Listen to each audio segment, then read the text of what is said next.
Bien, mesdames, Messieurs, merci d'abord pour ces applaudissements immérités à ce stade. So I just tell you right now that I will speak French today because we are in France, but I remind everyone that we have a simultaneous translation, of course, that will work all over the 3 days. Alors, merci beaucoup à toutes et à tous d'être là. Et je suis très heureux et honoré pour cette séance d'ouverture d'avoir 3 personnalités éminentes et fidèles. Et je commencerai tout de suite, sans plus tarder, à passer la parole à notre président du Sénat, Gérard Larcher, qui va nous entretenir, je crois, d'un sujet parmi les plus importants qui puissent exister dans le monde d'aujourd'hui. Le reste, c'est une surprise. Monsieur le Président.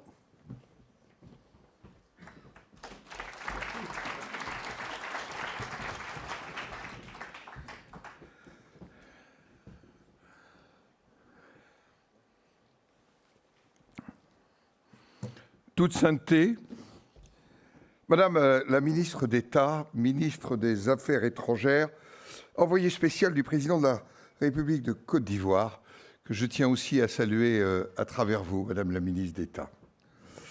Monsieur le Président de l'Institut français des relations internationales et de la World Policy Conference, je voudrais saluer les ministres qui sont présents et Mesdames et Messieurs les ambassadeurs, et vous, Mesdames et Messieurs.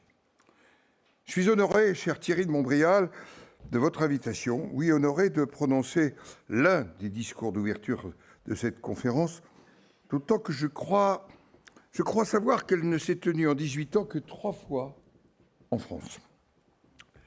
Il n'est pas si facile dans la tradition française de transformer en rendez-vous incontournable une conférence qui traite des enjeux internationaux lorsqu'elle n'émane pas du pouvoir exécutif. C'est pourtant ce que vous avez réussi. L'audience acquise parle d'elle-même. Il s'agit d'un résultat d'autant plus remarquable que je suis frappé par la déperdition générale de contenu, d'analyse et de nuances en matière de politique étrangère, comme dans bien d'autres domaines d'ailleurs qui ont trait à l'exercice de l'esprit. Or, il existe un besoin impérieux de renouer avec une haute exigence intellectuelle pour mieux saisir la portée, oui, la portée des enjeux complexes qui se présentent à nous. La World Policy Conference répond, me semble-t-il, parfaitement à ce besoin.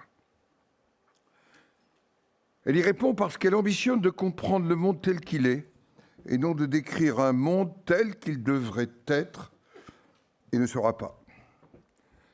La World Policy Conference dessille le regard et contribue, me semble-t-il, à construire une gouvernance du possible.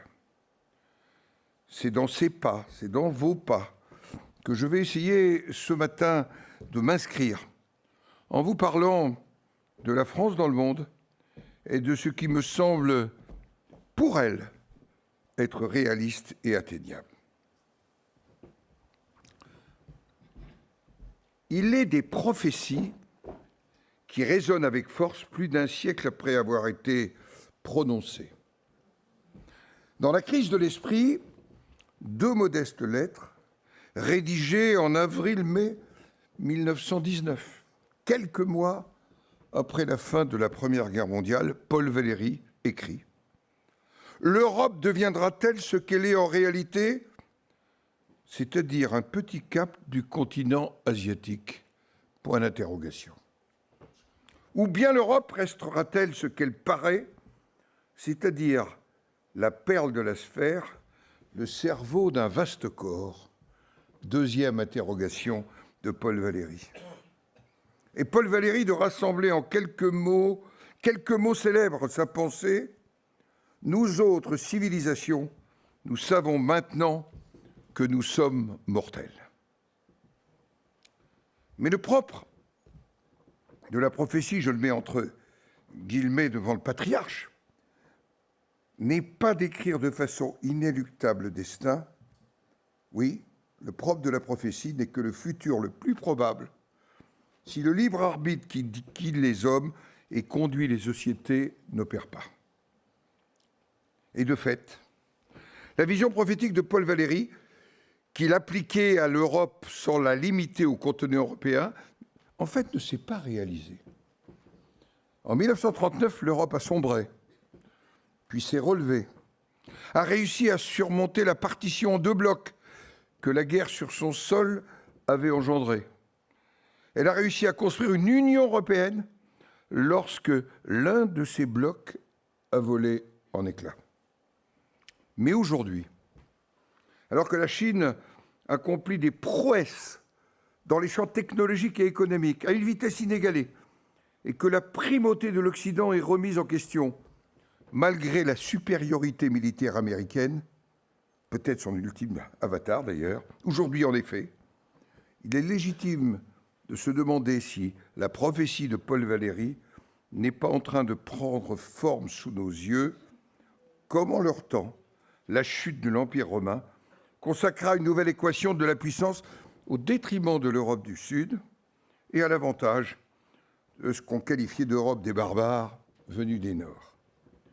Comme la Renaissance s'ouvrit par un glissement du monde méditerranéen vers le monde atlantique. La réflexion de Paul Valéry en 1919 demeure également féconde, car elle pose la question de la puissance. Non à partir de ses déterminants traditionnels, population, économie, politique, force militaire, mais avant tout en termes de civilisation. Rien dans la réalité ne prédestinait l'Europe, je reprends ces mots, un petit cap du continent asiatique à la puissance. Et pourtant, cette puissance, l'Europe l'a accomplie, en se rendant plus maîtresse de son destin que d'autres parties du monde. Or, la maîtrise de leur destin, les pays européens sont progressivement en train de la laisser leur échapper. Pour la France aujourd'hui, le réveil est d'autant plus brutal qu'elle occupait en Europe le premier rôle en matière de politique étrangère. Il s'agissait d'une anomalie en quelque sorte, si on mesurait ce rôle à ses seules performances économiques, même pendant les 30 Glorieuses, ou à ses capacités réelles de projection. On le doit au génie d'un homme, le général de Gaulle, d'avoir permis à la France vaincue de 1940 de siéger parmi les vainqueurs à partir de 1945.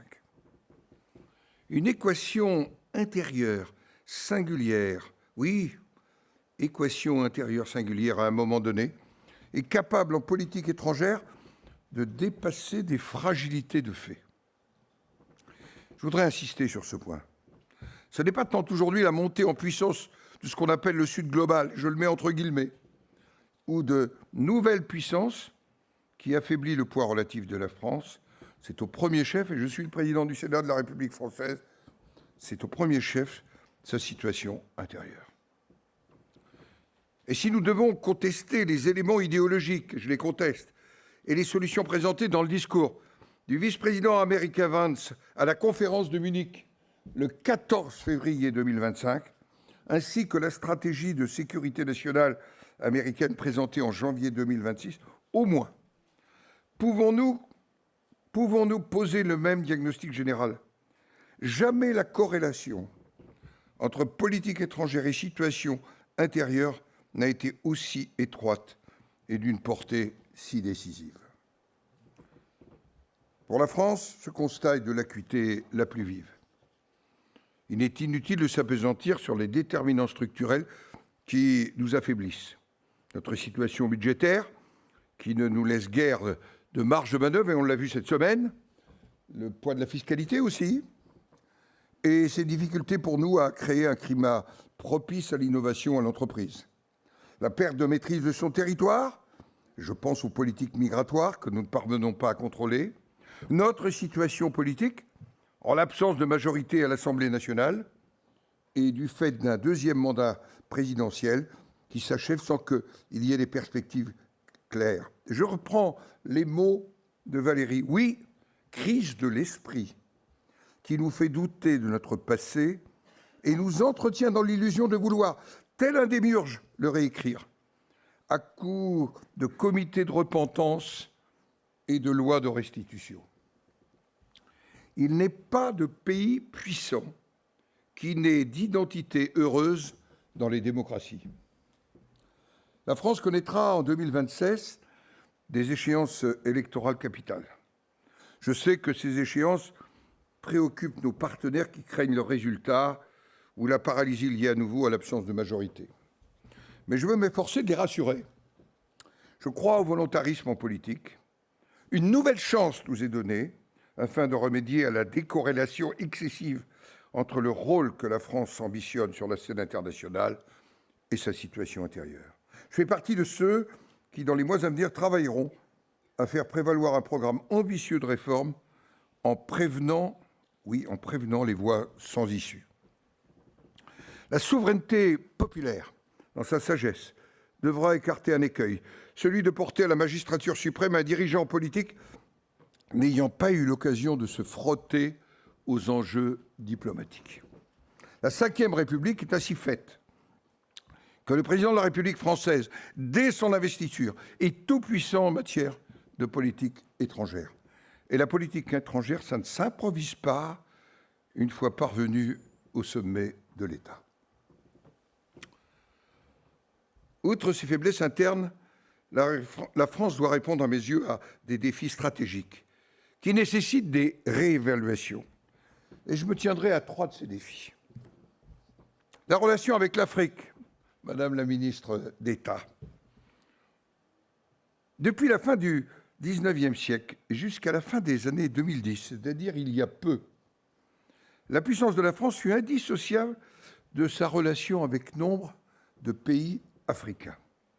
Il ne s'agit pas d'exprimer une quelconque nostalgie à l'égard d'un empire colonial depuis longtemps évanoui ou d'une France-Afrique obsolète, mais de souligner le caractère, et je l'utilise, il est un peu brutal, mais le caractère saugrenu de l'affirmation qu'il ne devait plus y avoir de politique africaine de la France, c'était en 2017. Qu'il ne devait donc ne plus avoir de cette politique africaine, tout en prolongeant, et ce n'est pas le moindre des paradoxes, des interventions militaires qui avaient déjà beaucoup duré, sans perspective claire. Nous en mesurons aujourd'hui le résultat. Une France concurrencée partout. La concurrence est légitime, mais pas de la part d'États étrangers à l'Afrique dont la politique réunit tous les ingrédients d'un néocolonialisme justement décrié. Une France mise à la porte dans certains cas. Une France qui a introduit de la distance avec des dirigeants, comptant pourtant parmi ses principaux soutiens. Une France qui parfois n'a pas toujours été capable de soutenir ses partenaires. L'influence de la France a été détricotée en partie par la France elle-même, sans rien rebâtir de solide, en faisant le pari des sociétés civiles au détriment des responsables politiques, ou en voulant prendre pied dans des pays africains où personne ne l'attendait. Aujourd'hui, la France en est réduite à compter ses soutiens en Afrique. Or, par ses atermoiements, vous voyez que je suis, j'allais dire, sans faiblesse. La France a perdu plus que sa relation avec tel ou tel partenaire africain. Elle a perdu ce que, collectivement, il lui apportait, ses partenaires, une part essentielle de son rayonnement. Afin de retisser la confiance, le prochain chef de l'État aura pour responsabilité première, à mon sens, la formulation nouvelle, donc la reformulation de la politique française à l'égard des pays africains, dans un dialogue direct, confiant et en vérité avec leurs dirigeants. Il faudra d'abord privilégier nos partenaires traditionnels. La Côte d'Ivoire, Madame la ministre d'État, est un pilier. Et leurs responsables politiques, oui, avec eux, en privilégiant nos partenaires traditionnels et leurs responsables politiques, il faudra revoir notre aide publique au développement, en concentrant ces moyens sur nos alliés traditionnels et non en ne cessant d'élargir le champ, a fortiori en période de restrictions budgétaires. Il faudra aussi nous préparer à retrouver le chemin de l'Afrique sahélo-saharienne sur le fond d'intérêts réciproques, bien compris, et d'apaisement, et vous savez ce que ça veut dire, Madame la ministre d'État, d'apaisement de cette région. Alors, c'est un ambitieux programme. Le second défi stratégique qui se pose à la France est, me semble-t-il, celui de son influence au Proche-Orient. On assiste ces dernières années à un effacement accéléré du rôle et de l'influence de la France, devenue au mieux une puissance comme une autre, au pire parfois un acteur indésirable. Cet effacement est la conséquence pour moi d'une sous-estimation de notre part de la portée des accords d'Abraham et de la recomposition qui les anime. Ce n'est plus Israël que craignent les pays arabes, mais au premier chef l'Iran et ses affidés, du Hamas au Hezbollah, avec le programme nucléaire du régime des Mollahs, ses capacités balistiques et son pouvoir de déstabilisation. Il s'ensuit un retournement de perspective. Le déluge de bombes qui s'est abattu sur les Palestiniens de la bande de Gaza, la crise humanitaire qui l'accompagne ont été perçus de façon plus aiguë encore dans les pays européens que dans les pays arabes. La question palestinienne n'est plus la mère de toutes les crises. Elle n'a rien perdu, bien entendu, de son acuité. La situation en Cisjordanie inquiète tout autant que celle dans la bande de Gaza, mais pour d'autres raisons. Mais la crainte inspirée par l'Iran cantonne, me semble-t-il, la question palestinienne à une crise consécutive des tensions arabo-iraniennes et israélo-iraniennes. La question palestinienne ne retrouvera une part de sa centralité qu'une fois le péril iranien jugulé, sinon écarté. Or, la France n'a pas, me semble-t-il, suffisamment révisé sa grille de lecture et de ce fait est remisée à un rôle d'outsider. Elle a pris la décision justifiée de reconnaître l'État palestinien, mais trop tard ou trop tôt pour que cette reconnaissance ait une quelconque incidence diplomatique.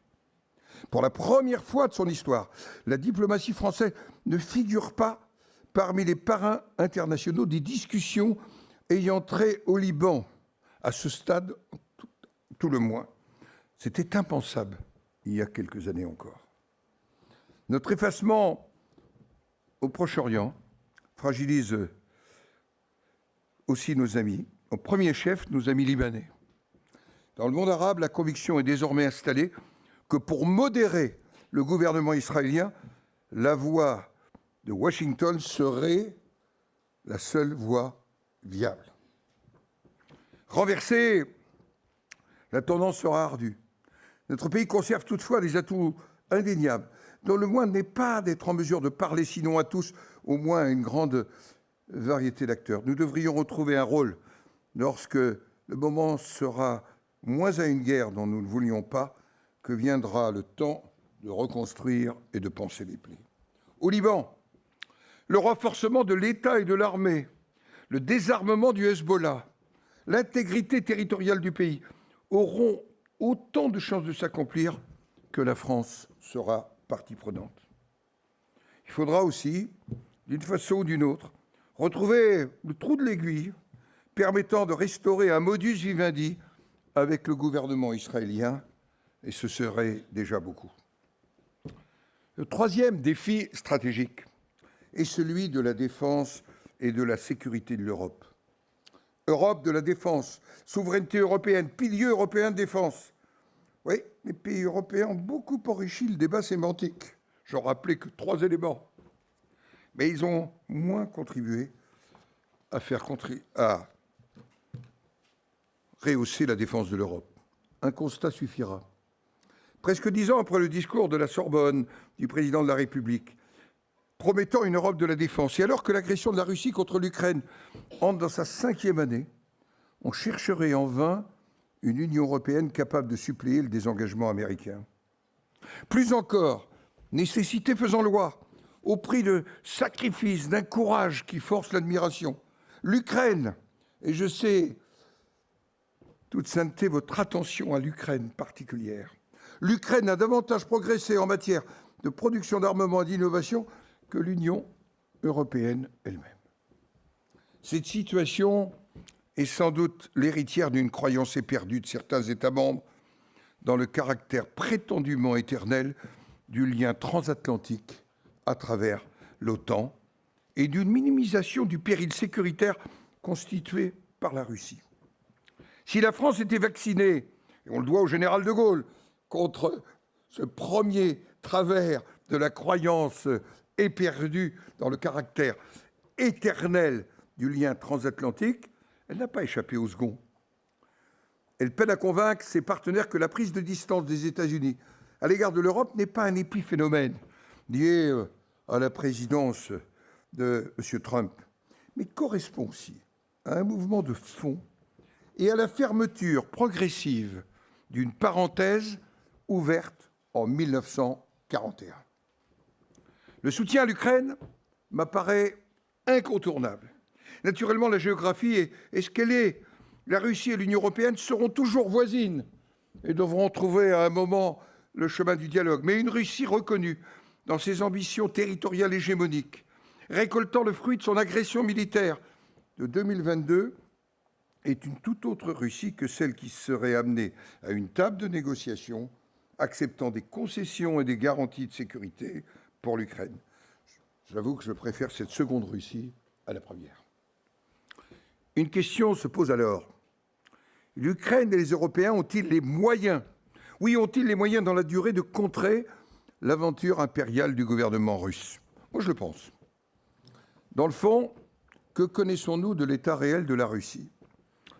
Avec le recul, à la chute de l'URSS, les observateurs occidentaux ont été surpris de mesurer à quel point ils avaient collectivement surévalué les capacités soviétiques.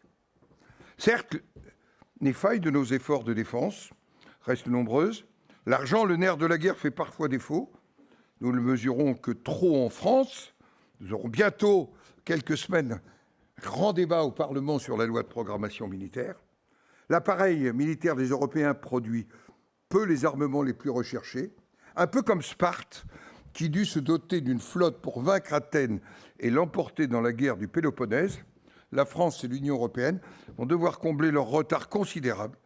Je prends deux exemples, la défense solaire, la production de drones, l'une des clés des combats aujourd'hui.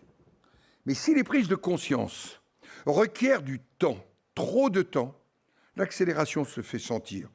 Le mouvement est général au sein de l'Union européenne. Le pragmatisme finit par l'emporter.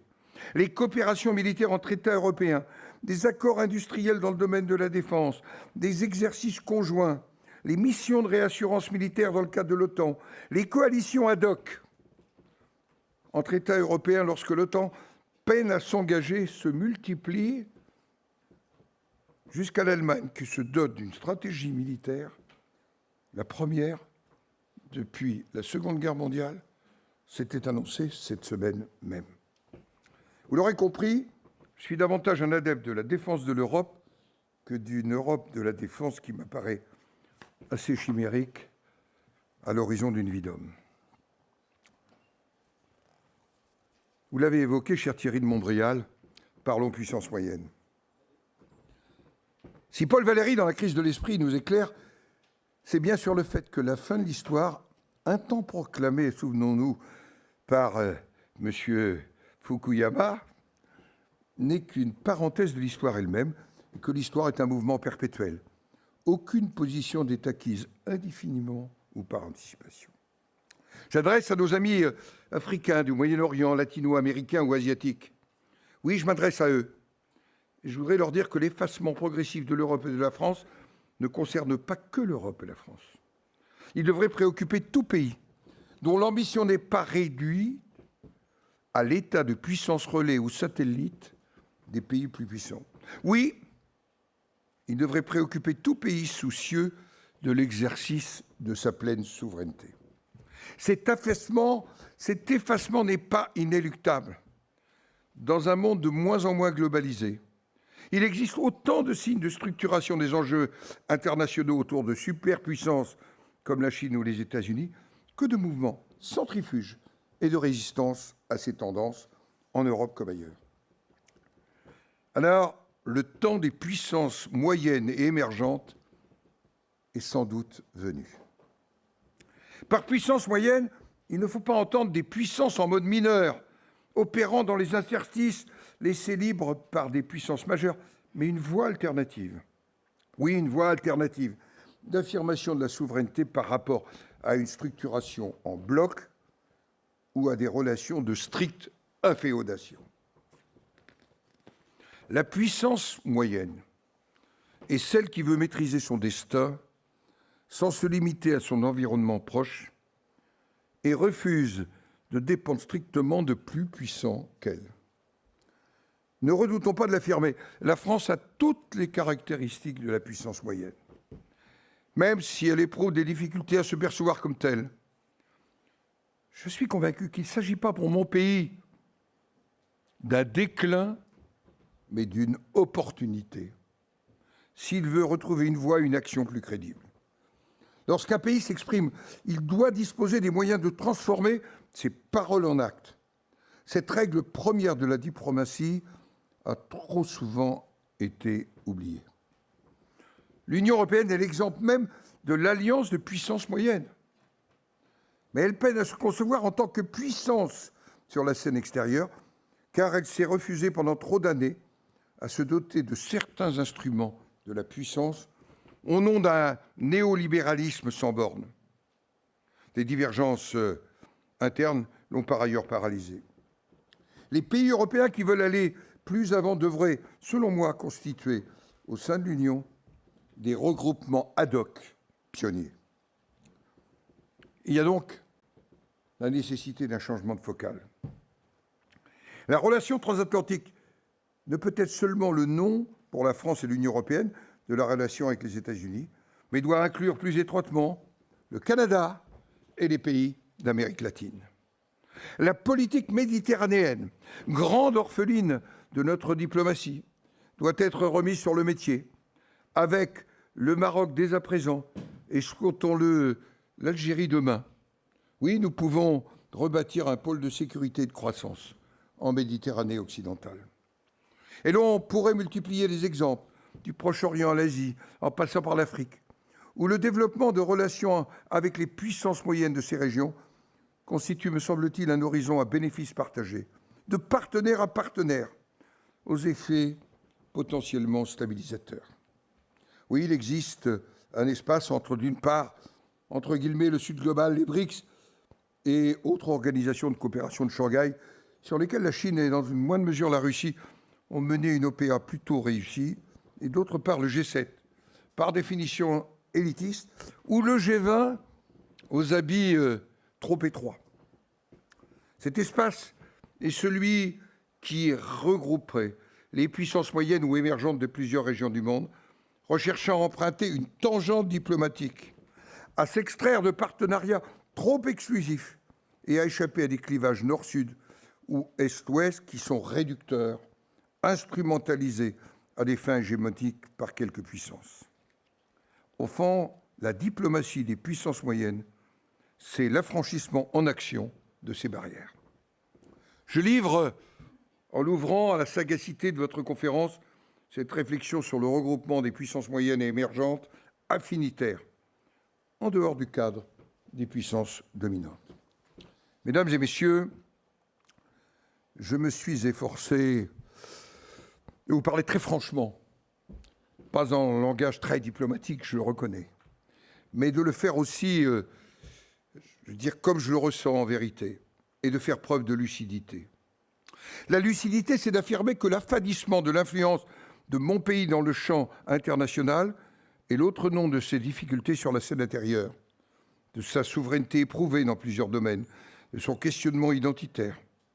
Toutes ces interrogations seront sur la table à l'approche des échéances électorales françaises de 2027, et je le redis, je m'emploierai avec d'autres à essayer d'apporter des propositions de réponse viable. La lucidité, en examinant les enjeux stratégiques auxquels nous devons faire face, c'est d'opérer les réorientations nécessaires lorsque des erreurs d'appréciation ont été commises. Je pense en particulier à la relation avec les pays africains et à la nécessité de se renforcer plus vite, oui, afin de répondre aux périls sécuritaires venus de l'Est. La lucidité, enfin, c'est d'occuper une place juste, d'accorder le discours à l'action, de nouer des partenariats qui n'écrasent pas, pour faire émerger une nouvelle grammaire des relations internationales autour de puissances moyennes. Et pourquoi, je le redis, ne pas les rassembler par affinité dans une nouvelle enceinte? Oui, la France est une puissance moyenne, et c'est sa chance. Un poète français, René Char, a écrit pendant les heures sombres de l'occupation, alors qu'il était résistant, « La lucidité est la blessure qui nous rapproche le plus du soleil ». Il considérait la lucidité comme une catharsis qui, à partir d'un regard sans complaisance, mais jamais pessimiste ou négatif, permet d'atteindre une forme de dépassement, de libération des contraintes et de vérité. La guerre, la brutalité, la domination violente, c'est ce que nous voyons aujourd'hui, ne sont pas un horizon inéluctable. La France, l'Europe et nombre de pays dans toutes les régions du monde aspirent à un cadre international civilisé. J'utilise et je répète le mot civilisé, qui soit fonctionnel, les protège et multiplie les pôles de stabilité. Oui, la civilité dans les relations internationales, soit le contraire du règne de la brutalité. Voilà, me semble-t-il, une réflexion supplémentaire pour vos 3 jours de travaux. Merci de m'avoir invité.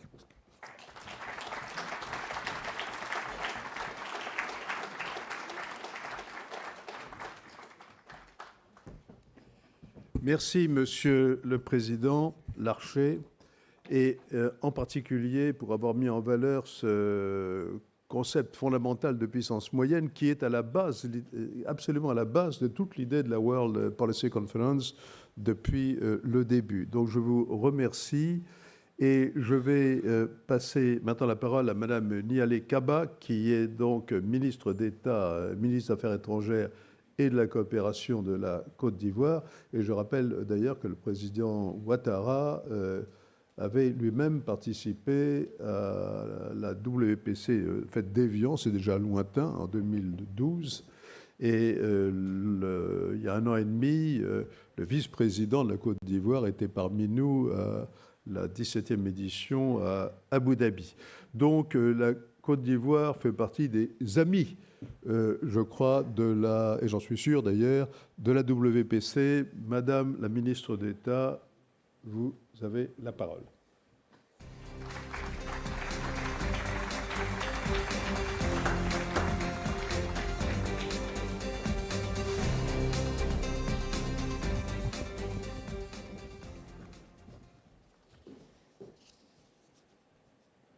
Monsieur le Président du Sénat de la République française, Sa Sainteté, le patriarche œcuménique Bartholomé Ier, Monsieur le Président de la World Policy Conference,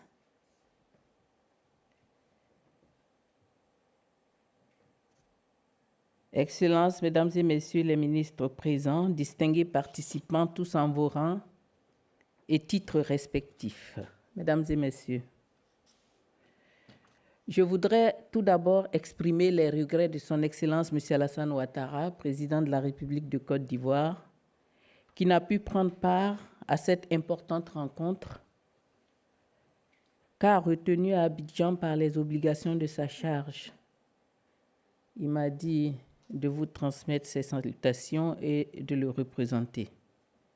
C'est donc avec un grand honneur et une fierté légitime que je prends la parole devant cette auguste assemblée en son nom. Permettez-moi tout d'abord de saluer Monsieur le Président Larcher, qui vient de jeter un regard lucide, il l'a dit, sur la politique extérieure de la France dans notre monde si perturbé. Je voudrais également saluer Sa Sainteté le patriarche Bartholomé Ier, dont la présence nous rappelle que la gouvernance des affaires humaines ne peut se passer d'une boussole morale. Et vous, cher Thierry de Montbrial, je voudrais vous rendre hommage d'avoir eu la clairvoyance, édition après édition, de maintenir vivant cet espace où ces conversations si utiles restent encore possibles. Le thème que vous avez retenu, entre fragmentation et interdépendance, repenser la gouvernance mondiale, n'est pas un sujet académique. C'est le diagnostic de la gouvernance mondiale de notre époque, posé avec une précision chirurgicale. Éminentes personnalités, mesdames et messieurs, l'ordre mondial que nos aînés ont patiemment bâti au lendemain de la Seconde Guerre mondiale, cet édifice de règles, de normes partagées et d'institutions multilatérales est aujourd'hui ébranlé dans ses fondements. Nous assistons à une triple fracture géopolitique. La compétition entre grandes puissances est revenue au premier plan, remettant en cause des décennies de coopération multilatérale. Les logiques de bloc que l'on croyait révolues ressurgissent sous des formes nouvelles. Fracture technologique. La révolution numérique, au lieu de constituer un bien commun universel, amplifie les inégalités et creuse un fossé inédit entre les nations. Fracture climatique et humanitaire. Les dérèglements environnementaux menacent de déstabiliser des régions entières, d'accélérer les migrations forcées et d'exacerber des tensions qui alimentent les conflits. Ces fractures conduisent à des inégalités économiques qui, loin de se résorber, se creusent entre pays développés et pays en développement, érodant la légitimité des institutions censées les réduire. Pour l'Afrique, cette fragmentation n'est pas une abstraction théorique. Elle est vécue au quotidien, dans l'instabilité de régions entières, dans la volatilité des marchés financiers mondiaux, dans la difficulté de financer la transformation structurelle des économies, dans les flux migratoires qui témoignent des profondes inégalités de développement, dans la marginalisation persistante du continent africain dans les centres de décision mondiale. Mesdames et messieurs, pourtant, aussi paradoxal que cela paraisse, jamais les chaînes de valeur, les flux financiers, les enjeux climatiques et les préoccupations sécuritaires ou encore la gouvernance des ressources naturelles partagées n'ont été autant liés. Cette imbrication nous rappelle que nous formons, au-delà de nos différences, une véritable communauté de destin où les choix des uns engagent inévitablement l'avenir de tous. Depuis Abidjan, nous mesurons chaque jour l'ampleur de cette interdépendance. La Côte d'Ivoire, premier producteur mondial de cacao, subit les effets des fluctuations des marchés mondiaux, des politiques commerciales des pays importateurs, des règles de l'OMC ou encore des accords climatiques signés à des milliers de kilomètres de nos frontières, ayant des répercussions directes sur la vie des millions de nos compatriotes. Face à ce constat, repenser la gouvernance mondiale est devenu un impératif. Le président Alassane Ouattara disait, déjà à la 5e édition de la World Policy Conference en décembre 2012 à Cannes, et je cite, « Il est nécessaire de renforcer la gouvernance mondiale afin qu'elle reflète la réalité du monde et répondre aux aspirations des peuples. La gouvernance mondiale réformée devrait reposer, à nos yeux, sur quelques piliers indissociables.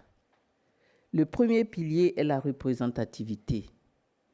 La Côte d'Ivoire, en cohérence avec les positions de l'Union africaine, renouvelle son appel à une réforme profonde et inclusive des Nations unies et de l'Organisation mondiale du commerce. Cette réforme doit consacrer la représentation permanente du continent africain au Conseil de sécurité. Le deuxième pilier concerne la réforme en profondeur de l'architecture financière internationale, afin qu'elle permette de garantir aux pays en développement l'accès à des financements suffisants pour assurer la transformation structurelle des économies et l'atteinte des objectifs de développement durable.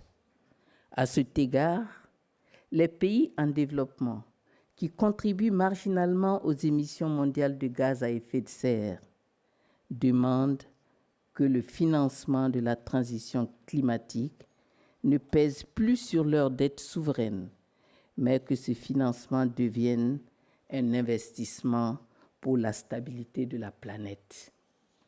Enfin, la révolution numérique, qui est un moteur de développement en Afrique, se vit chaque jour avec son lot de nouveaux défis et de nouvelles faiblesses. Désinformation massive, cyberattaques contre les infrastructures critiques naissantes, utilisation d'outils autonomes par des groupes armés non étatiques, etc. L'Afrique et le Sud global ne peuvent plus se contenter de consommer, de subir les conséquences de ces technologies sans pouvoir intervenir sur leur régulation. Mesdames et messieurs, en Afrique de l'Ouest, la Côte d'Ivoire est un hub de stabilité et de développement humain et se veut une terre de dialogue, une économie ouverte, pleine d'opportunités et un partenaire fiable pour tous ceux et celles qui pensent que le destin de l'humanité doit converger plutôt que diverger.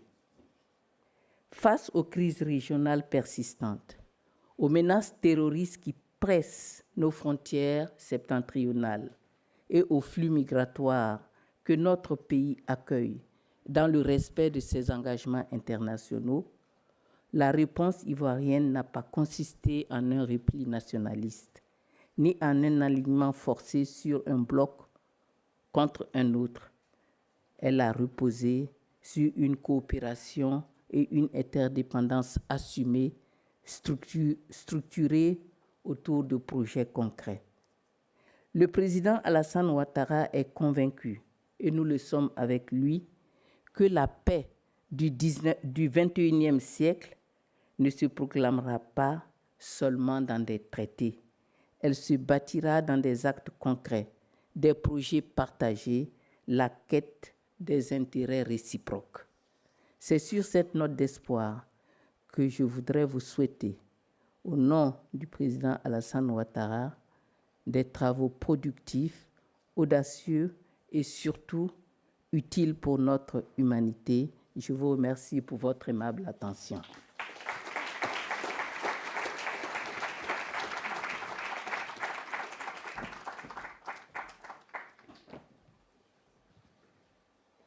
Je remercie vivement Mme Nialé Kaba pour ce discours très profond qui fait également honneur à la WPC. Et je vous prie également de transmettre tous nos remerciements au président Ouattara. Et maintenant, je vais passer la parole à sa sainteté, le patriarche œcuménique de Constantinople, qui, chaque année, depuis une dizaine d'années maintenant, nous rappelle qu'on ne peut pas parler de paix dans ce bas monde sans avoir une réflexion, une référence spirituelle.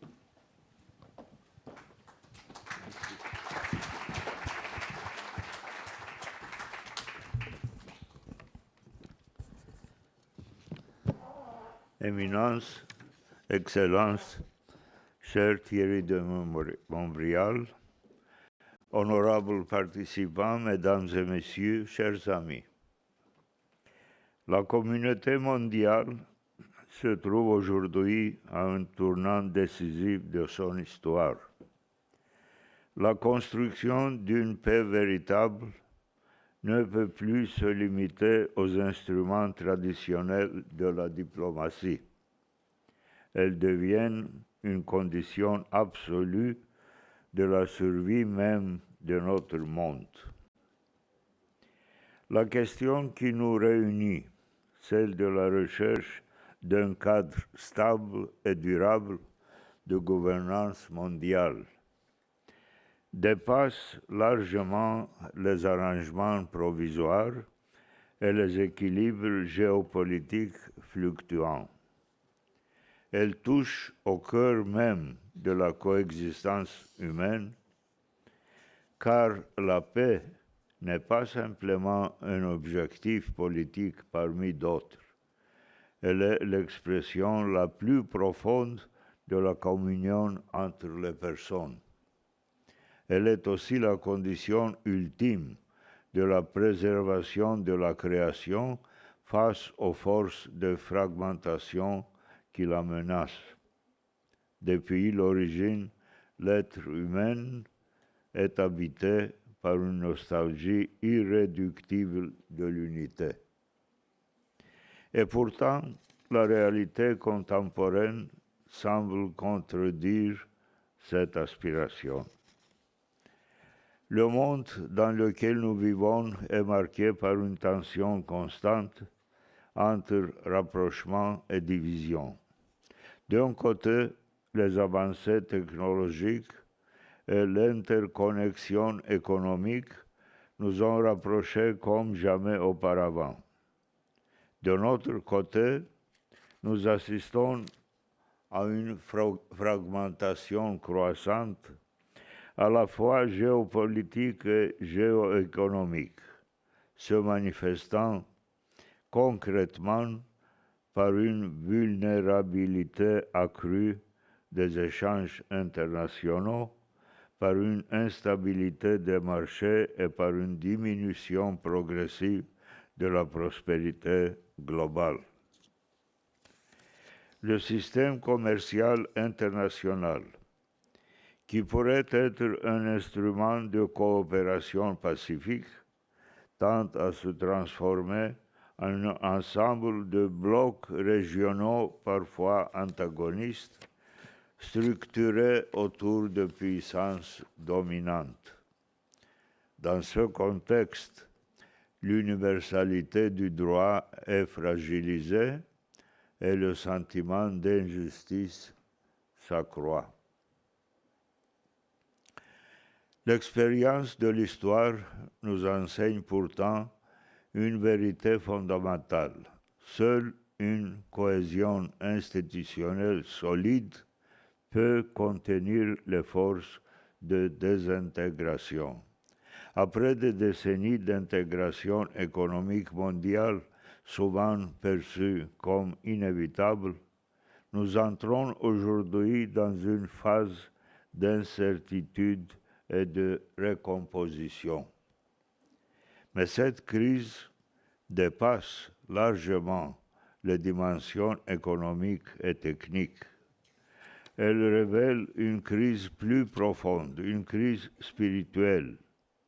Elle met en lumière notre difficulté à reconnaître dans l'autre, qu'il soit individu ou nation, notre prochain, un partenaire de destinée.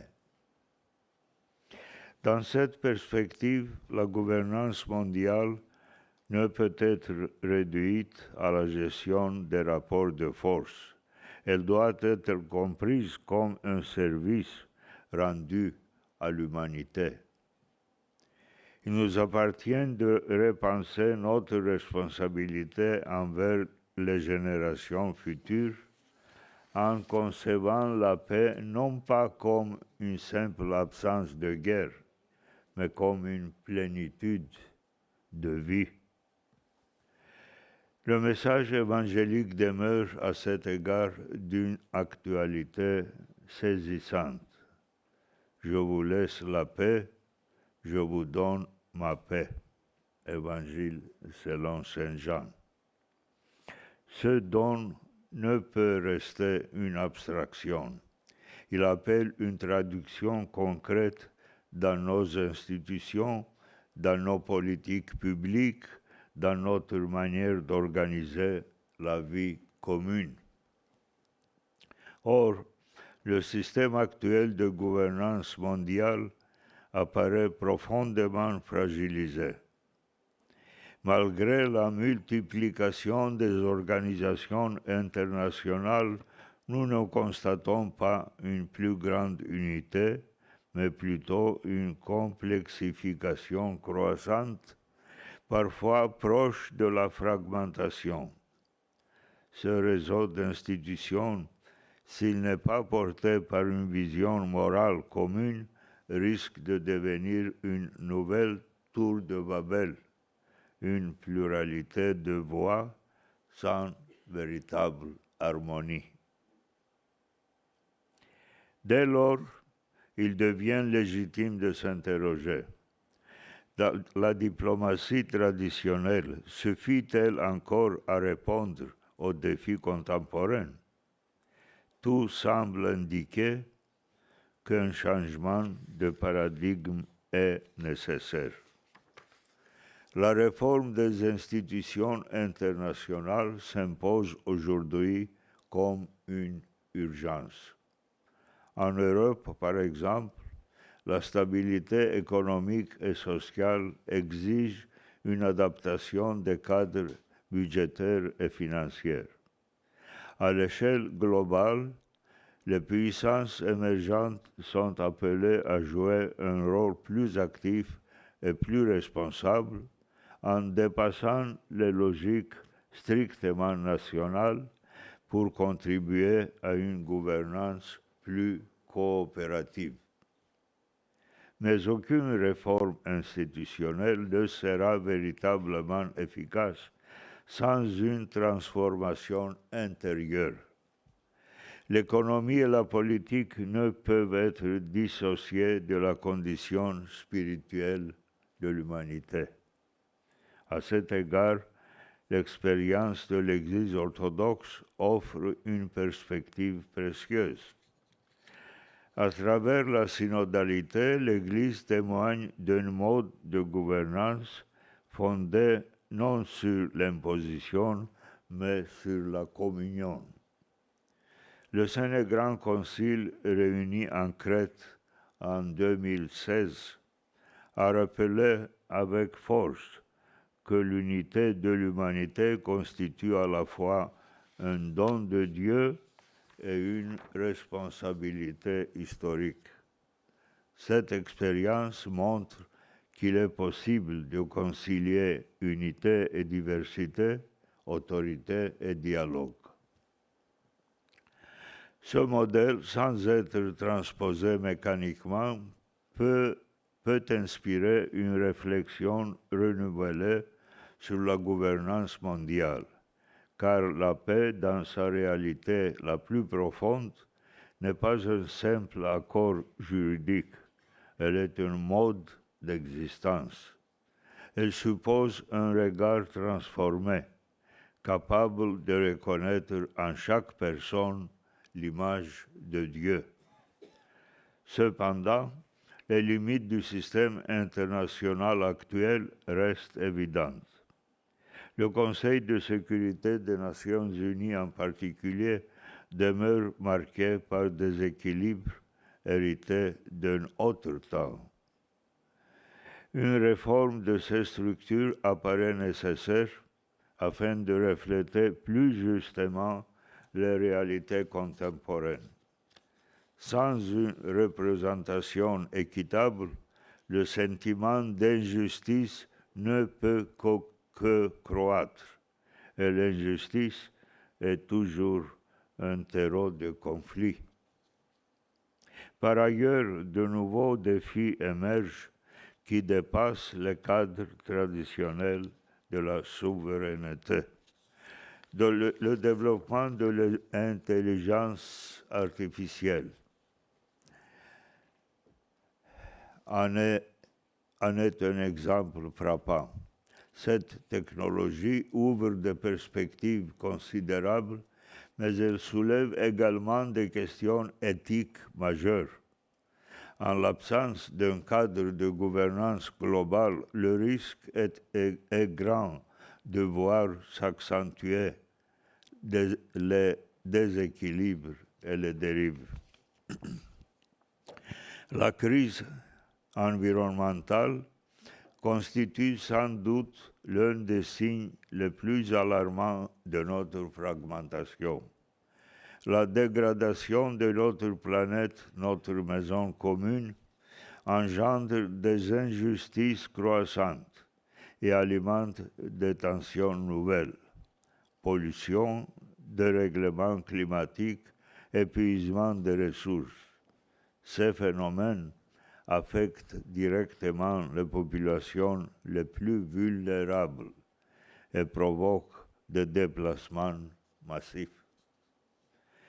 Depuis plusieurs décennies, le patriarcat œcuménique ne cesse de rappeler que la protection de l'environnement est indissociable de la paix.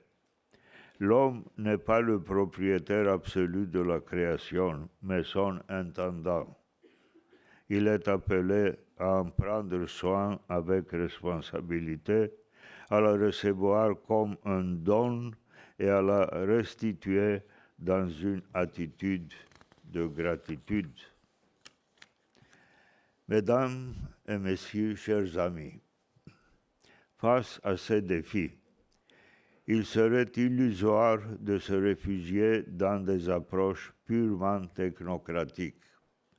Derrière les statistiques et les analyses économiques, il y a des réalités humaines, des vies brisées, des souffrances silencieuses, des peuples déracinés. La fragmentation du monde n'est pas seulement une question de structure, elle est le reflet d'une crise anthropologique. Nous sommes ainsi placés devant un choix décisif. Soit nous acceptons la division comme une fatalité, soit nous nous engageons résolument dans la construction d'un ordre mondial fondé sur la solidarité. La conscience de notre interdépendance devient alors essentielle. La tradition théologique orthodoxe exprime cette réalité à travers le concept de perichoresis en grec, qui désigne une communion dynamique, une interdépendance vivante. Nul ne peut exister seul. Nul ne peut être sauvé seul. La paix suppose donc un dépassement de l'égoïsme, qu'il soit individuel ou collectif. L'histoire des nations a trop souvent été marquée par la domination, l'exclusion et la violence. Il est temps d'envisager une autre voie, celle d'une gouvernance inspirée par la justice, la vérité et l'amour. Une gouvernance qui ne soit pas un simple mécanisme de régulation, mais un organisme vivant au service de la dignité humaine. Car l'histoire n'est pas déterminée uniquement par les forces économiques ou les rapports de puissance. Elle est aussi façonnée par la liberté humaine, la capacité de choisir, de se convertir, de pardonner et de coopérer. En ce sens, l'espérance demeure possible. Elle ne repose pas sur une naïveté, mais sur la conviction que l'homme est capable de transformation, que la division n'est pas une fatalité, que la paix peut être construite. Permettez-nous, pour conclure, d'exprimer un souhait, que nos travaux ne se limitent pas à des analyses, aussi pertinentes soient-elles, mais qu'ils ouvrent des chemins concrets, que nos réflexions se traduisent en engagement réel, que notre recherche de la paix devienne une responsabilité partagée, que le Dieu de paix et de réconciliation éclaire nos esprits et guide nos décisions, qu'il nous donne la sagesse de dépasser nos divisions et le courage d'œuvrer ensemble pour le bien commun. Recherchez la charité, viocete in agapin, nous dit le saint apôtre Paul. Que cette exhortation devienne notre boussole dans un monde appelé à redécouvrir au cœur de ses fractures la vocation profonde à l'unité. Je vous remercie de votre attention.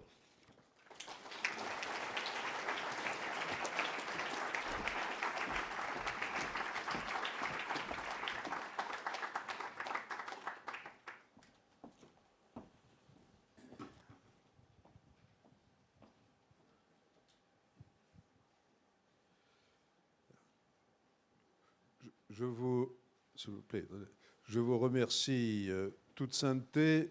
Votre lumière, année après année, est indispensable à la World Policy Conference. Et maintenant, je me donne la parole à moi-même. Ça fait la...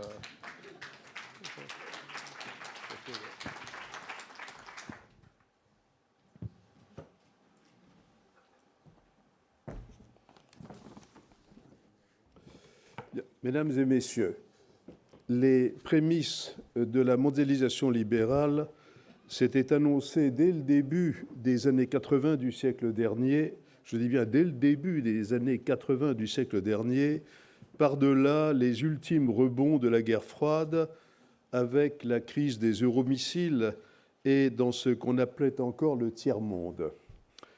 De même, le premier accroc politique de cette mondialisation, également qualifié d'heureuse, est-il apparu en 2004-2005 avec le retour de la défiance réciproque entre la communauté euro-atlantique et la Russie post-communiste, principalement autour de l'Ukraine.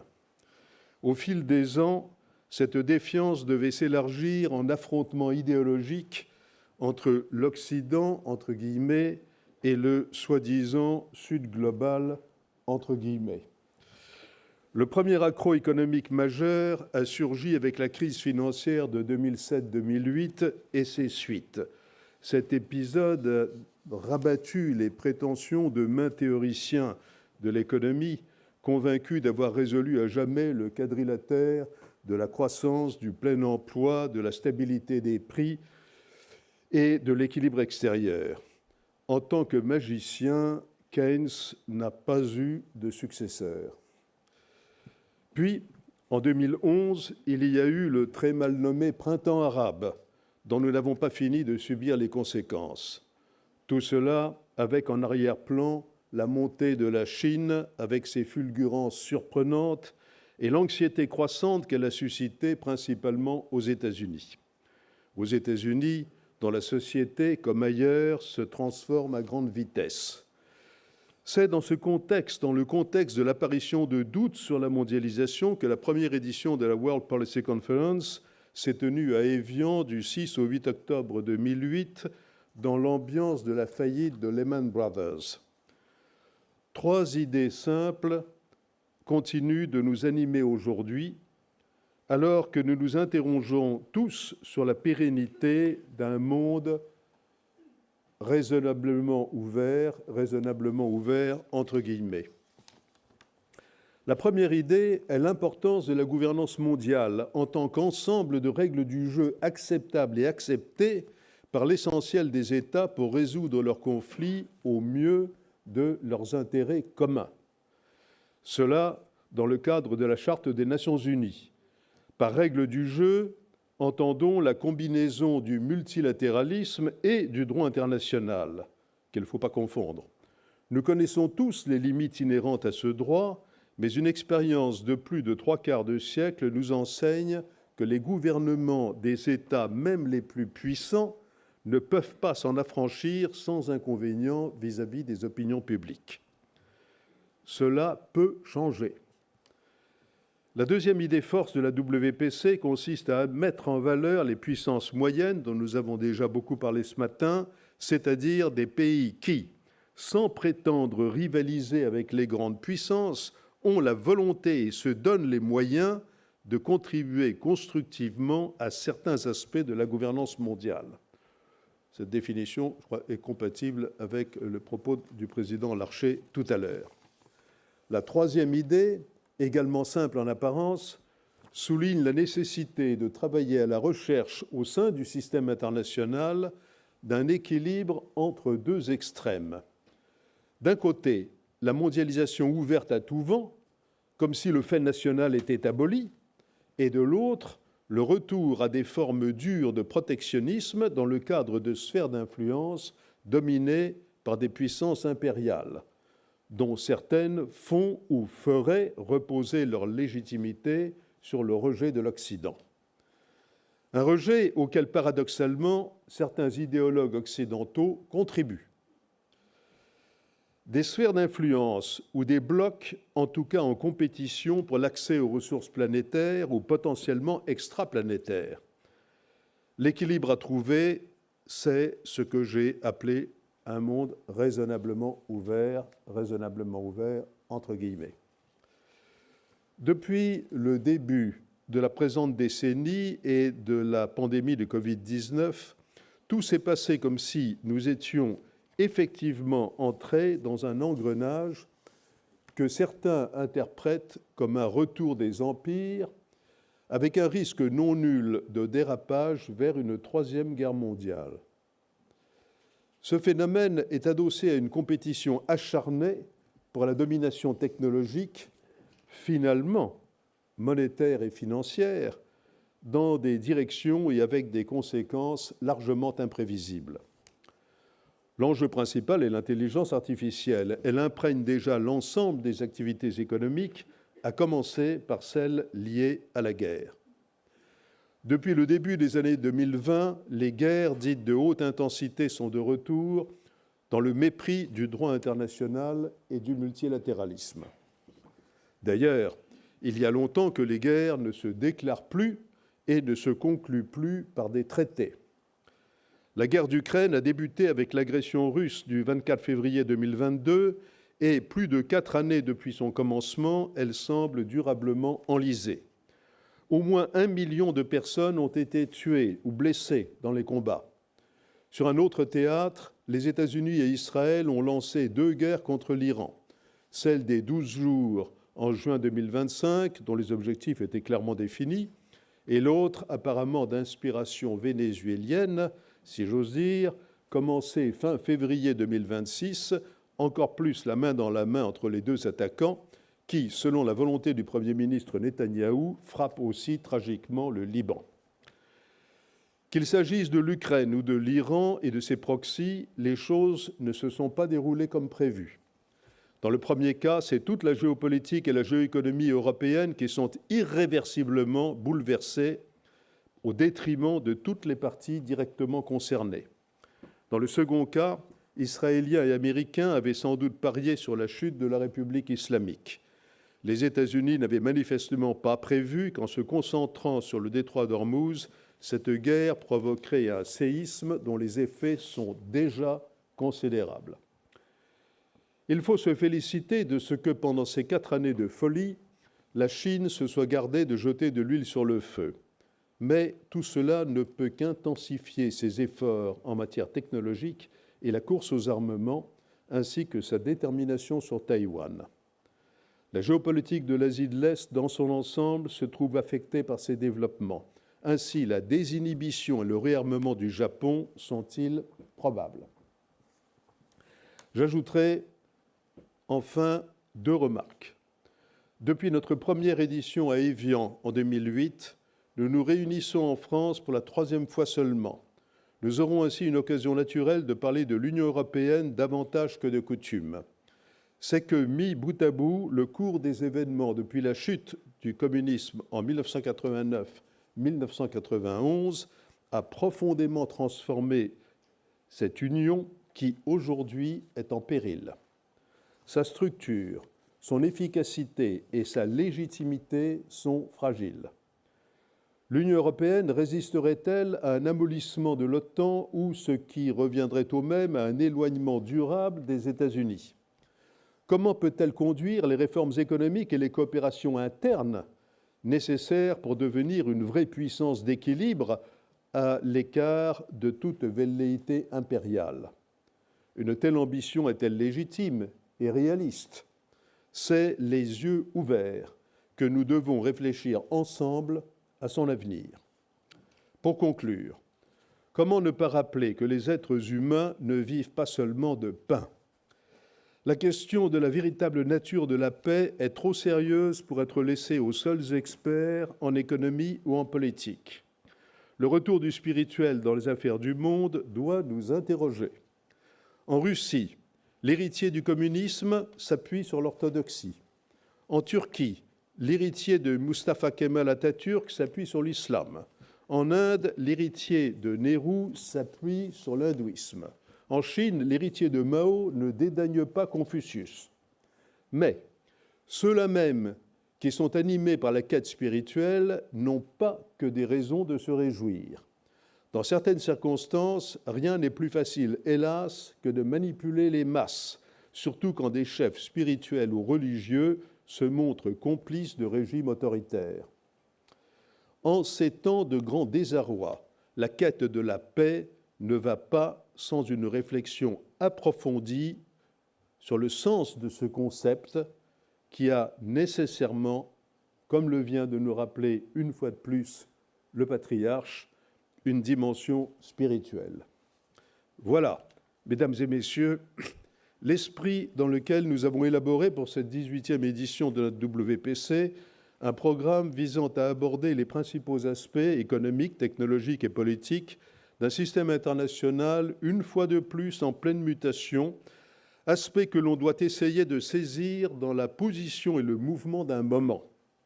Je suis convaincu que seule une compréhension partagée de la réalité peut permettre d'identifier les problèmes à surmonter, ainsi que des réponses pour éviter le retour de catastrophes mondiales et redonner enfin aux jeunes générations des raisons d'espérer et d'agir dans le sens du bien commun de l'humanité.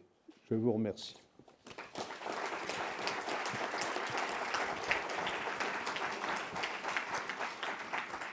Et maintenant, avec un retard dont j'espère vous nous excuserez, en particulier le président Larcher, qu'on est bien un peu en retard, les séances et sessions normales vont commencer tout de suite.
Messieurs, mesdames, la prochaine session va commencer. Merci de prendre place. Ladies and gentlemen, the session will start. Please have a seat. Thank you very much.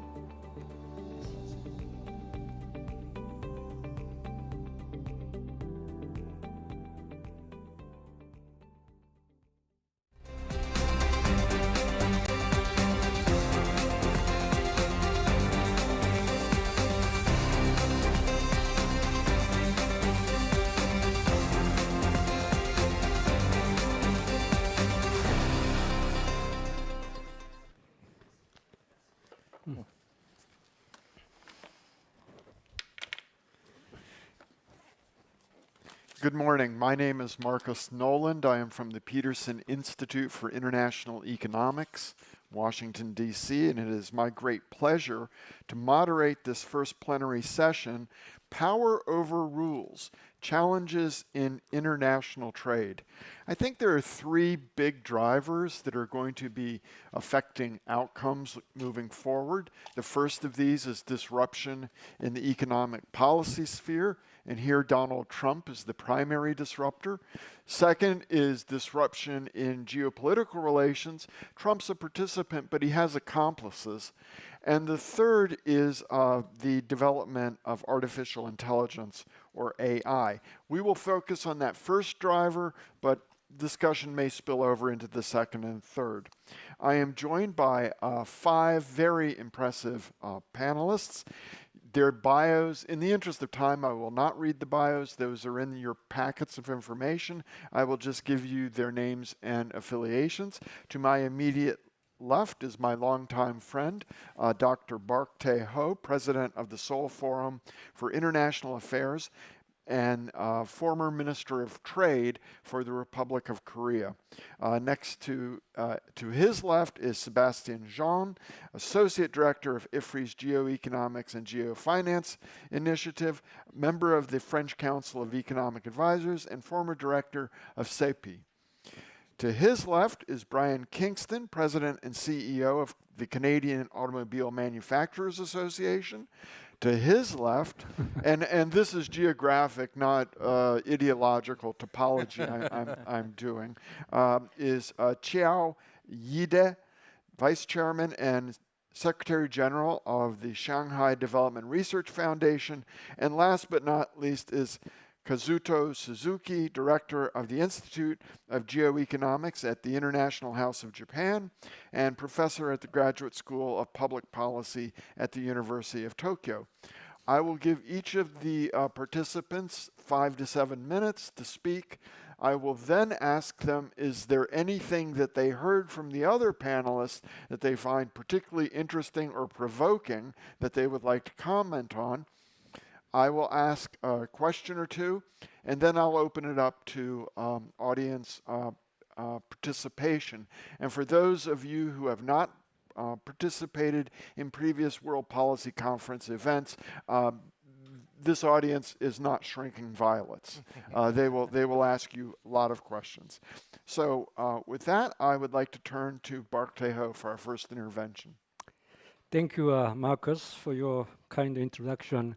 Good morning. I'm Tae-ho Park from Korea. First of all, I'd like to express my sincere gratitude to Professor Montbrial and the WPC organizers for inviting me to this important gathering.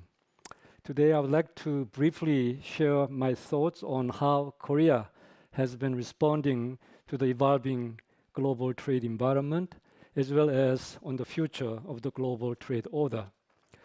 Let me begin with the Korea's response to the trade policy of Trump administration.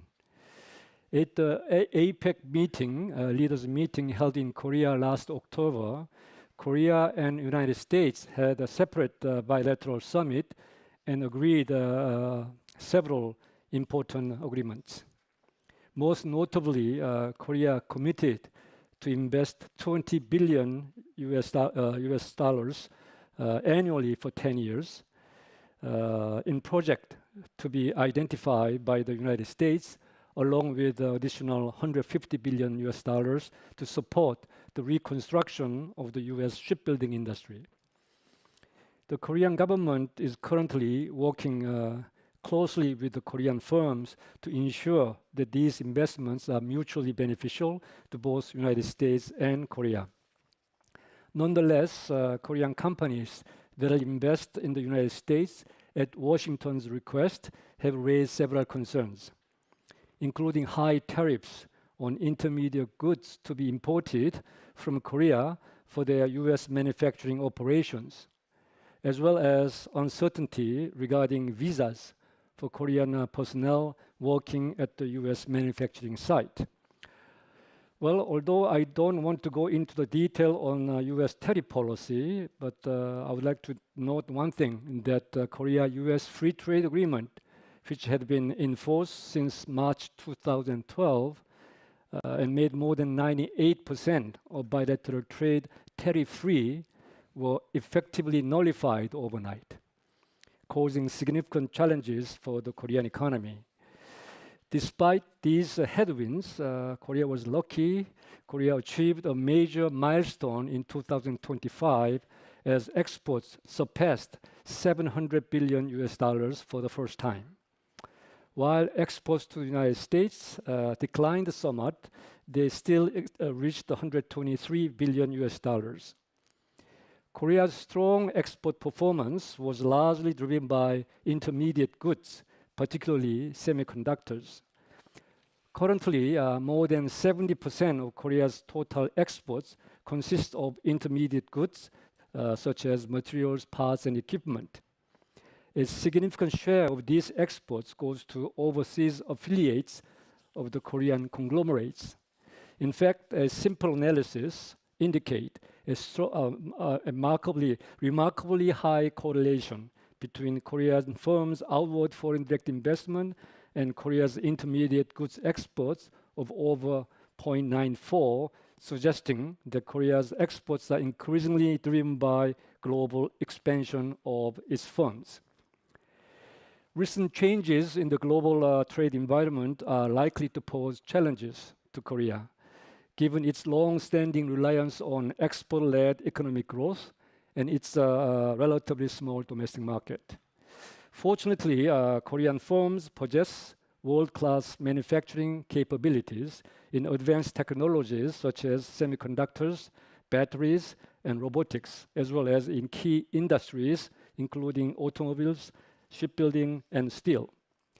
Korea will pursue a strategy of expanding exports linked to these overseas investments, particularly by supplying high value-added materials, parts, and equipment for global operations.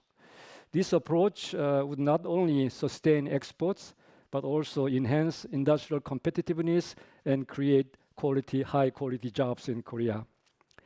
At the same time, Korean government supports this transition by diversifying supply chain and reducing dependence on specific countries for key raw materials and components. Korea is currently participating in the Mineral Security Partnership and considering joining the Agreement on Trade in Critical Minerals initiated by United States. In addition, Korea is engaged in discussions with the European Union and Japan to strengthen cooperation on critical minerals. Now let me turn briefly to the future of global trade order. Given the current trends, I'm not optimistic that we will return to a fully WTO-centered multilateralism, multilateral trading system in the near future. In this context, bilateral and regional FTAs, as well as plurilateral agreements, can play a more effective role in governing global trade. The Comprehensive and Progressive Agreement for the Trans-Pacific Partnership, or CPTPP, will become increasingly important as it is both comprehensive and highly liberalizing. Expanding its membership and developing new rules in areas where consensus is difficult at the WTO, such as digital trade, state-owned enterprises, industrial subsidies, environmental standards will be essential. As we all know, the United Kingdom has already joined the agreement, and Korea is currently pursuing accession. I would also like to call on the European Union to consider joining the CPTPP.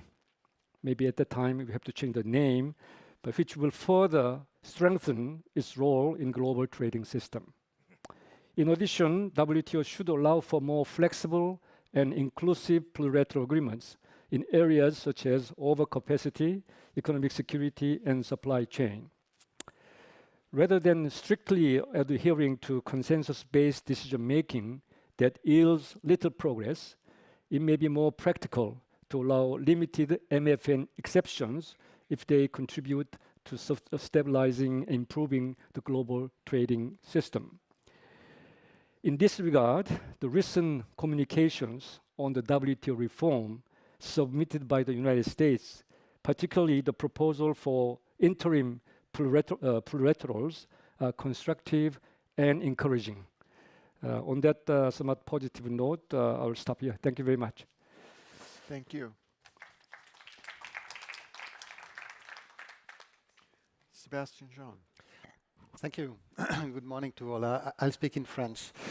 Merci, Marcus, et bonjour à tous.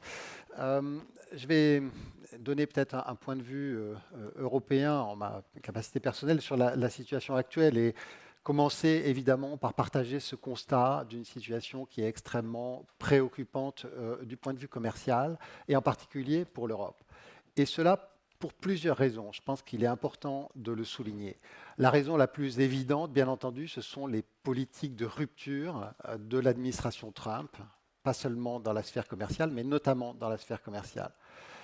L'Union européenne y a répondu notamment en signant l'été dernier l'accord de Turnberry qui concède au fond un schéma très asymétrique par rapport aux États-Unis, dans l'espoir que le refus de l'épreuve de force apporterait une certaine stabilité.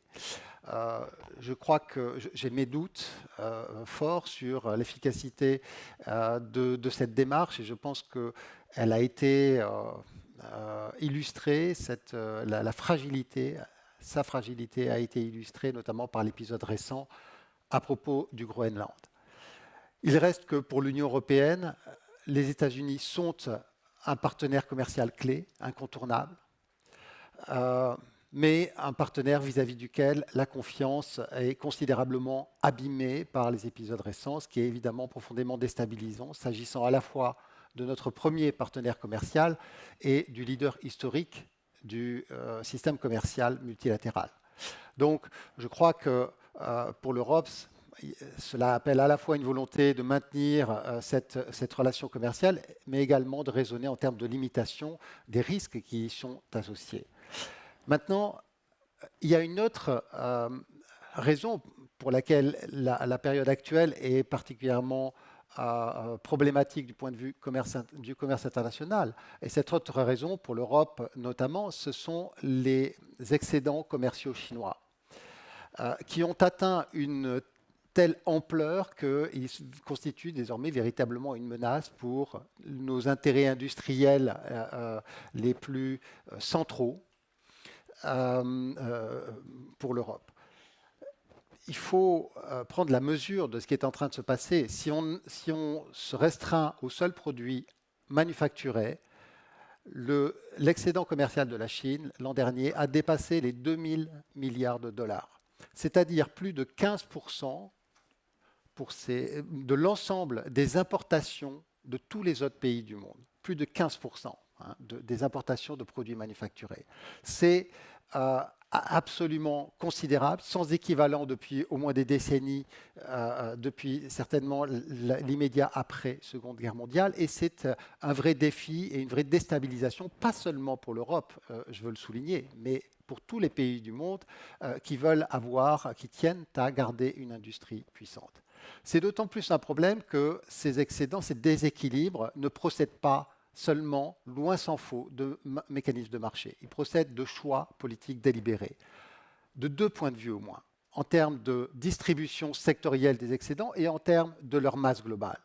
Sur la distribution sectorielle, j'ai écrit récemment un chapitre, une analyse publiée dans le CPR Paris Report sur la façon dont la distribution par secteur des excédents commerciaux chinois sont étroitement liés à l'intensité des interventions de politique industrielle. Et je crois que sur le fond, cela fait assez peu de doute. Sur le plan macroéconomique, plus de 20 ans après le début des discussions sérieuses autour du rééquilibrage de l'économie chinoise, nous nous trouvons aujourd'hui dans une situation dans laquelle la part de la consommation finale dans le PIB est assez peu différente de ce qu'elle était en 2005. Nous nous trouvons également dans une situation dans laquelle, au cours des 4 dernières années, le taux de change effectif réel de la Chine, dans le contexte d'excédents croissant à grande vitesse et très élevé dans l'absolu, ce taux de change effectif réel a été déprécié de 16%. Pour un taux de change qui est géré comme l'est celui de la Chine, je crois que c'est un véritable problème et la preuve qu'il y a un ajustement qui ne se fait pas. Ce contexte est d'autant plus préoccupant qu'on a eu aussi des illustrations de différentes façons au cours des dernières années de la volonté de la Chine d'utiliser ses positions dominantes commerciales et industrielles comme outil de pression politique, qu'il s'agisse de restrictions sur les exportations, notamment de terres rares, qu'il s'agisse d'instruments de défense commerciale, je pense par exemple aux droits anti-dumping sur les eaux de vie européennes, dont je crois qu'on peut difficilement leur reprocher d'être vendus à des prix trop faibles, ou qu'il s'agisse d'ailleurs des règles édictées par le Conseil d'État récemment à propos de la sécurité de l'industrie et des chaînes de valeur, qui édictent des règles qui sont potentiellement très contraignantes pour les entreprises étrangères opérant en Chine, au-delà, il me semble, de ce qui est légitime et dans des termes suffisamment vagues pour être une vraie source de préoccupation et potentiellement de tension. Dans ce contexte, je pense que du point de vue européen, il est clair que nous avons besoin à la fois de sécurité, mais aussi d'équilibre. Et c'est ça qui doit guider nos politiques. Évidemment, l'Europe soutient fortement, est très attachée à un système fondé sur des règles, à un système multilatéral, et elle cherche à agir de façon cohérente dans ce but. Mais elle doit également être pragmatique. Nous ne pouvons pas nous réfugier derrière un respect formel des règles s'il est associé à une violation de l'esprit de traité, esprit qui est ancré à la fois dans les mécanismes de marché, dans le liberal understanding, comme on dirait en anglais, et dans la réciprocité et donc l'équilibre. L'Union européenne soutient la réforme de l'OMC, mais en même temps, elle est bien obligée de constater que cette réforme n'arrivera pas demain et que nous ne pouvons pas attendre. En conséquence, et je termine là-dessus, le besoin aujourd'hui est urgent pour l'Europe d'agir pour assurer sa sécurité économique. Et elle doit le faire de différentes façons, en faisant le ménage chez elle d'abord, sur l'amélioration et l'approfondissement de son marché intérieur, sur un renforcement de ses investissements et de ses capacités d'innovation. Et nous savons que nous avons beaucoup à faire. Mais aussi, elle doit, dès aujourd'hui et d'urgence, se protéger activement contre la concurrence déloyale, qui est une menace, quand elle est une menace pour son industrie. Elle doit également travailler à nouer des accords, des partenariats, y compris avec d'ailleurs nos partenaires du partenariat transpacifique. Je ne sais pas si l'Europe va adhérer demain. Je pense qu'en ces termes-là, c'est peut-être douteux, mais je pense qu'il y a beaucoup d'autres façons de collaborer dans une logique nouvelle, qui est une logique de partenariat de confiance, qui n'est plus une logique d'échange d'accès au marché, mais qui est une logique d'assurance où un engagement politique permet de baser la confiance dans la gestion des relations commerciales, même sous pression politique.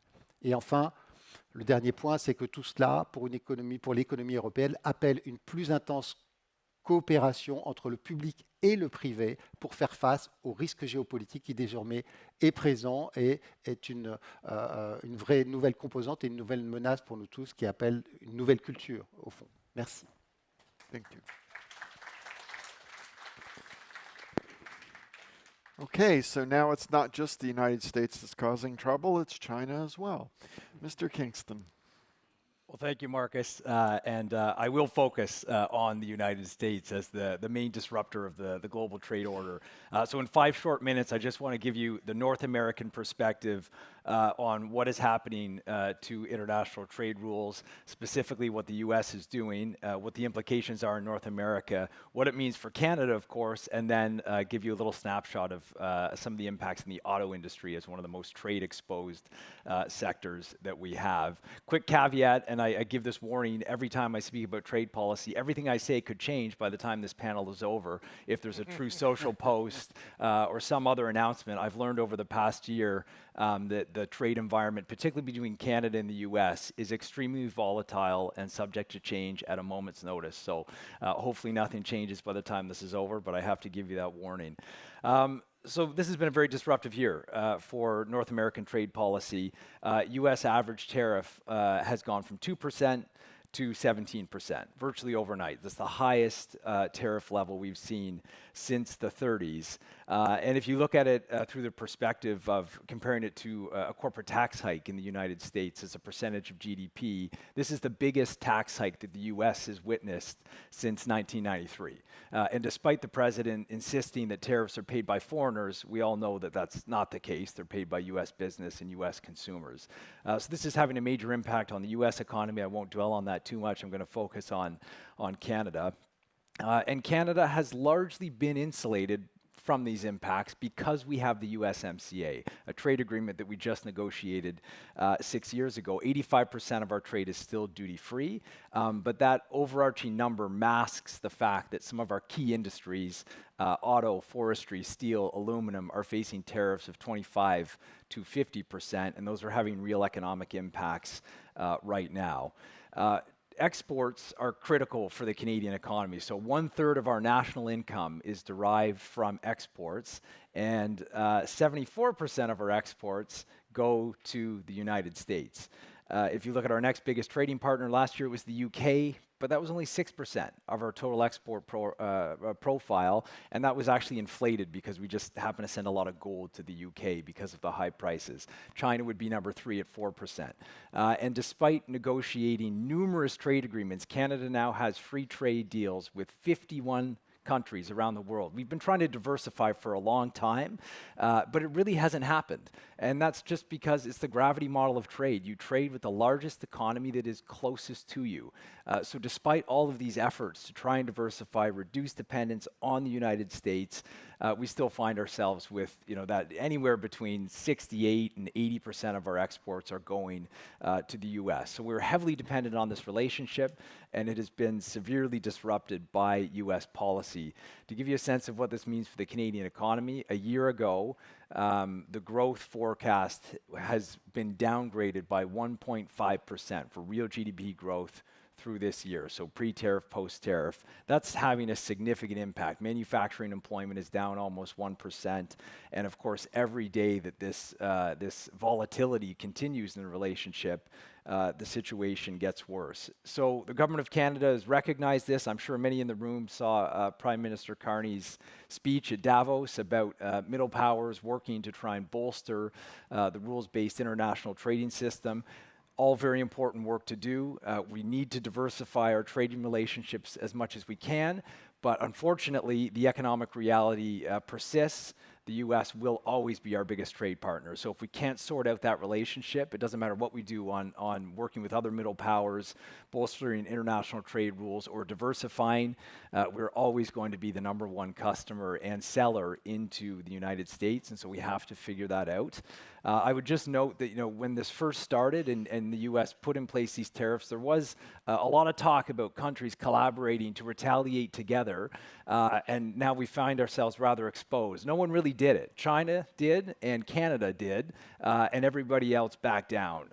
So Canada not only has this important trade relationship, but we've actually retaliated on the US. You've probably read about bans of US alcohol that are getting a lot of attention. We've put tariffs on US vehicles coming in to Canada, and now we're approaching the review of our USMCA agreement on July 1st, and there are absolutely no guarantees that that's going to go smoothly. So the next few months are going to be really critical for this relationship, and I think will have implications for the broader international rules-based trade arrangement. Last thing I'll leave you with is just a few perspectives from the auto industry, simply because it is so trade exposed, and there are tariffs of 25% on all autos going into the United States. The current estimate is that US tariffs are going to cost US auto manufacturers $188 billion over the next 3 years.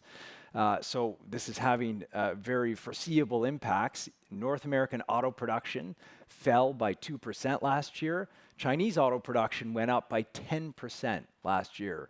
So the US has put tariffs on its most important supply chain partners in automotive.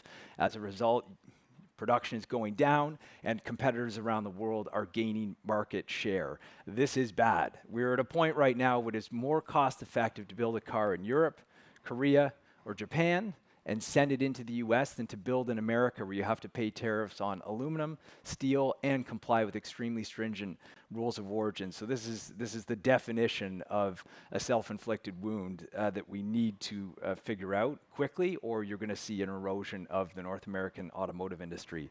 So I'll leave it there. I wish I had more good news, but happy to discuss some of those auto implications in the Q&A. Thanks.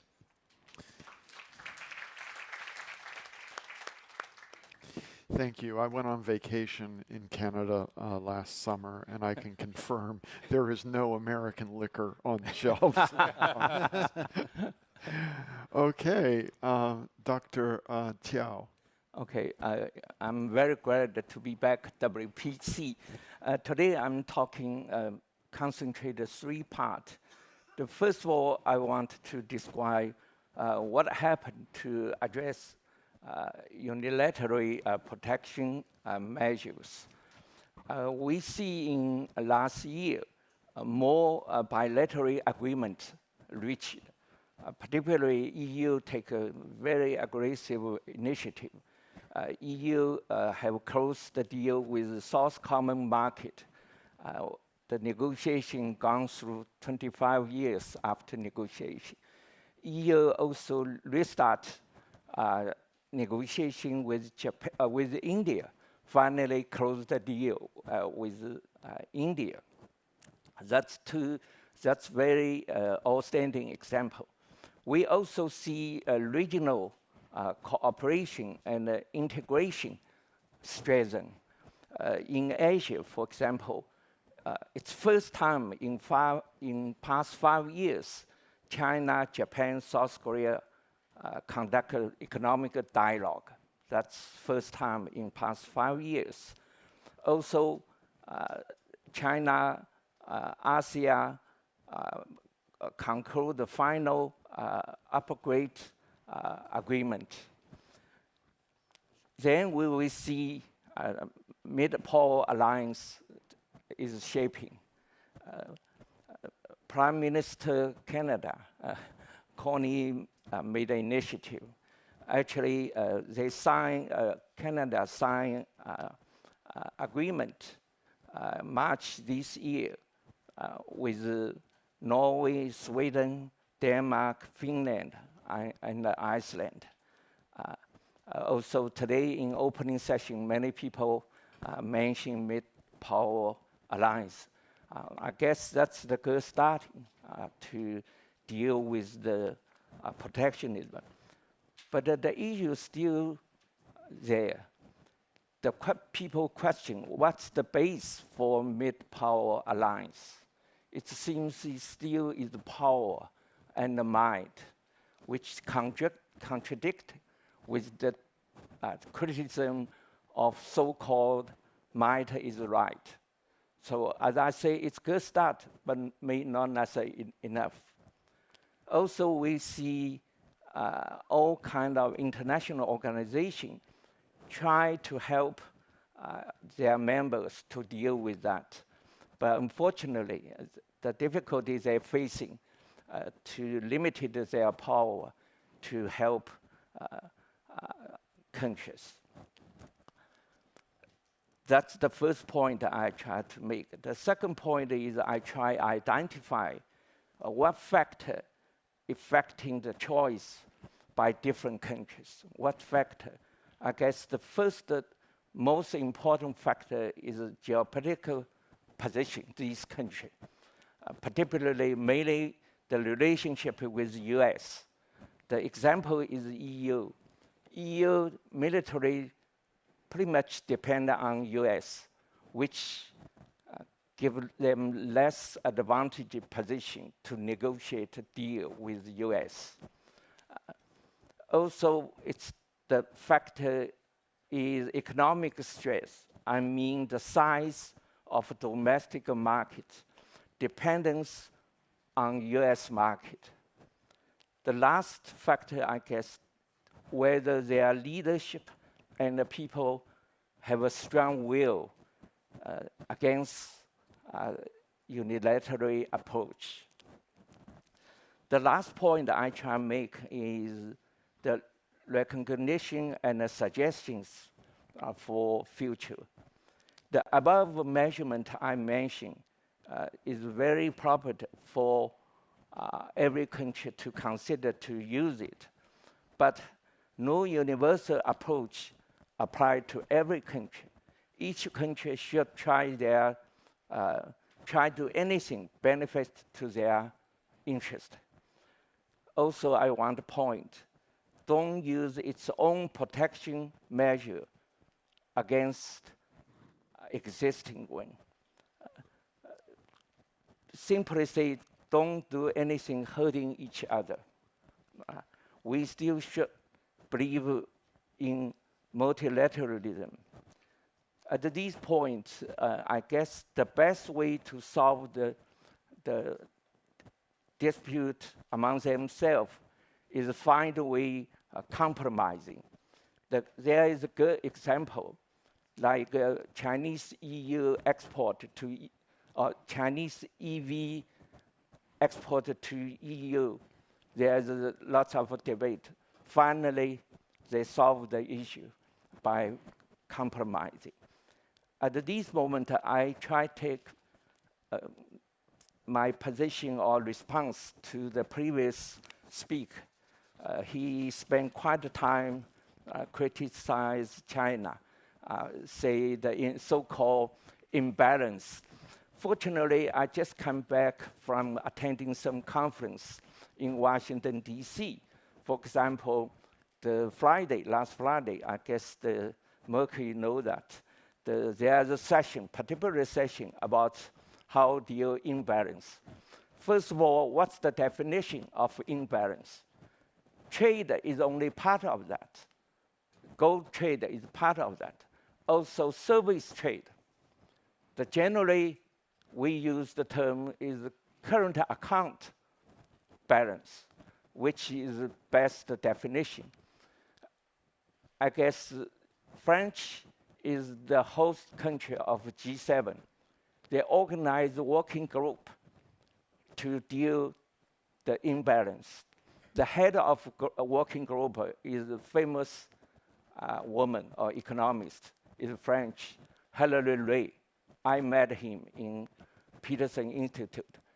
She made a presentation, introduced the report of G7 working group on imbalance.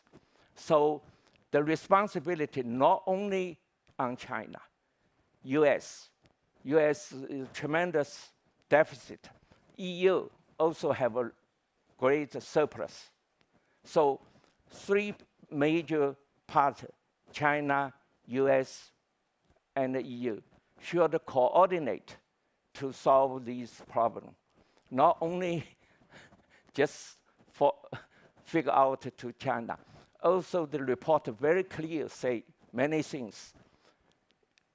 Exchanging rate doesn't matter with the surplus or deficit. I strongly suggest maybe people here can look at the report. I guess basically translated have already written by French I try to ask my colleague using AI translate English. I haven't get it. So I just stop here. Maybe I can answer question later. Okay, thank you very much. And now for our final intervention of the first round, Professor Suzuki. All right, well, thank you very much, and thank you very much for Mr. Professor de Montbrial and WPC to invite me again for this wonderful occasion. And you know, it's always difficult to be the last in such a great panel because everyone else have already discussed so many important issues. From my point of view, I'd like to offer some of the analytical framework of understanding of the new economic order in the world. And I think one of the key point is the question of the indispensability. The indispensability is probably the very important concept to understand what's going on today. On the one hand, the free trade arrangement, the free trade regime has not yet dismissed, but there are countries which have the certain indispensabilities, are using those indispensability as the weapon or the leverage to force other countries to change their policies or behavior or trade patterns. So United States, for example, Brian has discussed about the Canadian position.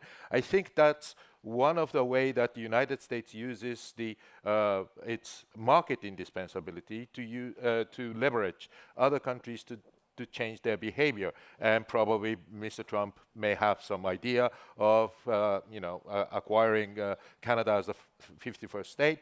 I don't know if that is leveraged enough, but I think that's the way that United States uses its market indispensability. On the other hand, China is using the indispensability of goods such as rare earth mineral to leverage against the others. So these indispensabilities are now forcing other countries to behave differently.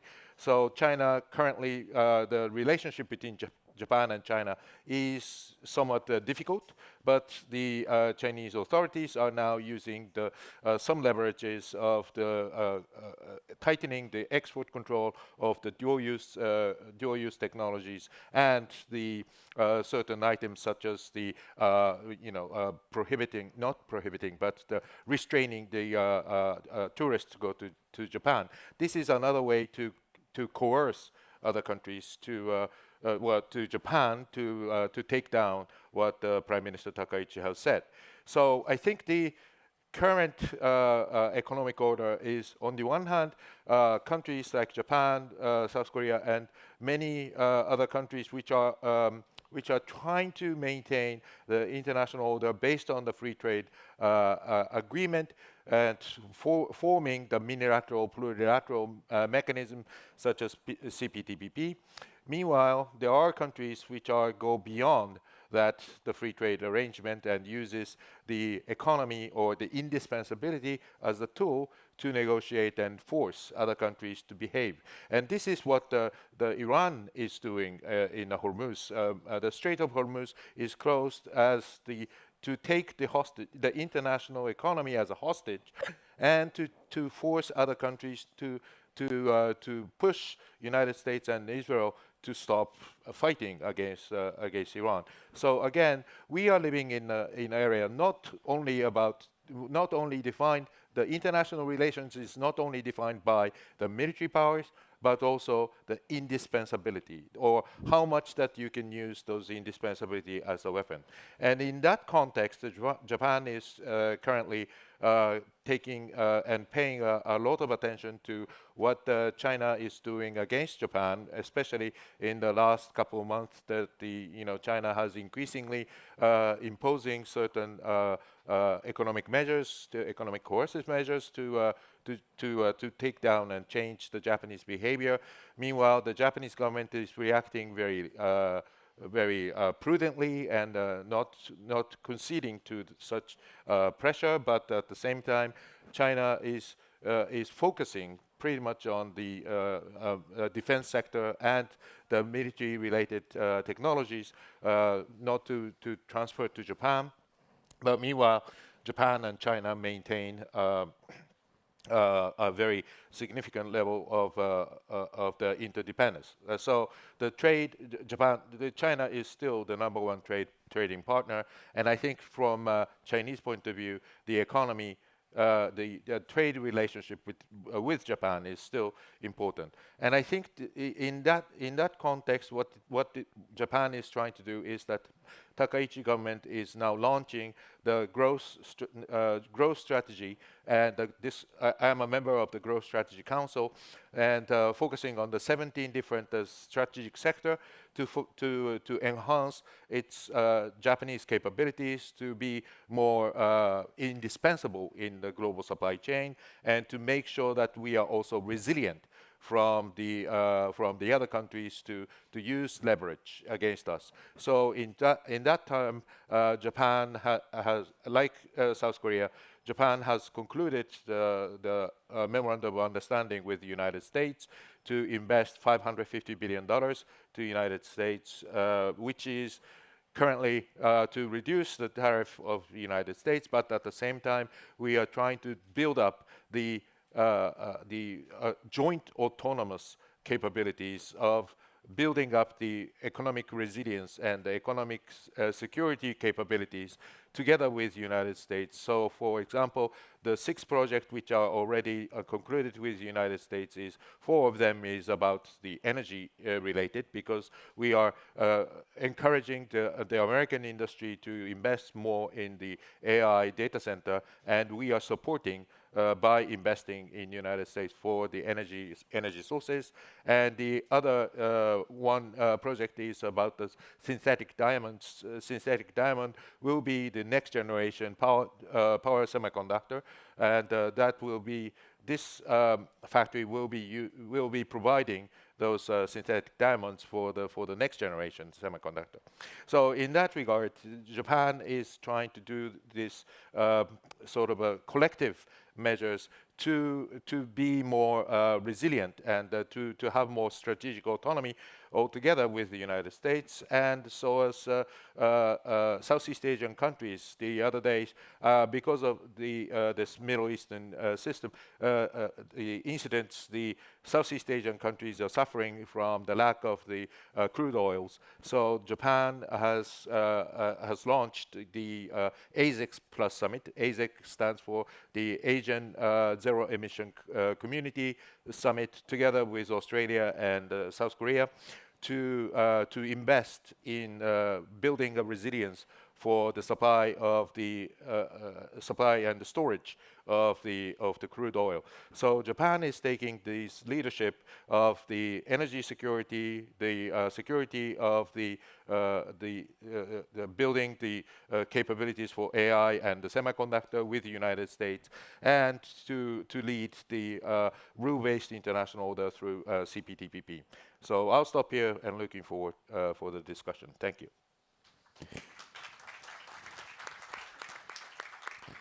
Thank you. I would like to say something at this point, because both Teiho and Professor Suzuki mentioned these investment deals that the United States has concluded with Korea and Japan, respectively. And I suspect that most of you don't recognize or don't realize just how extortionate these deals are. Because what they do is they set up a structure. The 2 deals are not alike. Because the Korean president was being impeached, they didn't have a government when the United States came to negotiate. So there was a long delay. So Japan went first. And then the Koreans, when it was their turn, they could see what the Japanese template. And they were able to negotiate some differences that actually make their agreement a little better. But the basic issue is, there is a structure by which a binational committee makes recommendations, but that recommendation goes to an interagency a group of the U.S. government chaired by the Secretary of Commerce. They formulate the menu of potential projects, and then that gets passed along to the President of the United States, who picks the individual projects. So the project selection is really controlled by the United States. Then once the money is invested, it goes to a special fund that's controlled by the U.S. government. When they start investing in these projects and the money starts coming in, it's shared 50-50 between the donor country and the United States. Once the donor country gets paid back, including interest, that division shifts to 90% for the United States, 10% for the donor country. And I'm in the process of doing with some colleagues research on this. These projects have to have very high rates of return if the donor country is going to have a positive present discounted value on this transfer. And in the case of Japan, the magnitude of those transfers is equivalent to what the Germans paid in reparations between 1925 and 1929. So this is victor's justice with an 80-year time lag. The Koreans got a little bit better deal because theirs has a 10-year horizon, and the hope is that whatever new government takes power in the United States in 2029 will simply absolve the Koreans of the obligation. Okay, so that sets up my first question to the panel. Suppose in 2028, the Democrats win the election, and some reasonable Democrat with multilateralist instincts comes into the White House and comes to each of your countries and says, it was a nightmare, but the nightmare is over. We want to rebuild cooperative relations. How does your government react?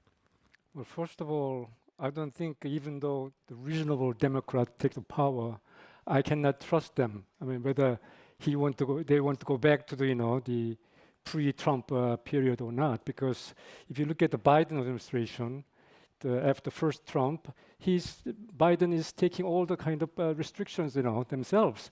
And then in addition to that, they did something else.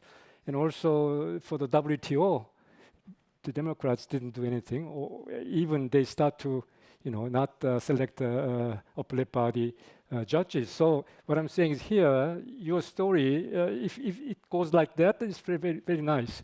But I don't think, U.S. government under the new Democratic Party will do the same thing.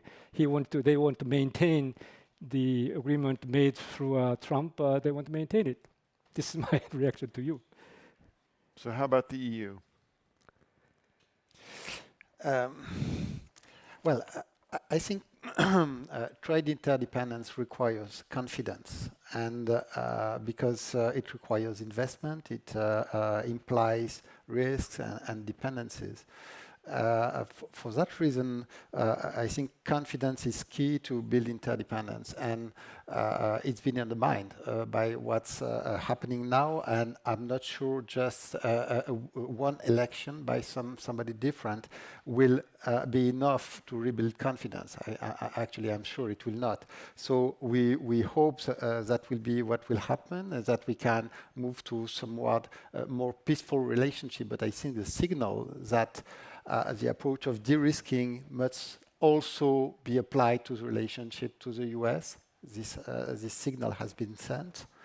And the other side being that we need to rebuild that confidence, and that will require more than just a few good speeches.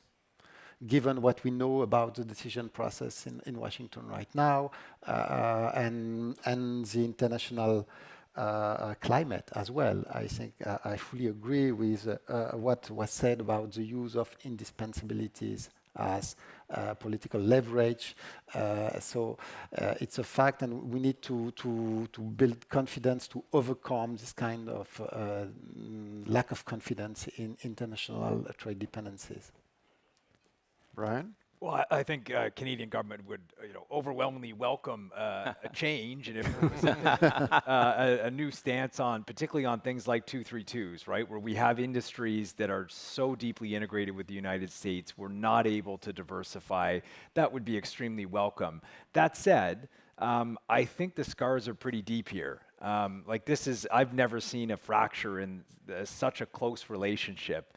And I think even if you have a change in stance from the administration or a new administration, there is going to be this now, I think, long-term push in Canada to try and diversify as much as possible. And again, it depends on the sector, but people will want to avoid going through this situation again. And I think the best example of this, And our government just announced $81 billion in defense spending. Unprecedented.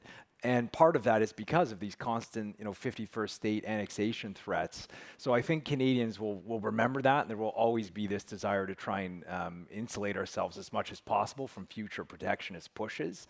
But at the end of the day, we're so integrated, so we've got to get back to a stable trading relationship. Okay, I guess new administration probably will provide some certainty for China. But in terms of trade policy, I don't see big difference. Both, Trump administration and the Biden administration. Biden administration using the slogan called the small yard, high hands. But I don't think maybe more specific. I make a joke. Actually, Trump made China look better because he universal to have high tariff to every country, which maybe in some sense is better to China. Well, given the deep division of the society in the United States, I think if the Democrats are elected as a new administration, they are trying to reverse what happened during the Trump administration in terms of the domestic policies. But I think the Democrats tend to have the very protectionist tendencies, and also as both Professor Park and Professor Kwao has said, that it is very difficult to assume that the new Democratic Party will engage in the free trade and the more rule-based international order, like what Mr. Biden did. He didn't come back to EPP. He didn't appoint the WTO appellate court, and Biden administration imposed the semiconductor export control. So I think using the indispensability as a leverage, Mr. Biden has been the master of that. So I think the structure, the whole structure, will not change. Well, I think you are logically correct that credibility once lost is very difficult to reclaim.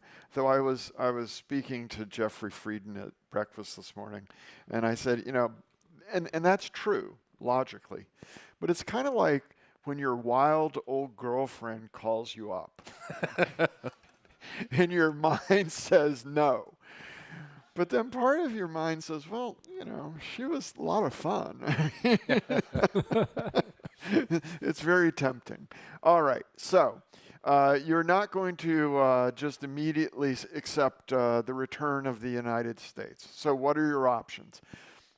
Teho mentioned that the WTO is foundering, but you have CPTPP, which Korea is trying to join. And there's the possibility of the EU getting involved.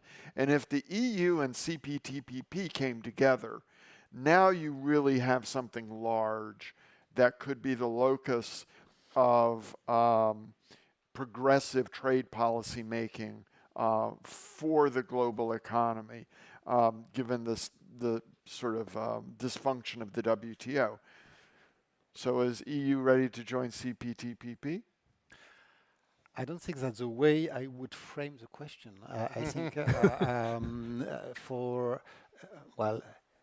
EU and CPTPP have already established a dialogue. So the point, I think, the question is not about the EU joining the CPTPP, but whether a substantial, something substantial can come out of this dialogue. And the question is, what can that be, given the present circumstances, given also the fact that many of these countries in the CPTPP, most of them actually already have an FTA with the EU, and those of them that don't have negotiations. So to me, that's why it's a question not of exchanges bargaining market access, as we've been used to do for decades in trade. It's a question of building confidence, including in times of crisis, including under pressure. So it must be a kind of political commitment that an agreement, kind of, it should lead to an agreement that even under political pressure, we can deal our trade relationship based on rules. And it should also take into account the fact that economic security is now on the top of the agenda for most of our countries. It's a fact, so we need to take that into account and plan the corresponding exemptions or rules so that we can accommodate economic security with rules-based exchanges. Great. So I'd like to, at this juncture, open it up to the floor. I see hands here and here. So first, Jeff Frieden, and then the gentleman in the front row. Hey, and first, I want to disavow any knowledge of the crazy ex-girlfriend idea, Marcus, just in case my wife is watching. Brian, this is about Canada, which is a member of CPTPP, and also, at this point, of USMCA.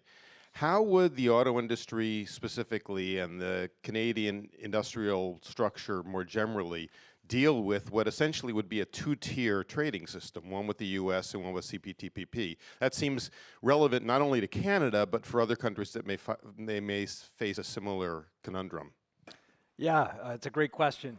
The industry really wouldn't be able to pivot to anything but U.S. supply chain. And that's just because that's the way the industry was created. I mean, we've had an auto industry in Canada for over 100 years, but when the Auto Pact was struck with the U.S. in '65, we started to create this integrated supply chain. And so we always use the statistic that a typical part or component will cross the Canada-U.S. border 7, 8, sometimes 9 times before installation into a finished vehicle. And a vehicle produced in Canada, you know, we've got a GM plant building pickup trucks in Oshawa, 60% of the parts in that truck are American. So it's not even really a Canadian car, it's a North American car. And all of our regulatory structures have been aligned to the United States because we've done this together, we've built this industry together. So there has been a lot of talk because of the tariffs. Can we now find a way to export to CPTP markets, go to Europe, go to Asia? And the answer, you know, not to sound unambitious, but it's just no. There would be no commercial reason to build a vehicle in Canada and send it to Europe. You would service the European market from a European base.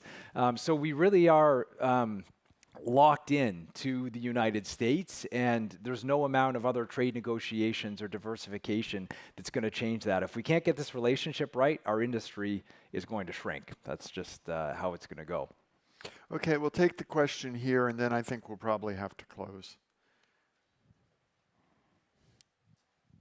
Thank you. First, remember 2015, the end of the Obama administration? There was an agreement that was about to be concluded between the United States and a number of countries in Asia.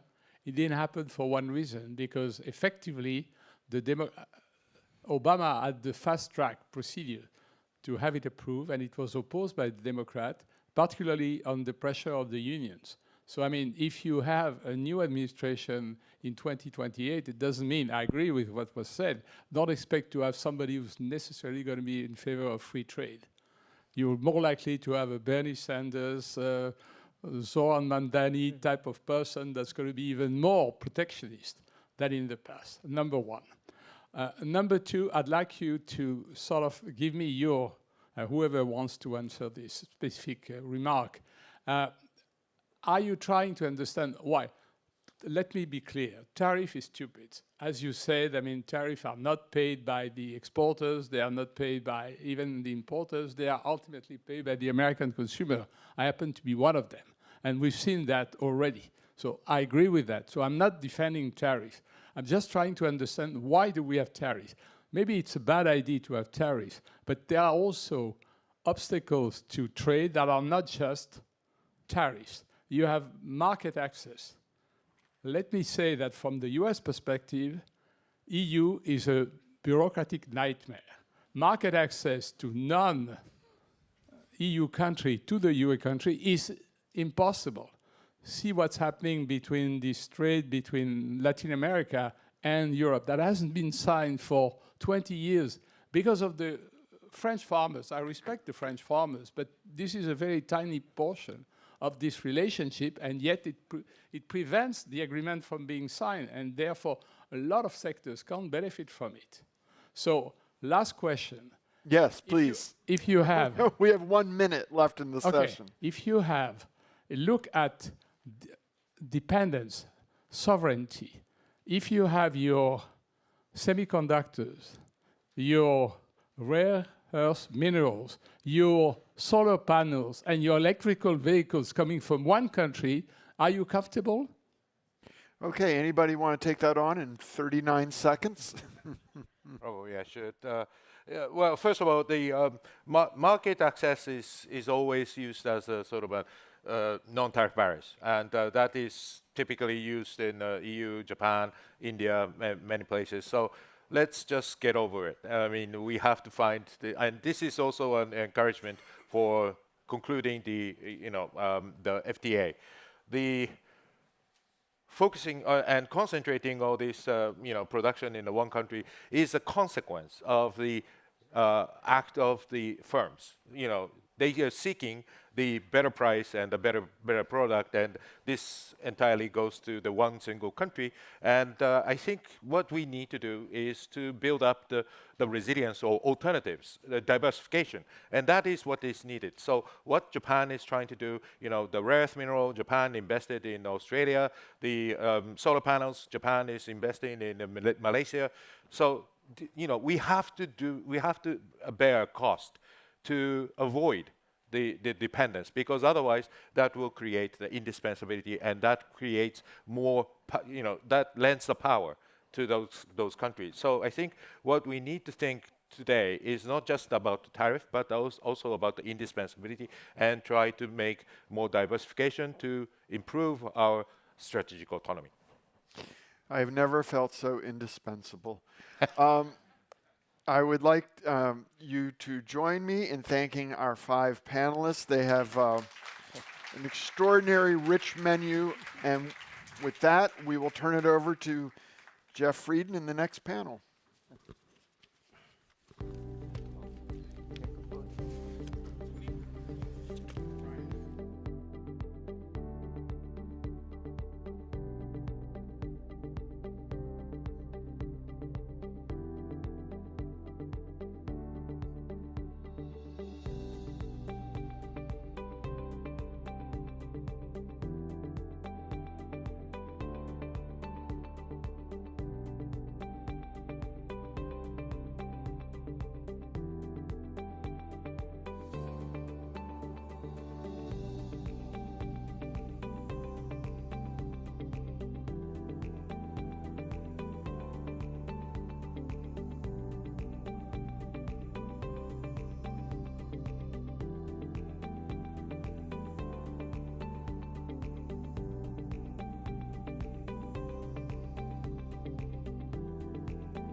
Good morning.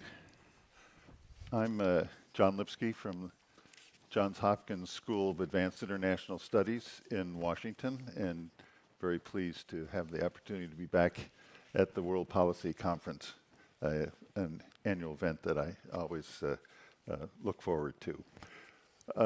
We're going to, you may look at your program and look up here and think that perhaps someone is missing, and the answer is yes. One of the participants, Eric Brightman, has been delayed, and rather than try to switch around, we're going to shorten the program slightly and help get things, in case you were sitting and wondering how will things get back on schedule, we're going to help that happen.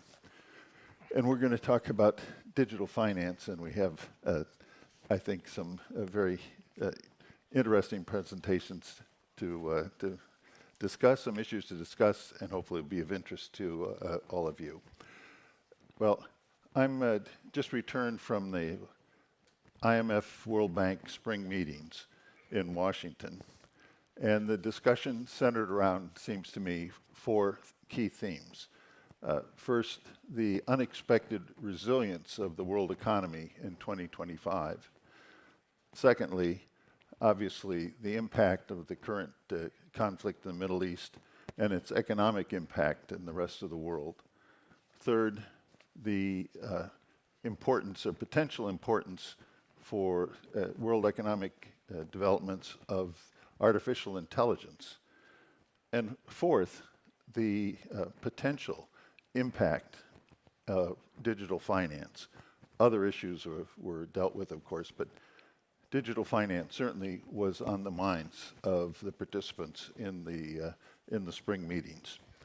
Now you can ask what in the world exactly is digital finance. Certainly it's the delivery of financial services, which are essentially transactions, the conducting of economic transactions, and as a store of value via digital channels and digital technologies.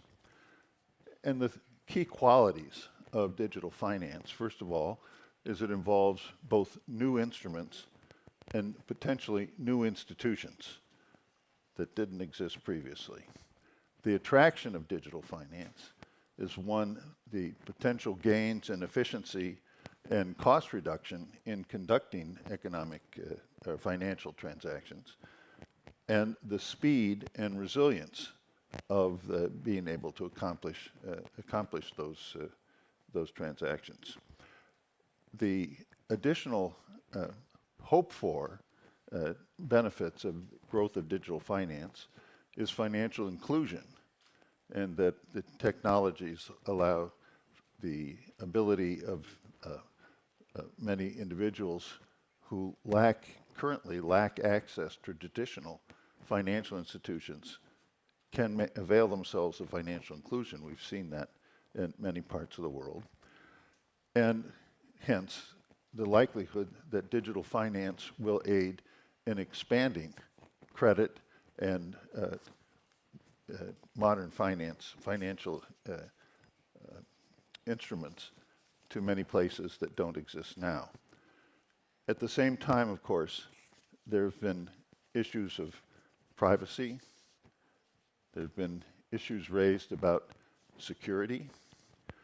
And of course, the creation of new instruments and new institutions is creating a regulatory challenge. And in fact, what we can see already is a difference in focus of the development of the means of digital finance between the US, the European Union, and China. They all seem at this time on somewhat different paths with respect to the development of digital channels, of digital finance. The risk, therefore, is that rather than expanding the efficiency of the system through advanced interoperability, that the result will in fact be the opposite, namely an incentive or motivation of different authorities to create barriers to the instruments favored by other jurisdictions. Well, today we're going to discuss this from two different perspectives. One, first, Jean-Pierre Landau, and I'm in the interest of getting us back on schedule. You can read the biographies in your program. Jean-Pierre Landau is going to provide a guide to the principal formats of digital finance, how they differ and how they're being used, on the presumption that this will be, I think, of interest and use to this audience. Secondly, we'll have Sam Aquilea, whose name I'm certainly not doing a good job of, whose surname, sorry, Sam. So far, so good. Thank you. Sam is going to provide a viewpoint from a user, and because it is clear, among others, Sam's from Nigeria, that emerging markets represent a potential large beneficiary and user of digital finance in ways that are both potentially very attractive, efficiency enhancing, but at the same time potentially disruptive to local financial systems. We'll talk about that and then respond to your answers. First, Jean-Pierre, please take it away and give us a roadmap to the digital finance world. Thank you very much, John. It's really a pleasure to be here, and thank you for having me. When we talk about those topics, there's always an aspect which is absolutely mysterious, fascinating, and a little bit scary, and addictive at the same time. I think all this was summed up very well by the British comedian John Oliver a few years ago. And he said that the cryptocurrencies are about everything you don't understand about money, combined with everything you don't understand about computers. And I think he summed up, actually, the heart of the mystery. The technology is changing. For people who are not very familiar with technological issues like myself, it's a little bit of a mystery. But we feel that the technology is going to raise extremely important financial and monetary issues, and we have to be able to walk on both legs and to look at the two kinds of issues simultaneously. So that's what's very important. And very often when we look at market literature or even some academic literature, the way the business is presented, we have an enormous amount of details on the technology, sometimes presented in a very obscure and not easily understandable way, and very few details on the monetary underpinning. And my point here is that we shouldn't be blinded by the technology. We should embrace the technology. It's very positive, but we should keep sufficient distance and understand what it means in terms of our monetary and financial system. And just to bring it back to the simplest thing, how do we pay today? And in the act of payment, I think we basically have two choices. Either I'm peer-to-peer, I'm in front of you, and I can pay you in cash, which is an object. It's anonymous, it's immediate, it's easy, but I have to be in front of you. We have to be physically close, literally at arm's length. Or if I want to make a payment at a distance, I have to go through the banking system to have a banking account, a network of correspondent banking, and I can make a payment at a distance. So there is a kind of choice, either direct but very close, or indirect, and I can go far away, but I need an intermediary. And what digital finance and digital money in general is to free us from this dilemma. It allows us, in theory, if it works, to pay at a distance on a peer-to-peer basis. And that's the emergence of digital cash. There is a quote which I won't give there, but Milton Friedman in 1999 said exactly that. He said the internet is going to allow the emergence of digital cash, and I will pay you anonymously, peer-to-peer, no intermediary, at a distance. And that's exactly the ambition today of all those innovations, at least in their best aspect. And as John has said, it can help financial inclusion, it can help cross-border payments, it can help eliminate a lot of frictions in our financial and monetary system, provided it's made on a sound basis, and that's actually an enormous progress. So what is the main technological underpinning? I'm not going to go very deep into the details, but I think the core thing which we have to master is the idea of a token. So a token is a digital object moving on the internet to which we attach value. That's the whole general idea. We can think of it as just an electronic file. I have my name on it. I have a value attached to it. So the whole problem is, of course, to attach a value to it. I can only access it through a cryptographic key on a public network. And that's the big technological progress of the last 10 years. We can have access to things on a public network in a very safe way. And if I access it, I take my name out, I put John's names, and I have made a payment because the value has been transferred to him. That's what a token is, basically. You will find many, many more complicated definitions, including in very international institutions like BIS. They tell you it's programmable, it has to be on the blockchain, and so on. That's accessory. The essential thing is that we have a digital object which is secure with my name on it, and I can transfer it over an infinite distance. Everything literally can be tokenized. I can have a token representing a building, I can have a token representing a work of art, I can have a token representing any kind of object. I will have, and there are already tokens representing financial securities or financial assets, and I can have tokens representing money, and that's what digital money is about. So that's the essential thing, and when we sort of accept that, everything becomes very clear. Of course, a digital object, it's an object. It's not a claim on the bank, it's an object. It's just like a cash. And it has to be recorded somewhere.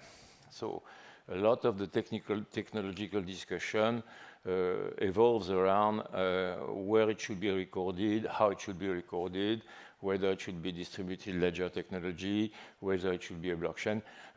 I will not discuss that today. It's a very important discussion, but it doesn't have as much impact on the monetary underpinning as what I want to discuss now. Now, I have a token, I can move it around. The form of money I change. It's not a deposit, it's not a claim on the bank, it's just an object to which value is attached. And that is very, very much disruptive for the financial system and the monetary system. And it's disruptive in three ways. It's disruptive for banks, of course, because it introduces a competition on the payment functions of bank. I can pay without a bank.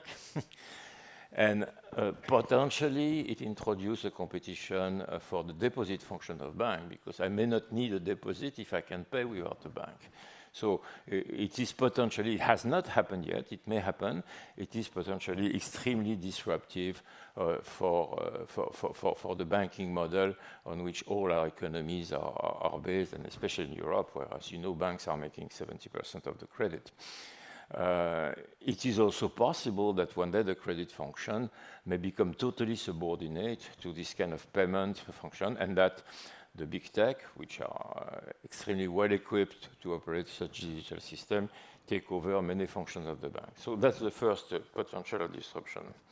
It is very disrupting for central banks, because any agile developer can create a token, and therefore anybody can create money. And so the technology makes it possible to create private money very easily, and to try and build model more or less honest, more or less integral, with integrity, but I can create money everywhere. That's why you have hundreds of thousands now of cryptocurrency trying to move around, because any developer can do it. And more fundamentally, it raises the question of private money, the role of private money as compared to public money. We have a system now over the last century where, since the beginning, I would say the 20th century, we found a balance between private money and public money in our economy. Most money is private, bank deposit is private, but it's supported by public money. It is convertible in public money. It is regulated in a way that makes it equivalent to public money. It is guaranteed in many ways. So we had a very efficient balance between public and private money right now in our system, which ensure both efficiency and stability. This may be destabilizing because new forms of private money may be emerging, and that may create both monetary policy problems, but also essentially financial stability problems and sovereignty problems. So if I have private money which is cross-border, there was an attempt 7 years ago already by Facebook to create their own money, which was called Libra.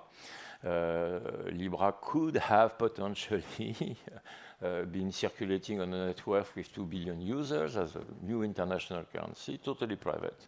It was appropriately killed by a regulator, but it was a warning sign of what could happen. And of course, the third disruption is between governments. Tokens can cross border very easily. The system is essentially cross-border, and therefore we can have a new forms of currency competition.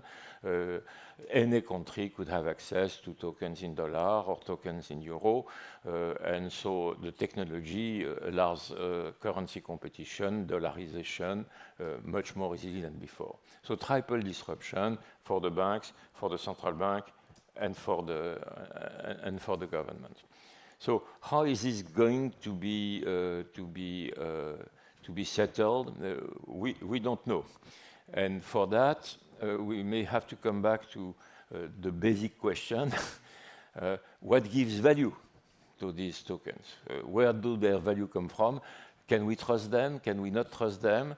Can we use them safely or not? And depending on the answer, a lot of the questions I have raised will be solved one way or another.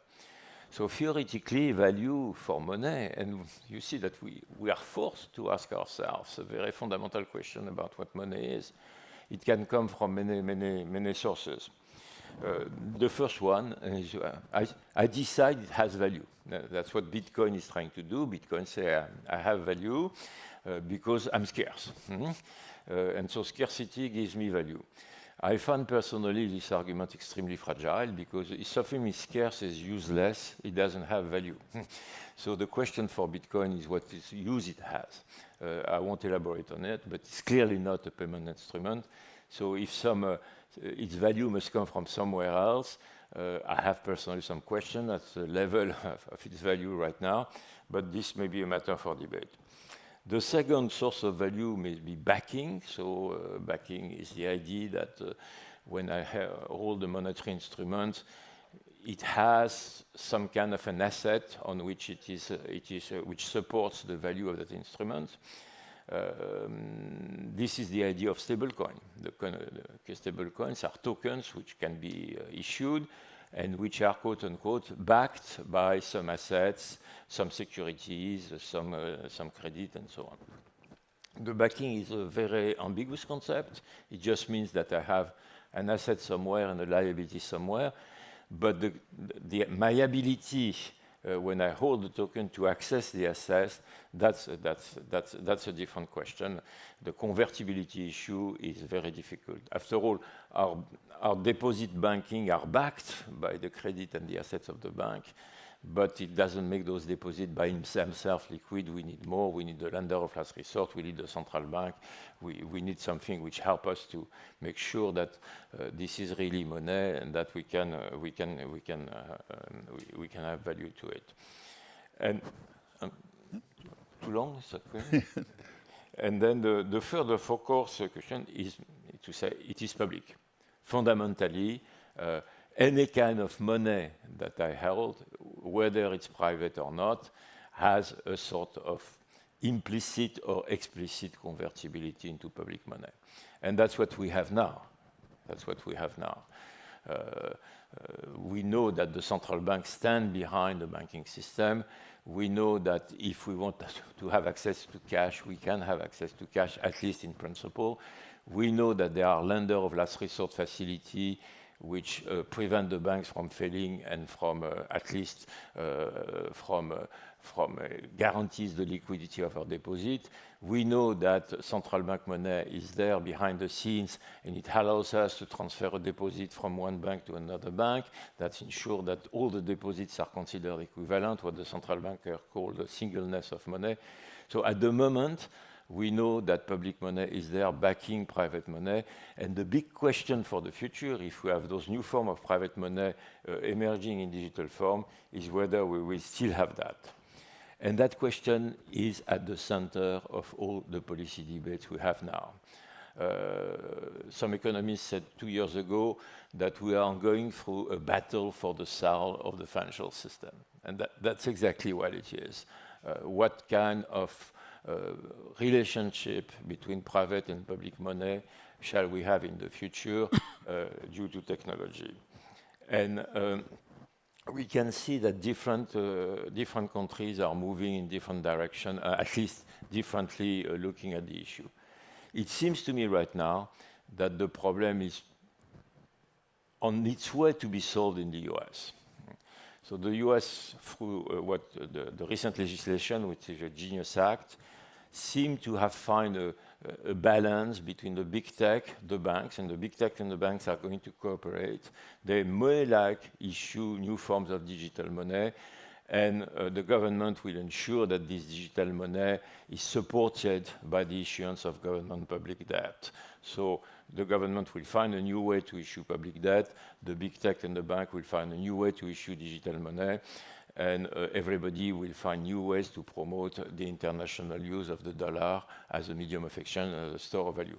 I think that's the guiding strategic principle between the Genius Act, and that form of cooperation will allow the US government not to issue their own digital currency, because they will ensure that the private digital currencies issued by the big tech and the banks is actually almost equivalent to public money. In Europe, the issue is much more muddled. You know that the central bank, the ECB, is very keen to promote a digital euro, a project which I think I support fully personally, which is very good. But there is clearly some pushback by the banking system. And the banks are very, very afraid that if we, you and I, the ordinary citizen, we have access to public money in a digital form on our mobile, that will trigger one way or another some loss of deposits from the bank, some difficulties of funding, some increase in the cost of funding, and that will impede the intermediary function and the credit function of the bank. And so you can see that in Europe, the opinion is very divided on this idea of at least a retail central bank digital currency. I find that paradoxical, personally. I found that a little bit, I think we should need a more strategic vision. I think the bank and the central bank are actually complementing our system. The banks have access to the central bank balance sheet. The big tech do not. It's a huge advantage for the banks. And I think it should be easy to find a compromise where both the banks and the central banks issue their digital money, and the banks are supported by the central bank in doing that in a way which does not disturb their business model. It is very important. It is very important strategically for Europe. We talk a lot about the capital market union, but we tend to forget that our payment system in Europe, as soon as you get cross-border, is actually dominated by US firms. MasterCard and Visa do the bulk of cross-border retail payment in Europe. So at the moment where you think and talk a lot about strategic autonomy, sovereignty, data, and so on, this is certainly maybe seen as an anomaly, and we should maybe focus more our attention, taking into account the technology, by creating more payment and more sort of payment union in Europe, which seems to me as urgent, if not more, as the capital market union. And last word about the emerging economies.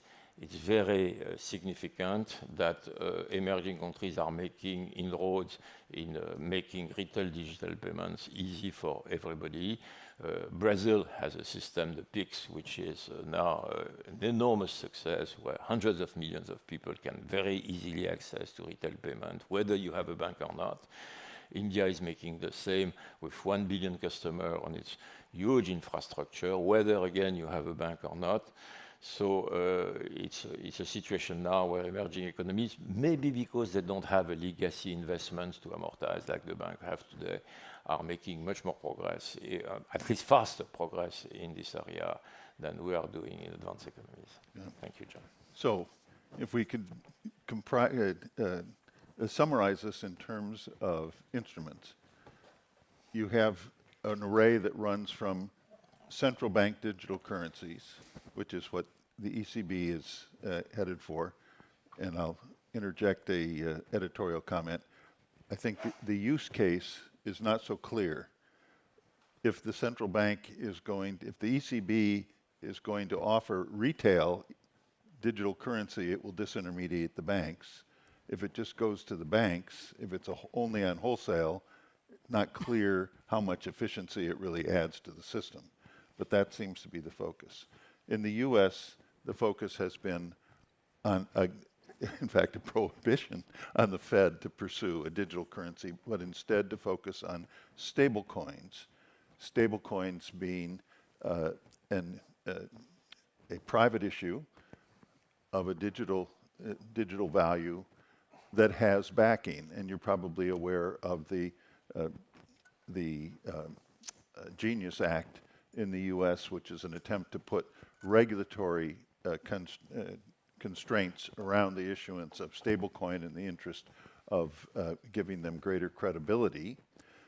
And then there's crypto, which is unbacked and trades outside of any regulatory, for the moment, outside of any regulatory constraints.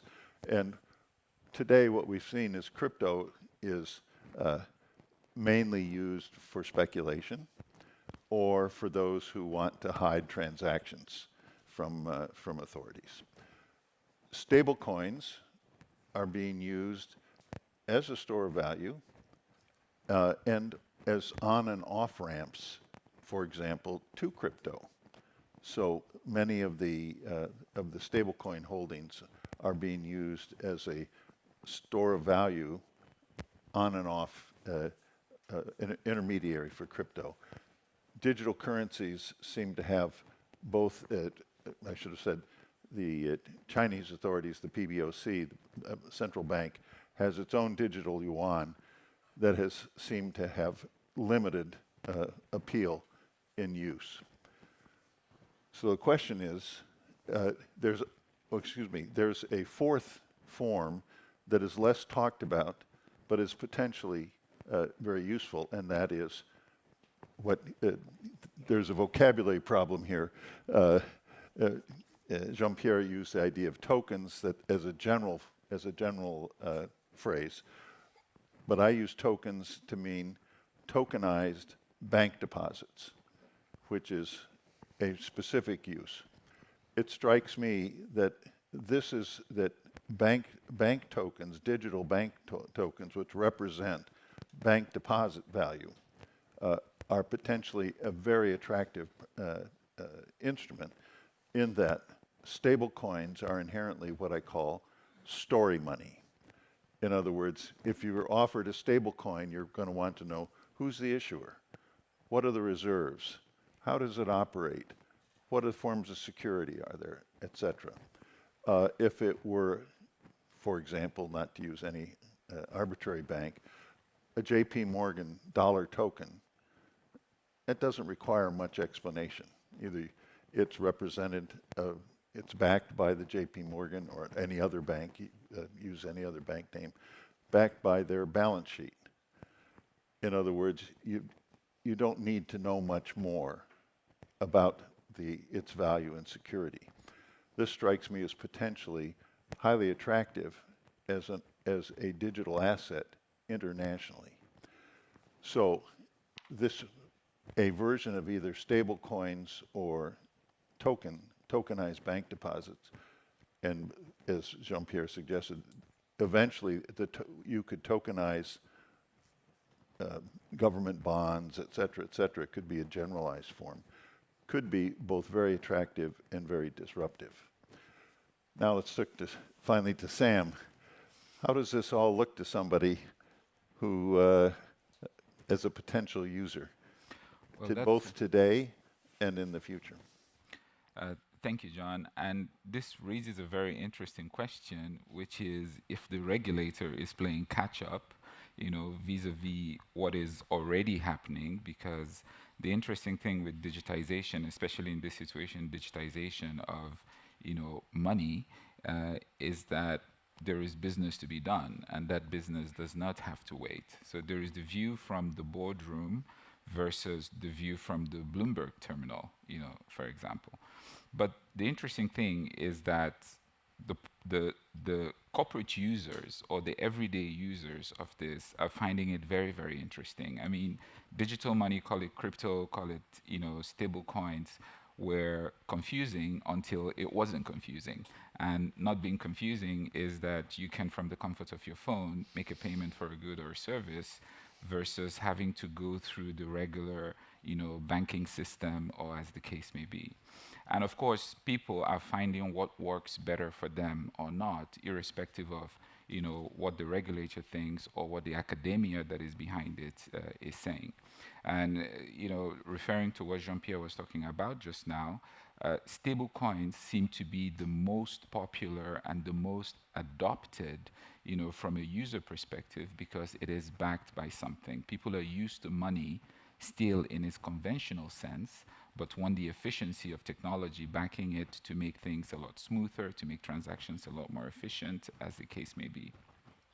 And to make it really short, I think the adaptation now is going more towards stable coins because there is something backing it up, whereas crypto is seen more like a store of wealth that is not backed by much other than speculation.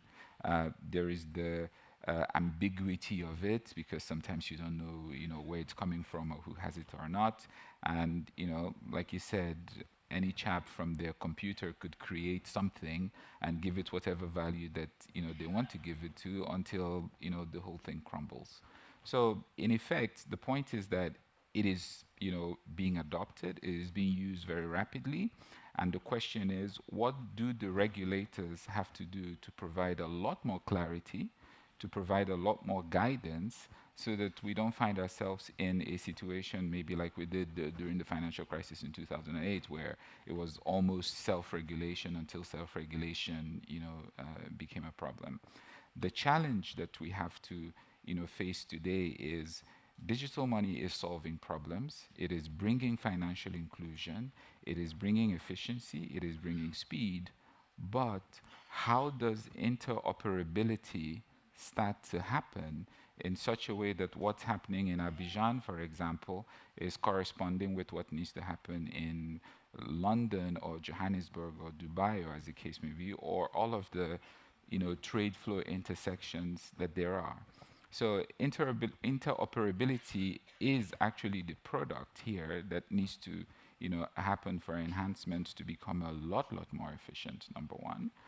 Number two, then, is the financial inclusion question that we are solving. How do we make it a lot more sustainable? How do we make it a lot more durable, such that there isn't, something happening here today that everybody is used to, and then tomorrow the regulator comes up with something else.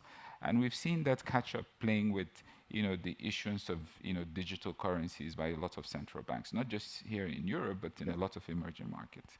In Nigeria, where I come from, the government has issued the e-Naira. There's the digital Naira. But nobody is using it. Nobody's using it because there is not a lot of clarity around it. And there's a lot of other governments that are doing that. So the important thing is what is working, how do we bring interoperability to it, and how do we ensure that in doing so there is sanity so that everybody understands what the rules of the game are.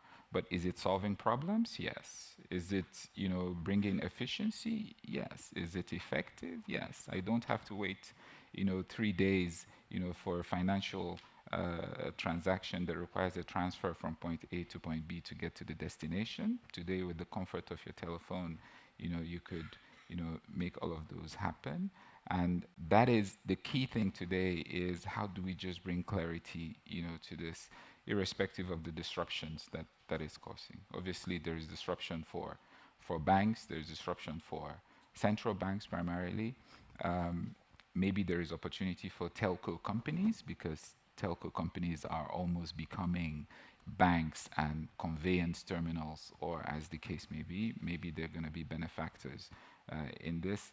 But ideally, how do we just make sure that this digitization exercise that we are on is a lot more sustainable? And that's the key. Interoperability, and how do we ensure that at the end of the day, we are not finding ourselves in a situation where we are dependent on things that are not within our control, because the financial markets won't wait. Business has to go on in effect. So the implication is this is an attractive and intriguing form of finance that is inevitably going to grow, and the greater, presume that the clarity is going to evolve around it. That's right. So the right interpretation really is that this is a way of the future that is going to become much more prevalent. Does that sound right to you, Jean-Pierre? Absolutely. That sounds right to me. I still think, but maybe it's my sort of DNA, I still think the major issue that we all have to solve is this balance between what is private and public. Private has the advantage of efficiency. Nobody wants to have a payment system which are managed by the public sector. But public has the advantage of value. It gives value.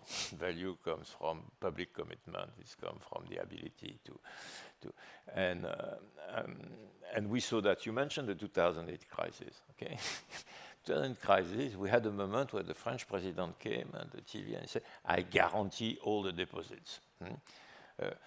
Fortunately, nobody asked what it meant precisely, okay? But that was the moment. So we had billions, trillions of private money which were hanging there with doubts about their value, and the government said, I guarantee them. And I still remember, I can tell the story now because it really inspires my thinking about that. I had a friend who was working in he was at the top of one big French private bank, and in November 2008, so a few weeks after Lehman, he called me and asked whether he could open an account at the Banque de France personally. So you had the gentleman who was responsible, and I know that story has repeated itself in many, many places. So the people who were issuing private money in those periods started to have doubt about the value of private money. And we know from history that it happens from time to time in the 19th century. So private money is very good, very efficient, very reliable. You must be sure at some stage that it will be backed by public money. That's really my fundamental argument to issue a central bank digital currency. I know the argument is not efficiency. I know the business case is not there. I know exactly. But you have to think what happened in exceptional circumstances. And you have to figure out a way, if we all our money, and your kids, they will hold their money in their digital mobile in the form of token. There's no doubt about it. The question is whether they will have a bank account or not. That's a big question. But they will have their money there. The kids who are born today, they will have their money on their mobile. What happens if one day they think they have a doubt about what they have on their mobile? Mm-hmm. I think it's our responsibility to think about that question. And I think that makes the case for a public digital money accessible to all of us. I'm sorry, I've been a little bit. So, I guess we haven't resolved this issue, other than to suggest that it's fundamentally attractive. It's fundamentally, potentially very disruptive. That's right. That it's going to develop at a high rate of speed, and there's ambiguity about format and about public responsibility. There's going to be pressure. Again, it seems clear that there's a real differentiation between focus of authorities here in Europe on the digital currency in the US and the promotion of stable coins, and I think ultimately tokenized bank deposits. And whether, I think a key issue is whether this proves to be disruptive enough so that authorities are motivated to start creating barriers and prohibiting forms of disrupting, forms of digital finance from disrupting their domestic systems. We shall see. We're supposed to, on the one hand, ask questions from the audience. On the other hand, we're out of time. Is there one question? Did someone have an insist?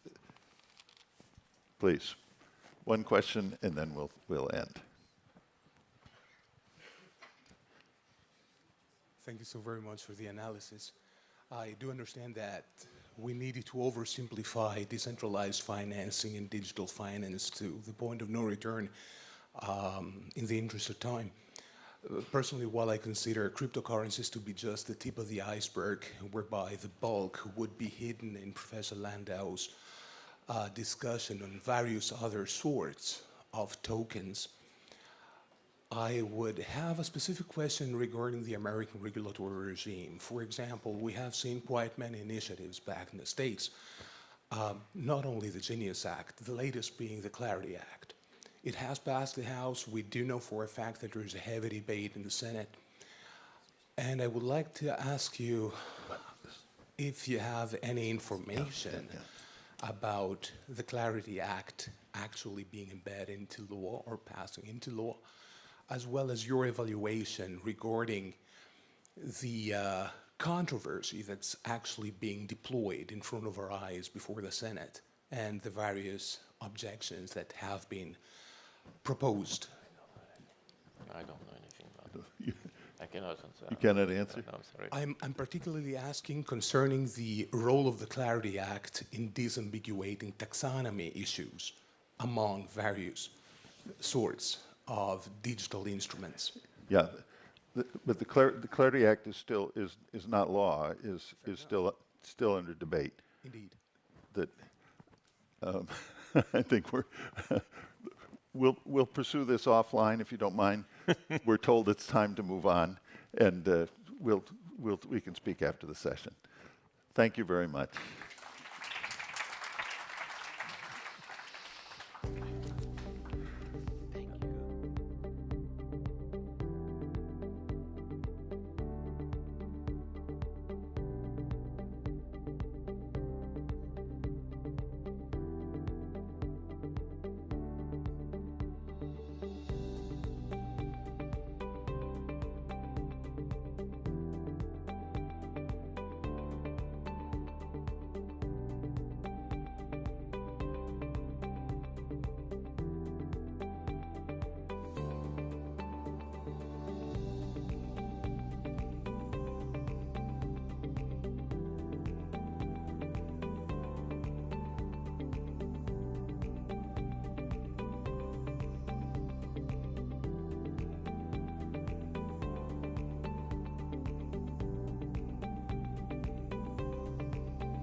Anwar, can you hear me? Yes, I can. Good morning. Good morning. First of all, I want to tell you how happy am I that you are with us today for this 18th edition of the WPC, in spite of these very special and painful circumstances. So thank you again, Anwar. And of course, my first question is an obvious one. How did we get to that situation in the Gulf countries and the Middle East? Thank you. Thank you very much, Terry, and very, very appreciative of the invitation and of joining you today to also address how we see these developments that touch all of us, really, from our perspective here in the United Arab Emirates. I think these are issues, in my opinion, that have been long delayed. And a lot of the crises in the Gulf and these crises have also touched other areas of the Middle East and beyond, have centered a lot, to start with, a lot about Iran's nuclear ambition. And of course, from that, we have seen a series of diplomatic attempts and military, really, confrontations in order to address this issue.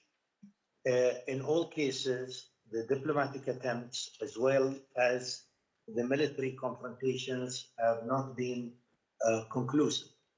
So I think this has been among history now of more than 15 years of recurring crisis, whether diplomatic or military.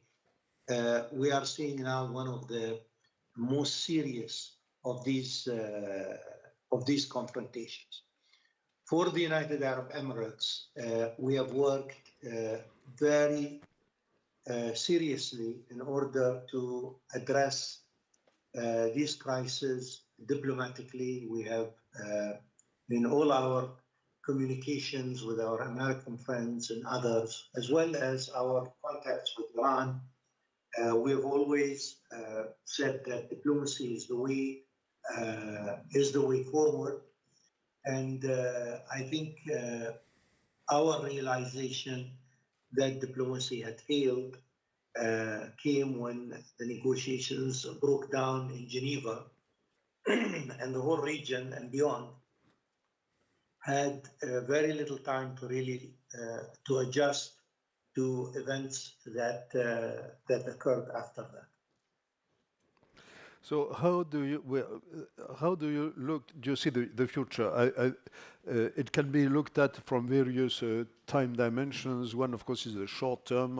How do you think the war can stop in the foreseeable future? And of course, there is another level which is beyond how to reconstruct trust, particularly in the Middle East with Iran and its neighbors, and security, a new kind of security architecture. So that these, in fact, are two questions.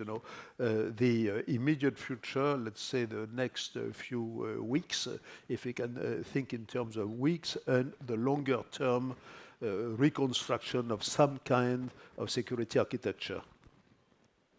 Well, I think this is a very wide question, of course, but important, very important one. I think to start with, Iran's strategy was to enlarge the war with very little consideration of its longer-term regional relations. And I think in the long term, this will also affect Iran's position and posture in the region. It has now become very clear to the region to the United Arab Emirates and other countries that Iran is the long-term threat. And I think you have to define between relations and trust and confidence. Relations are bound to come back at some stage, but trust and confidence are different than relations. Iran, I think, will be seen as basically the strategic threat from the region's perspective for many decades to come. Now, as I said, this is independent of the nature of relations that will have to be rebuilt and will take whether medium term or longer term. These are two different areas. The attack on Iran was an American-Israeli attack, but Iran chose to enlarge the war and include the region. We were attacked in the United Arab Emirates with more missiles and drones than Israel. So clearly this was a very conscious plan by Iran, not only sending a message of enlarging the crisis, but also sending a message of very little consideration for Iran's Arab relations, as if Tehran was telling the Gulf countries, the Arab Gulf countries, that you don't matter in my calculations. And I think this is going to last for a very long time. Now, going back to the question, I think in the shorter term, there is clearly right now a situation where there is a struggle of wills. I think what Mr. Qalibaf said recently in Persian, and we have seen it, where he's telling the Iranians that, he's giving them a reality check. He's saying, of course, the Americans are stronger than us. Of course, they have more resources than us. Of course, they have more capabilities than us. So he is trying to sort of coin the Iranian interpretation of victory in the regime still standing, not in the regime actually winning the confrontation. So at this stage, I think both parties don't really want to go back to war. The Americans, through the second boycott, have found a very, very effective war of hurting Iran and continuing the war by other means without actually going to war. And the Iranians also are seeing that their continuous blockade of the Straits of Hormuz and the sort of attacks on shipping is self-perpetuating their impression in capitals around the world as a pariah state, because everybody really sees that. They see them as a pariah state. They don't see that as a legitimate way of self-defense. Now, this calculation, in my opinion, can go on for a week or two, but it cannot go on forever. Why? So clear. Why do you think that? Because you will see the Iranians, for example, now actively attacking more ships in response to the second blockade. And the Americans now are addressing the issue of Iranian small fast boats and the issue also of mines. So trying to also recreate reality. So I see this sort of tug of wills taking some time, but not forever. It has to, go into another stage, which can bring us back either to a sort of beginnings of a political agreement or another form of confrontation. I think at the same time, we are seeing also a very disjointed, disunited Iranian leadership. The fact that they have all come out in a statement to deny that the Iranian leadership is split really in terms of confrontation or negotiation. I think that in itself is clear indication that they look at that as a serious concern. So clearly, we have to really think about it. Since 1988 until 2026, Iran has been governed by an iron-fisted theological order under the late Ali Khamenei, Ayatollah Khamenei. And that regime will not be recreated. That regime was,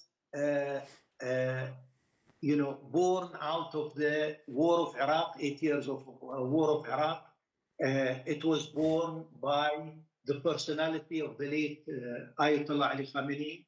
It was born of a different age. That will not be created. And I think what we are really seeing today is the sort of disunited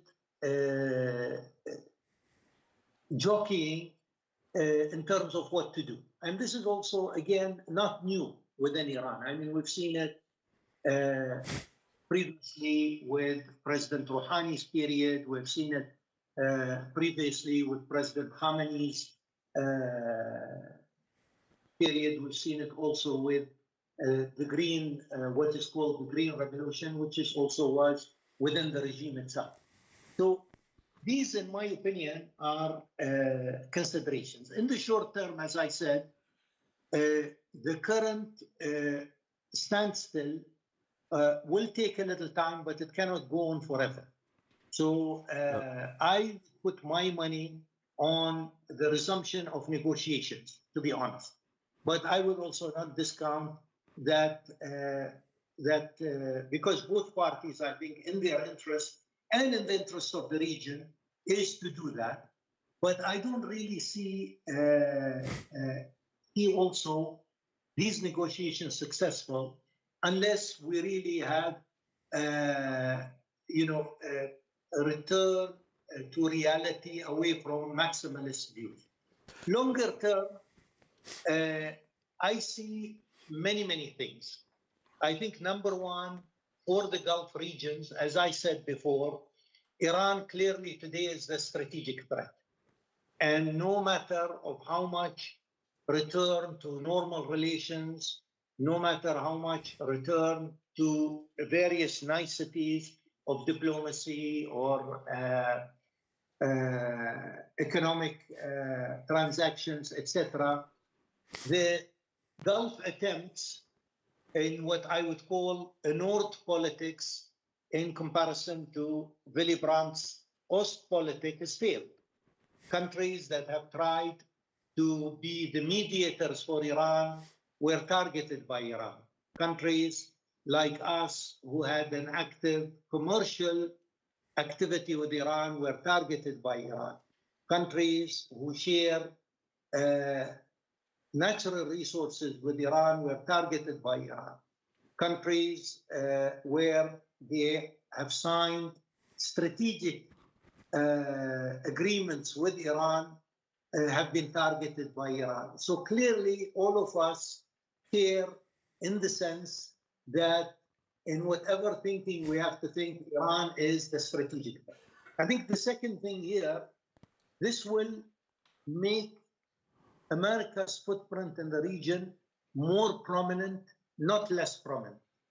I've seen some ideas and opinions that have said that because of this, American bases in the region are no longer a security asset, they are a security liability. I disagree with that because it's not the issue only of bases. It is the issue of equipment, it's the issue of alliance, it's the issue of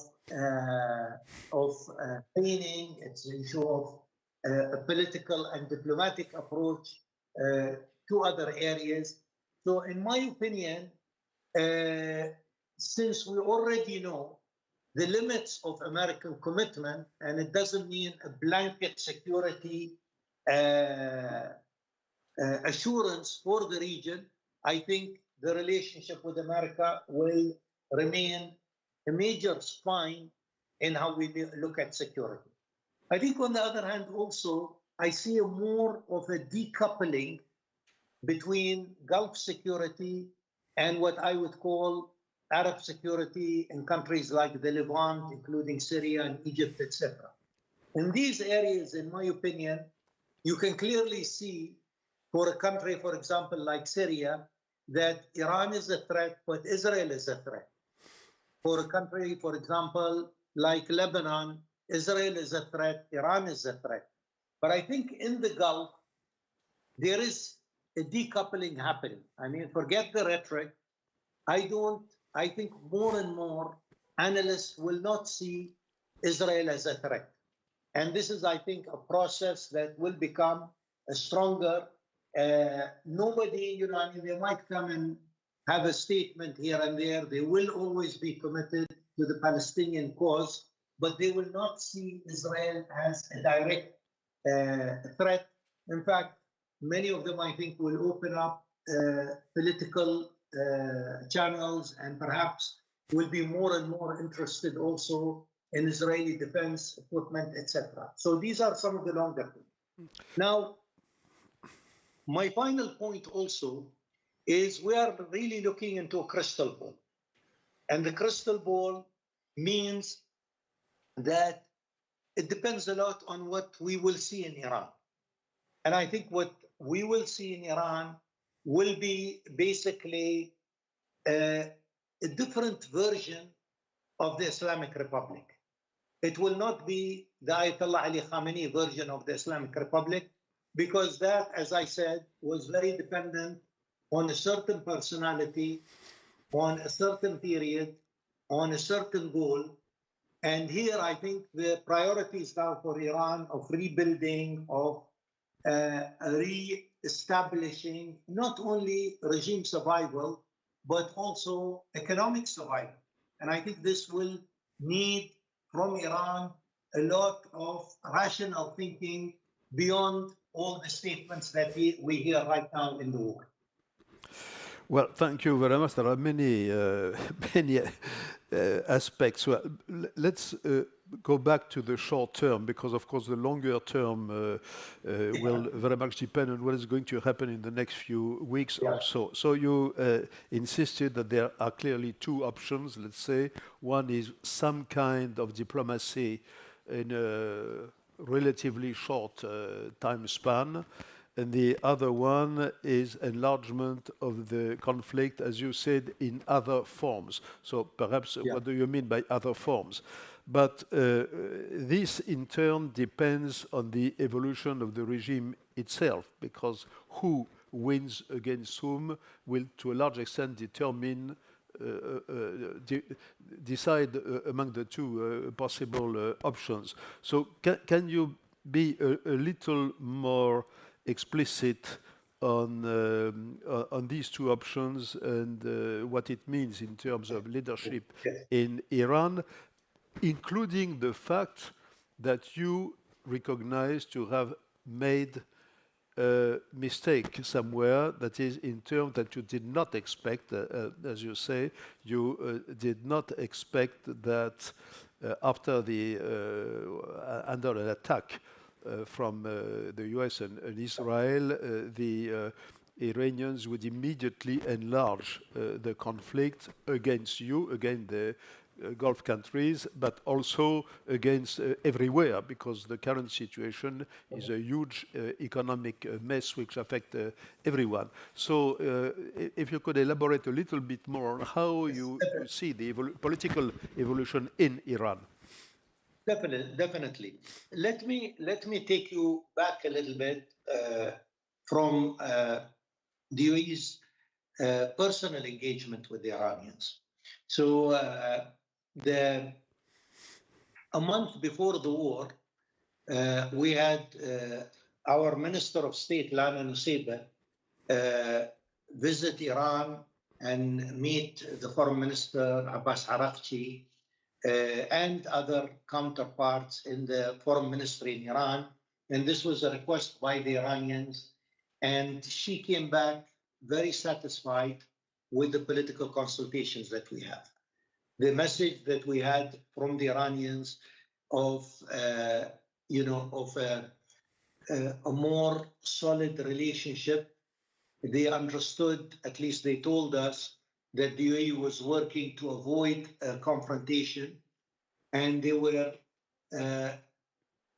very, very much looking towards greater and greater economic relations with the UAE, and these were quite substantial. A couple of days before the war, our president, Sheikh Mohammed bin Zayed Al Nahyan, met the late Ali Larijani, who came to visit. And Sheikh Mohammed describes that meeting as his best meeting with an Iranian official in the last several decades. So it was a meeting that was candid, and it was a meeting that basically spoke about the future in terms of the relationships, in terms of the economic prospects for economic cooperation, etc. Of course, understanding also that we have our differences over many issues. So the trajectory that we had on the relationship from all the signaling of the Iranian government were very positive, and were not directly about a regime that had plans for a full-scale attack on the UAE and the region. So clearly, going back to these and thinking about what happened, I see really a dichotomy in Iranian decision-making. There is a political circle that is more rational, that understands what are the major priorities of Iran as a state. And then there is a military group that actually decides on the decisions of war and peace.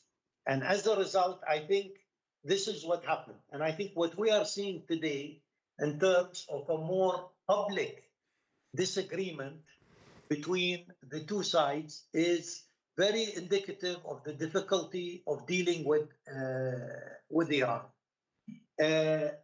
With the late Ayatollah Ali Larijani, you had all these things coming to the same individual.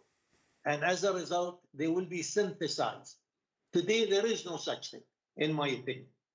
And as a result, I would say that we expected that there will be some Iranian attack in the region, but we did not see this full-scale attack. Let me give you an idea. We were attacked by more than 2,800 drones and missiles. 10% of these targeted what I would call military installations.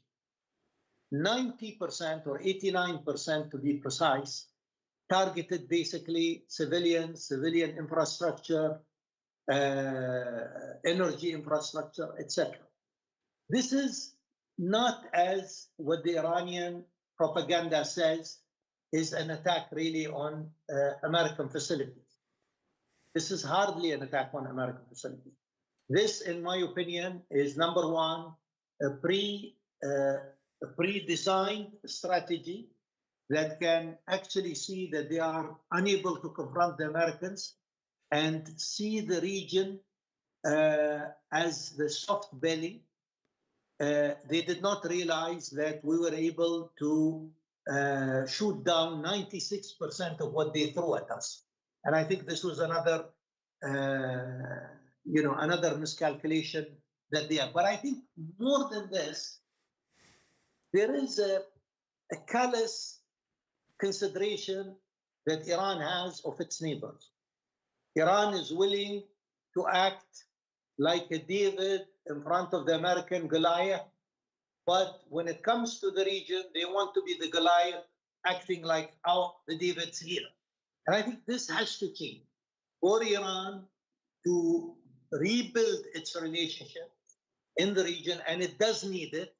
And I'm saying to rebuild the relationship because rebuilding the trust, I don't think will come. These are two different things. You can't be attacked with 2,800 missiles and drones, and then talk to me about trust. That will take ages and ages and ages. But for Iran to rebuild the relationships, I think it has to show respect to its neighbors to start with.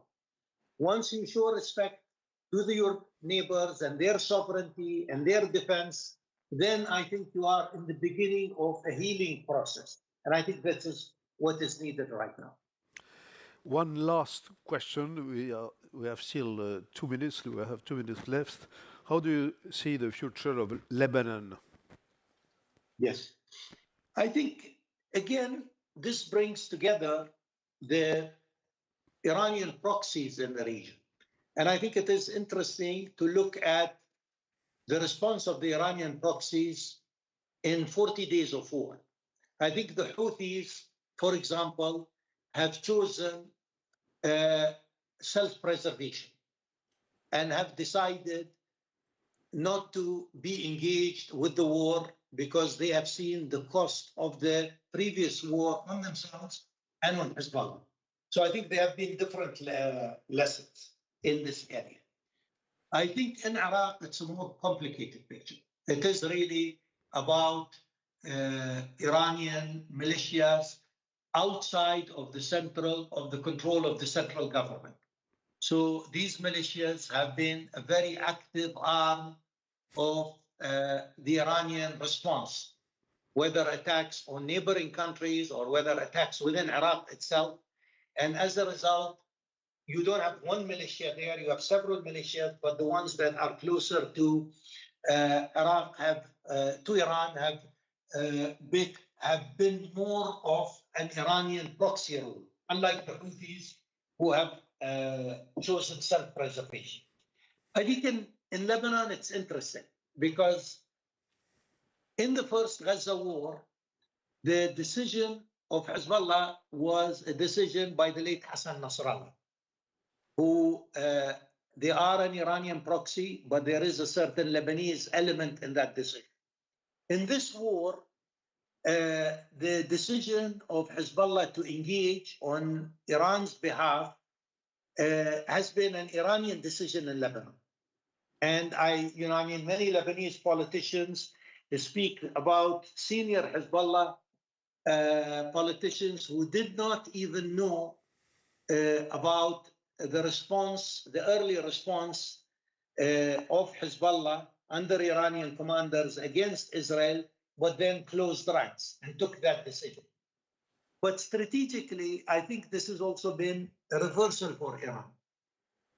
Why has it been a reversal for Iran? I mean, just look at the old taboo of negotiating with Israel.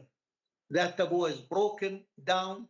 This would have been unprecedented 3-4 years ago. So the Iranians might have gained some tactical support in the overall confrontation. But I think, like what they have done in the Gulf, strategically, it has been a huge mistake. And I think this will continue to basically hinder Iran's attempt at sort of going back to normal, in my opinion. Well, Anwar, thank you very much. Time is up. And let me just say to finish that we all here at the WPC remember very well the 4 editions that we had in the Emirates. And this is one of the reasons why we think of you and wish you all the best. Thank you. In the foreseeable, in the future, short and long term. Thank you, Anwar. Thank you. Thank you very much. Thank you, Thierry, and have a great conference. Thank you.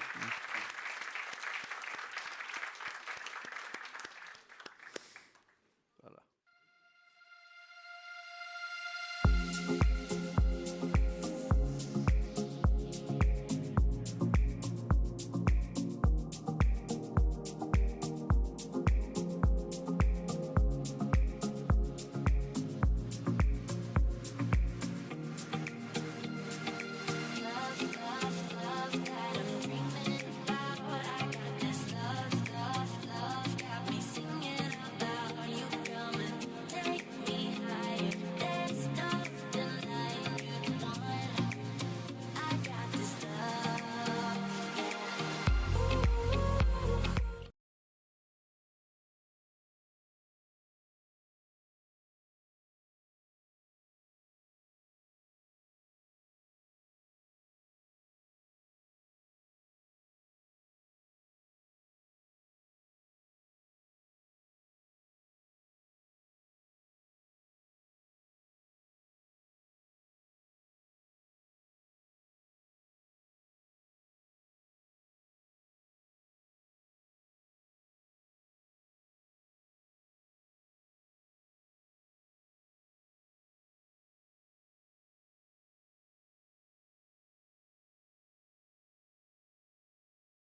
Good afternoon. I'm Jeff Frieden, for those who don't know me. I'm a professor of international and public affairs and political science at Columbia University.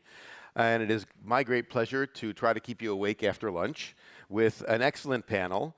The organizers have given this panel the very frightening title, Fiscal Firewalls or Fiscal Freefall, with a somewhat more optimistic subtitle, Charting a Path to Stability. And we have a great panel for you. Like others, I'm not going to bother to go through all the very impressive biographies, but I will note that we are going to obey logic rather than the alphabet and go in an order that makes intellectual sense rather than alphabetical sense.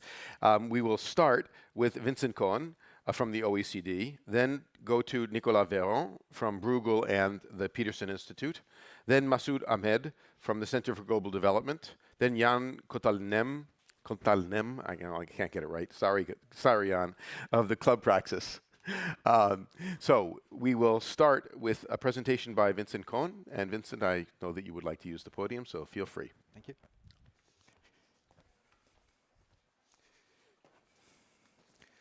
Well, good afternoon, everyone. And thank you very much to the organizers for having invited me again to this exciting event. I would like to start the slides here, but I'm not sure how that works. There we go. No, that's not me. Oh, that's Jan. That's I'm Jan, honored, yes, but it's not me.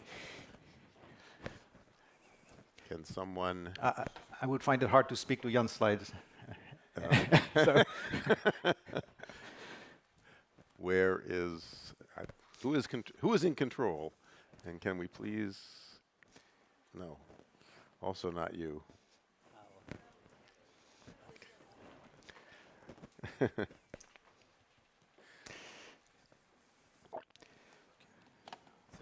Please stay tuned. We are experiencing that's me. difficulties. Okay. There we go. Okay. So let me start with a shocker.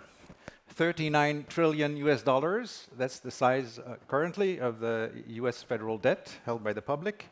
It's over 120% of US GDP. So even worse than in our host country, which is not exactly a model in this instance. So I'll talk about debt sustainability, about what policymakers could do to reconcile sustainability and growth, and why it's important to have fiscal buffers. So let's start with the global picture. In a number of countries, public debt is now on an unsustainable path. The global fiscal deficit, the world here, is around 5% of GDP in 2025, according to the IMF Fiscal Monitor that was released last week. And public debt, depicted on the chart, is set to approach 100% of GDP by 2029. At the same time, government's interest bill is rising from 2% of GDP recently to 3% of GDP in just 4 years, and trending up, reflecting the normalization of interest rates that has taken place. Now we're in an environment where demographic headwinds mean that trend growth is going to slow. So growth may not be helping much with the denominator of that ratio going forward. Second point, OECD projections show that on current arrangements, aging-related spending on pensions, health, long-term care could rise by 3 to 6% of GDP, depending on the country, by mid-century. This has actually started to happen already in the countries of the OECD that are furthest along on the aging curve, namely Japan and Korea, countries where schools are being converted into elderly homes and where wedding halls become funeral parlors. So aging will drive up public debt in those countries, but also in the US. Here, so sorry, these are the interest rates I was discussing, the normalization with the end of free money. And this is the trajectory as estimated by the CBO, the Congressional Budget Office, for federal debt. So a straight line, almost exponential line, which is quite scary. The third thing to take away from recent work at the OECD and the IMF on this is that fiscal frameworks matter. Indeed, well-designed fiscal rules do reduce deficits and volatility, especially when these rules are simple, transparent, and supported by strong independent institutions. I don't know if Jean-Claude Trichet is here, but if he is, he would certainly agree. He who laid the foundations of the euro and hammered home this message about fiscal discipline 3 decades ago. And this is where the contrast with Northern Europe is instructive. Northern Europe, where 2 of my US passport-carrying children have taken refuge now. And countries like Sweden, Denmark, and also my native Netherlands have combined rules with strong domestic ownership. Sweden operates with an essentially balanced budget target over the cycle, a multi-expenditure ceiling, and highly credible fiscal council. Denmark has binding expenditure ceilings anchored in laws and supported by broad social consensus. And the Dutch have long relied on multi-year expenditure frameworks and prudent fiscal policy supported by an influential independent fiscal body. The key lesson here is not rigidity, but credibility and political buy-in. Rules work better when they are internalized, as opposed to being seen as external constraints imposed by the IMF or the European Commission. It also helps if they are perceived as instruments of intergenerational fairness, that is, to help ensure that current policies do not systematically come at the cost of our children and grandchildren. So what should policymakers do to restore or safeguard fiscal sustainability without killing growth? Well, the Nordic countries, again, offer some useful lessons. High employment rates there have helped mitigate fiscal pressures. Extending working lives is actually one of the few policies that simultaneously helps the fiscal position, raises potential growth, and distributes adjustment more evenly across generations. In the Nordics, the retirement age, as you can see here, is already very high by French standards, and it's set to rise further in line with life expectancy. Second, there is room to improve efficiency in health and long-term care, which is one of the biggest elements in a country's budgets. OECD work shows that outcomes vary enormously relative to spending. So value for money differs considerably across countries, and digitalization, stronger primary care, and prevention can actually slow down the growth of health spending without reducing quality. Maybe Jan will say something about this later, and maybe Sunday morning in the first session, we also learn more about how health spending can be made more efficient. Third point, tax reform. Broadening tax bases with fewer VAT exemptions, better property taxation, more revenue from environmentally related taxes can help, and Denmark stands out as an example in that respect. Last point, fiscal buffers. Recent years have demonstrated that large shocks are not rare events. The countries do need fiscal space to be able to adequately respond to pandemics, financial meltdowns, natural disasters, energy crises, unplanned increases in defense spending. So building buffers in good times is what enables flexibility in bad times. It's also central to intergenerational fairness. Failing to rebuild buffers after shocks leaves future governments and taxpayers with less room to respond to the next crisis. And this is also where fiscal policy intersects with financial stability. Stronger public finances reduce the risk of destabilizing sovereign bank feedback loops and disorderly adjustments, issues that Nicolas might touch on next. Thank you very much for your attention. Thank you, Vincent. I have to say, as an American, to me, what is particularly shocking is not just that U.S. federal debt is now about 120% of GDP, but that less than 20 years ago, it was 60%. So it has doubled in, less than one generation. Nicolas. Thanks so much. Well, thanks first to the organizers for having me again here. Vincent made a perfect transition. We hadn't staged that, but indeed I will take things a bit more from the financial sector side, because I'm not really a fiscal policy person, but I work a lot on the financial sector. 15 years ago, give or take a few months. In this very conference center at Les Fontaines, some of us participated in a simulation of the Eurozone crisis, which at that point was getting worse and worse. Bertrand Badré is here. He was one of the participants. I may be omitting some of those in the room who were there. It was fun.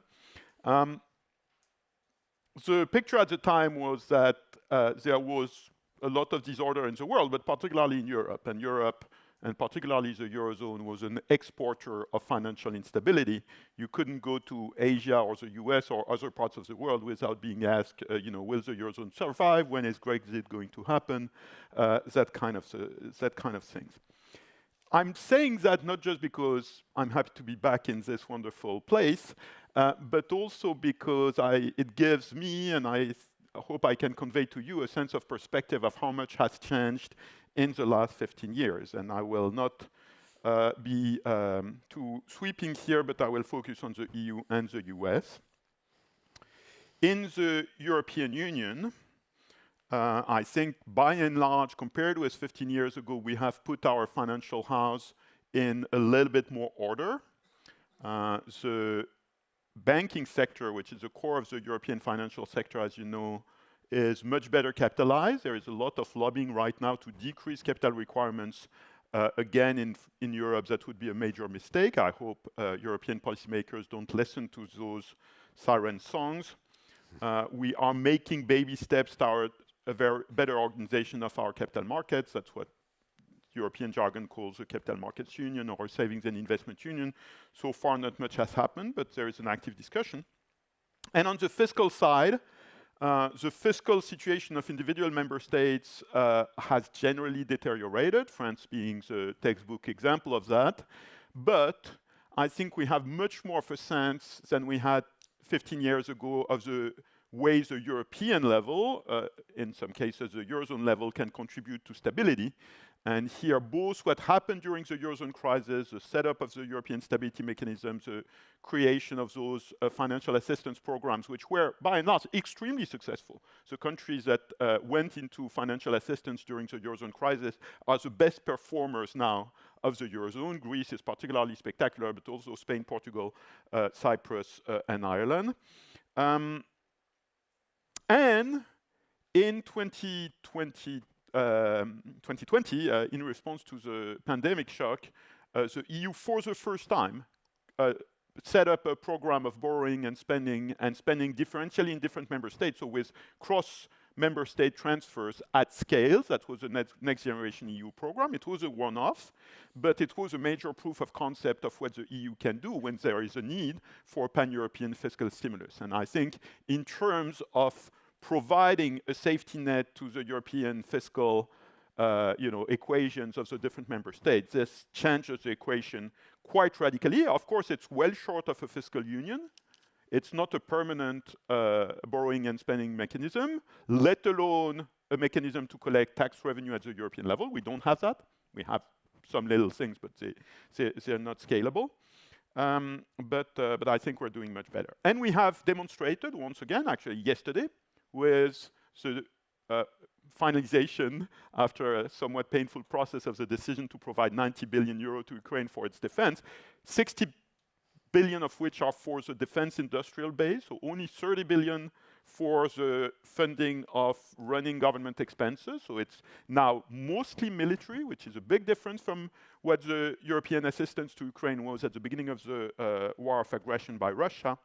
I think the EU is demonstrating its capability to mobilize money when that's needed. And it has developed considerable resilience. Of course, the EU overcame with difficulty, political pain, the migration shock of 2015, the shock of Brexit, no contagion to other member states, the shock of the invasion of Ukraine and the energy price spikes of 2022. So, essentially, you got my picture. The EU has gone from exporters of instability to importer of instability. Let's move to the US. I'm not going to expand on the fiscal drift because Vincent has been very eloquent about it. I will just say that when I look at the US financial sector now, I see this massive swing of the pendulum. We had tightening of the financial supervisory and regulatory framework after the great financial crisis, Lehman Brothers, 2008. Now we're going the other way, and this is accelerating and going actually very fast now.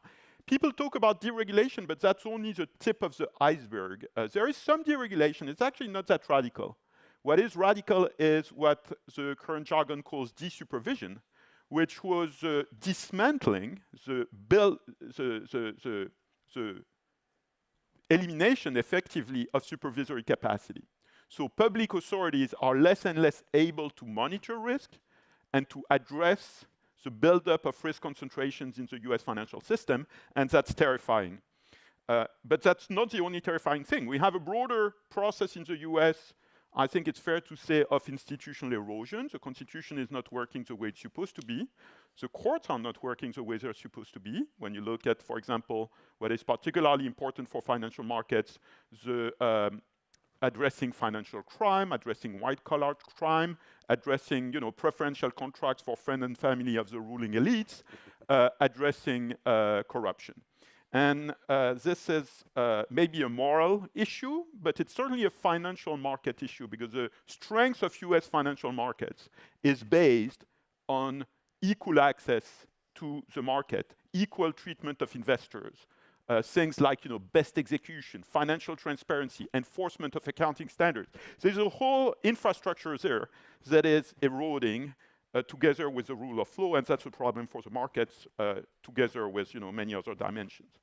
I'm not going to mention security wobbles. We'll see what happens in the Gulf next, but I think this is not this is something we'll have ample opportunity to discuss again during this weekend. So let me circle back. 15 years ago, Standard & Poor's in August 2011 downgraded US debt. What happened? The US government got more preferential borrowing treatment from the markets. Why? Because of the safe haven effect. So when S&P downgrades US debt, it's actually good for the US as a borrower because it's bad for the market. People go to the safe haven, and the safe haven is the US treasuries. That's called the exorbitant privilege in the economic jargon. It worked in 2011. By the way, the reason why S&P downgraded the US was not really the numbers. It was the deadlock in Congress and the problems of US political governance. This probably was not completely stupid from them, but we see how it is now. Now, this safe haven effect is evaporating in the US. We've seen that with the last few weeks.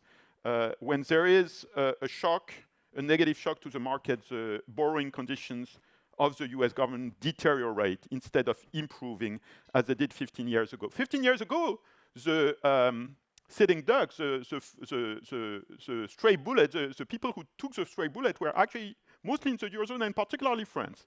French banks, for a brief moment in early September, lost access to dollar market liquidity, and that was a shock to the French financial community. Bertrand remembers very well because in our role-playing game, he was playing the French banking sector, and that was quite memorable because it echoed what was happening in the real world at the time. So we're in a different world now, but I'm very grateful to be back at Les Fontaines and look forward to the next steps of this conversation. Thank you. Thank you, Nicolas. And thank you also for reminding us of the importance of financial stability in the context of thinking about fiscal policy. The two are obviously related. I have to think that at least part of the loss of, or the indications of some loss of confidence in the Treasury securities in the American context is related to the perception of the unsustainability of the debt burden at this point. It's also related to uncertainty about the time path of American economic policy more generally, but there is that connection between fiscal stability and financial stability. Let me turn now to Masoud Ahmed. Thank you very much, Jeff. Thank you, Sognim, for all the organization. And I want to move the conversation to a different group of countries, because Vincent's chart had, as you saw, the world, rich countries, then you had emerging markets, and within emerging markets and developing countries in particular, there are some very low-income countries, and I want to say a little bit about a different dimension of the debt problem as it affects that set of countries. Of course, if you think about low-income countries and watch what's been happening with their debt numbers, you'll see that they've been rising more or less in over the same period and mirroring a little bit what we saw for the rich countries. But the aggregate debt to GDP ratios are considerably lower than the ones you see for rich countries. And it's a fairly simple explanation for that, which is that they can't access markets in the same way. So if you want to build up big debt, somebody's got to be willing to lend it to you. And when these countries get to about 50%, which is where the average is now for low-income countries, most of them find that they're squeezed out, either from markets being able to lend to them, even their own citizens are less willing to lend to them. The bigger problem they face is therefore not so much the amount of debt, but the carrying costs, because the interest rate that they pay is, of course, considerably higher than the interest rate that's paid by OECD countries. As a result, for the median low-income country now, they spend about 10% of their revenues on servicing the interest on their debt. And there are some well above the median, obviously half of them above the median, and for some that number goes up to 30, 40%. So some of them are spending quite a lot of their revenue on servicing their debt. One number that you will hear often quoted if you listen to speeches by politicians about debt in low-income countries is that 3.4 billion people live in countries where they spend more on servicing their debt than they spend on health and education combined. So that's about 45 countries where that's the case. And obviously this is a shorthand way of saying that the debt servicing is, because they can't keep adding on to the debt servicing crowds out other kinds of expenditures that they have. This has all been happening over some years, and this is the picture that would have existed 3 months ago. That picture is now likely to get worse for obvious reasons, because as a result of the current conflict, increase in the price of energy, increase in the price of food, increase in the price of fertilizers, impact on their exchange rates, what you're going to see, and actually higher borrowing costs, what you're going to see is a further ratcheting up and worsening of the picture that I've just outlined. Kristalina Georgieva at the spring meetings, the managing director of the IMF at the spring meeting, had a very nice chart which grouped all the countries of the world and tried to see which were the ones that were most likely to be adversely impacted by the current crisis in terms of economic impact. And she sort of divided them all up into quadrants, and the ones that are the most impacted are low-income oil importers. So if you see the low-income oil importers of the world, they all kind of move off in her dynamic chart to the bottom left-hand quadrant, which is the place you don't want to be, right? So situations like to get worse. Now, so the key for this is not so much how do we establish stability? There is some form of stability now, but it's not a stability that anybody thinks is a good place to be. So it's how do we get these countries out of this and be able to find ways to finance investment and to be able to finance the health and education and other expenditures they need to be able to grow and provide services to their people. There's only two ways in which you can do this. You can either give them more additional financing. That financing has to be concessional because most of them, as I said, don't have access to markets. They can't afford to carry non-concessional financing. Or you have to find ways to reduce the debt servicing that they are paying. There's been action for a while on both fronts. Neither on one nor on the other have there been any spectacular results. Actually, I think that's an overstatement. On neither has there been much that you can demonstrate as outcomes. Since this is mainly an official debt issue, the people who try to resolve this are in the context of groupings like the G20, groupings like G7, the international financial institutions, the IMF, the development banks try and find ways around it. And when it comes to providing new financing, the key is to ensure how can you mobilize that new financing, which will largely have to come from the development banks, the development finance institutions, and from the IMF, because as you know, bilateral concessional flows, aid flows, have actually gone down dramatically. And they went down by the largest percentage that they have gone down since the numbers started being collected for the last 20 years at least. Last year, they went down by almost a quarter. The US, as you know, has cut its development assistance by almost half. And Europeans have also been cutting it, but with less noise about it. But the numbers have been going down all around. So it has to be mostly from multilateral institutions. When it comes to dealing with the actual debt stock, because a few countries, you can't just do that. You have to actually reduce the debt stock. There is a process that was been in place for a while. You don't want to get into too much of the mechanics of it, but it's called the common framework. And the thing about it is neither common nor a framework. It's a very painful, long and slow process to actually resolve the debt problems of countries. And the few, it's 4, that have decided to get into it have found it to be a sort of long, dark tunnel from which the exit is not clear, as a result of which others who should go and get their debt restructured because they're just trying to push off dealing with the inevitable are very reluctant to go into this long, dark tunnel because the exit from it is not obvious or clear.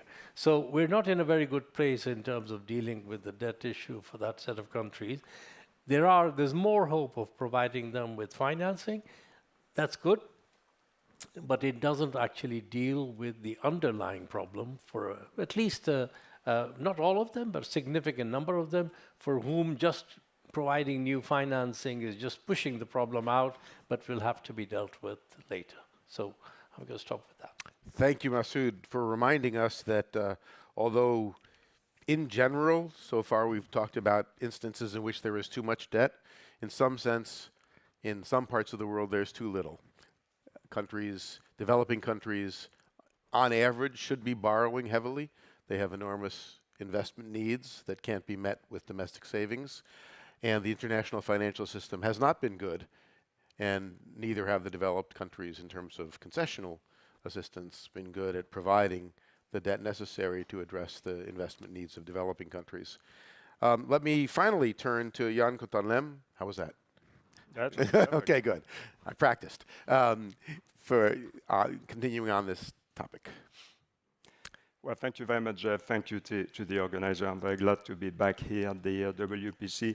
So I'll complete what was said until now by focusing maybe at the... Where are my slides, by the way? Good. Yeah, thank you. Maybe I'll focus on the intersection between efficiency and equity, right? To go back to some of the issues that Masoud was just bringing up. And of course, under a huge constraint, which is that the world is very complex, right? We are facing many, many crises. We are under an existential threat in the form of climate change. And on top of that, we're in the middle of a very consequential industrial revolution, right? So that's a lot, and probably it requires new thinking about ways to make people and companies and countries more resilient and more agile, right? And yet, as we've just said, indebted governments have very little leeway for more discretionary spending, unfortunately, right? Therefore, they must try to do what, on the private side, we've done forever, which is to do more with less. And they have no choice but be more efficient. Otherwise, they lose elections. Democracy weakens, and then extreme parties gain traction, right? Oops. Yeah. So efficiency, before we talk about spending more, regulating more, borrowing more, we should ask a simple question. You know, can the public sector be more effective, and can the private sector be more competitive, right? If the answer is no, probably you don't want to touch anything, right? And I think when you do act, try to act with the highest possible return. Now, going back to the tech revolution, I think, you know, it's an obvious lever: better data systems, AI-assisted decision-making tools, smarter targeting of public services, etc., etc. It's very interesting to see that the Trump administration, at the end of last year, signed a contract with company Palantir, right, to basically interconnect all the federal systems and then hopefully do some optimization on top of that. It's not obvious to me that the ultimate goal is not to track illegal immigrants, but that's a start towards sort of more modern approach, if you will. Interestingly as well, France had a very similar attempt more than 50 years ago with the system some of you may remember. It was called the Safari system, but it was never put into action. At the extreme, you've got China with social rankings sort of permitting daily life now in ways that probably go too far. So you need to find the right equilibrium. How much state intelligence is useful and how much becomes too much control, right? But I think there's real potential here. And then, of course, there is rule of law. We talked about that already. In more generally, I would say rule-based order and the importance of institutions, right? Because predictable rules foster investment and prosperity. That's quite well established. Now, just a little focus on Europe and how we can get more efficient there. The main message of the Draghi report is essentially that the gap between Europe and the US is due to the tech sector, not manufacturing, not services, but specifically tech. So the real question is, why don't we have a Meta or Google in Europe, right? And the answer I've come to is agility, right? The tech industry is uniquely volatile and risky. And companies that can succeed are the ones that can change direction very fast. The way Meta abandoned the metaverse in a few months to focus full speed on AI around the time ChatGPT was introduced at the end of 2022. That kind of move requires being able to restructure very quickly and at a reasonable cost. And unfortunately, what's happening in Europe is that for the most part, you cannot restructure in a way that is cheap. It's expensive, it's slow, it's legally complex and challenging. And the consequence is that companies don't take big bets. So what we show on this graph is that when restructuring is very expensive, like in France, Spain, even Germany, then you're stuck. Then you cannot really invest heavily in the high-tech sector that matters so much in terms of growth, right? On the contrary, if you're in the US, Sweden, Denmark, Switzerland, you can, right? So my recommendation would be in a European framework as part of EU, recommendation would simply be to copy what Denmark has done and introduce flexicurity on, in all our European countries, and perhaps at least for the top earners that are directly involved in innovation, engineers, and technical talent at the core of that revolution. We can provide generous transitions, portable benefits, active retraining, but we must give companies enough flexibility to hire and fire as they see fit in this kind of very fast-moving context. A similar logic applies for green finance. Going back to Masoud's issue around, financing transition in developing countries, we can't rely entirely on public money at this stage, I think. But then private capital will only flow if investors can measure what they're actually funding. And right now they cannot really, because carbon reporting is mostly inconsistent, expensive, and easy to game.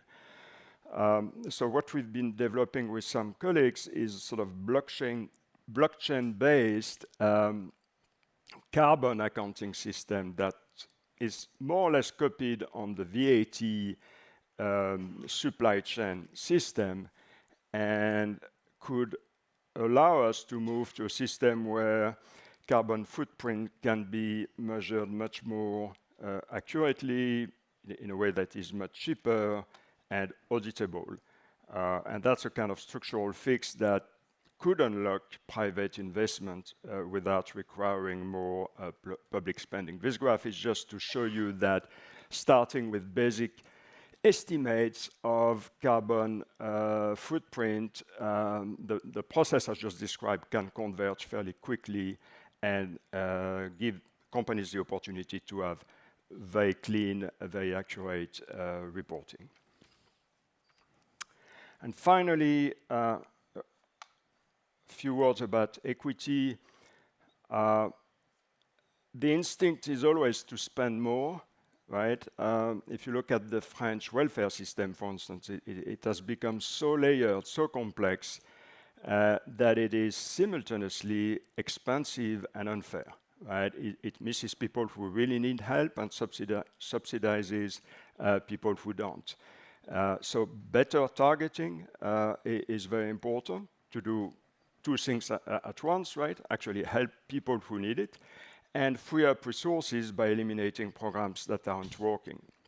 So in my view, that's not austerity, that's precision, right, of your public policies. And it requires the same thing as efficiency does, which I mentioned before, which is good data, good system, well-documented choices from governments. And probably a few design tools are underused. Negative income tax rates, for instance, can increase labor market participation while reducing net social transfers, right, which are very desirable in Europe, for instance. And then you have things like lifelong learning tax credits that can align incentives towards adaptability rather than just income support. None of this requires more spending, it just requires smarter spending effectively. And I would add to finish that equity matters, especially during transition. Say Europe wants to move partially to a capitalization pension system. There is a huge funding gap, and you need to make sure that the transition cost is going to affect all the cohorts in a way which is equitable, right? So that's very important. And as a closing thought, I don't think there's necessarily tension between equity and efficiency. Simplification helps both. Better incentives helps both as well. And more transparency helps both as well. Yeah, I'll finish here. Thank you, Jan. And this reminds us that in speaking about the fiscal constraints that governments face and the lack of or shrinking of the fiscal space, it is still the case that virtually all governments face substantial and growing needs, especially in an environment of increasing uncertainty. We have increasing military needs. We have increasing needs for the climate transition. Even without thinking about mitigation, adaptation will also be expensive. And that leaves aside even the social considerations that have already been raised. I would also note, I was thinking as you were talking on, that at some level, the the lack of fiscal space that many, especially of the developed countries, face, and especially my own, may help explain the pattern of geoeconomic policies that are undertaken, because rather than invest more in the military, you can use costless, or not costless, measures that don't involve fiscal policy, like imposing tariffs, which actually has a revenue effect, or export controls, things like that, that put the burden on consumers in the private sector in order to achieve geopolitical goals. So lots of pressures pushing in perhaps the wrong direction when it comes to fiscal policy. I wanted to probe for a couple of minutes, and then we'll turn to the audience, on one front in particular that I think we're all wondering about. And Nicolas, you noted that the countries in some sense had the worst crisis were the ones that have since been the best performers during the Eurozone crisis. I don't think we would recommend a bad crisis to solve fiscal problems, but you know that does come to mind. And then you said, I think when in giving some examples along these lines, Vincent, you talked about well-designed fiscal rules, but as a political economist, my question is always who enforces those rules? And you even mentioned that in the cases in question, there was broad popular support for them, and in a sense that suggests that the fiscal rules that are successful are those that are endogenously supported by the population. And that leads me to a question that I hope someone will address, or at least give some thoughts about, which is what might you suggest as a politically feasible path to a more sustainable fiscal stance? Well, just to follow up on what Nicolas said about a crisis can be good for public finances down the road. The case of Sweden is a case in point. They had a severe crisis in the 80s, and policymakers for a generation remembered this crisis very vividly and laid the foundations for sound public finances by establishing a number of fiscal rules that they have stuck to thereafter, and that are very successful. But indeed, I don't recommend going for a crisis for that purpose. Another country I can think about is Japan. I worked in Japan for 3 decades, and in every OECD report for ages, we've always urged them to raise the level of the consumption tax, which is still very low, but they finally accepted to do that in the 1990s, going from 3 to 5%. In 1997, bad luck, this was the year of the Asian financial crisis, and so in the public's mind,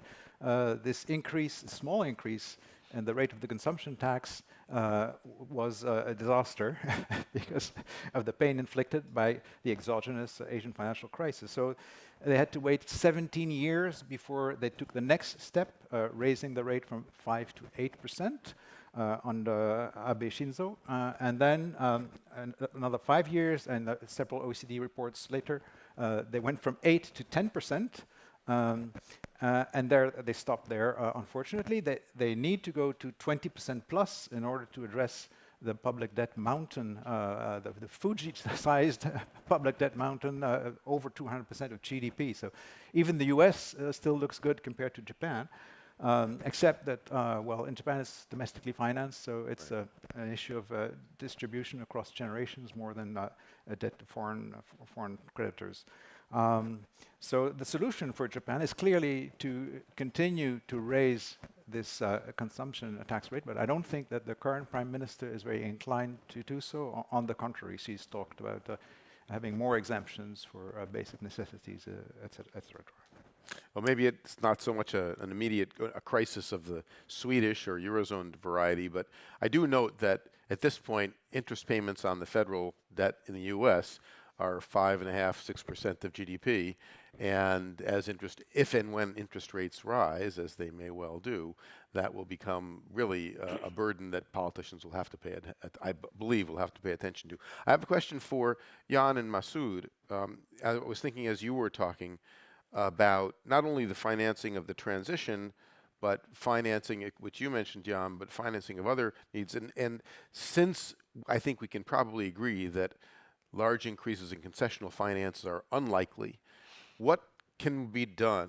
What can we do to make it more profitable and attractive for capital, private capital, to flow to the developing countries, whether for the transition or for broader developmental purposes? Masood, go ahead. So let me just say a couple of things on that, Jeff. One, I think the first thing that makes the biggest difference are the conditions in the country which is trying to attract the capital in terms of the fundamentals of just basically getting your macro right and sending the right signals on that. It all sounds a bit boring, but it makes a difference. And also the business environment. And do you have people coming in? Do they feel confident that when they need to withdraw the money, they'll be able to withdraw it? Will the rule of law mean if they go to court, they're going to get a fair hearing? So these things really matter. And I think that's, without that, all the other stuff is just gimmicks. You know, it has short-term impact, doesn't work. Beyond that, is there something else we can do? And the answer is yes, there are things that we can do. Often at the margin, if you have a development bank involved in the financing, that sends a signal of assurance to the private sector that wants to come in on a big project. The development banks, particularly the multilateral ones, have been saying for over a decade that mobilizing more private financing is one of the things that they feel is part of their business. And they've set up many kinds of windows and instruments. Bottom line, though, is that the results so far are pretty mediocre in terms of their ability to mobilize private finance. And the main reason is that it actually requires them to be willing to use their balance sheets in a more creative way than the simple mechanisms that they've done in the past. It also requires them to change their mindset. There are people sitting in this hall who have been trying very hard over the last few years to try and get some of the development banks to follow up on their rhetoric with actual projects, and it's a hard slog. So I would say one of the things that the shareholders of these institutions can do is to reinforce the message saying, look, without private money, we're never going to get the financing that we need for the transition and for investment in these countries. You are the instrument that we have set up to help do that. You need to do the internal changes that you need to make to be able to do this better and make that a central part of the performance assessment of these institutions. So I would say that's the other thing. So really double down on the catalytic effect of the IFIs. Catalytic effect, look at the way they use their own balance sheets. I mean, there are lots, we can get into lots of specifics. The bottom line is they could be doing a much better job on mobilizing private financing than they currently are, while still staying within the kind of prudent risk parameters that we have set for them or that their shareholders have set for them. So Masood and I probably speak to the same people regarding developing banks. My feeling is that I think we've reached the limit of what the public sector can contribute. And yet we have a gap which is huge, right? We are missing financing by an order of magnitude, right? $1 trillion a year, probably. Yeah, exactly. So to me, private financing is key. I mentioned one aspect, which is about essentially carbon pricing accuracy, right? That could go a long way, but that's not enough. Then, to me, there are two additional factors. One is country risk, right? I mean, if you're dealing with emerging markets where clearly there's political instability and all kind of risk that a private company cannot easily manage. And second, obviously, FX risk as well, right? And that's where the public sector could help mitigate some of this risk, right? I think if you have the combination of these three factors addressed, then you're in a better shape to drive liquidities from the private market, which, by the way, a simple remark, the reason why markets seems to be under some kind of drugs right now, right? So resilient. That's probably because we have a lot of liquidities that could go somewhere else, right? Right. Yeah, which in a way brings us back to Nicolas' point about financial stability, because much of the underutilized or undermobilized funds are undermobilized because of financial uncertainty about the countries in which they might be invested. So, yeah. Why don't we take the remaining time to take some questions from the floor? Go ahead.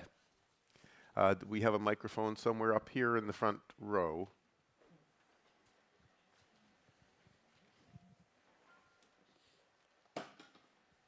Thank you.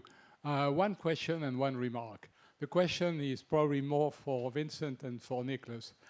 Who's holding the public debt? Does that make a difference? Because you talk about the level of public debt, and in my opinion, it makes a difference, but I'd like to have your opinion.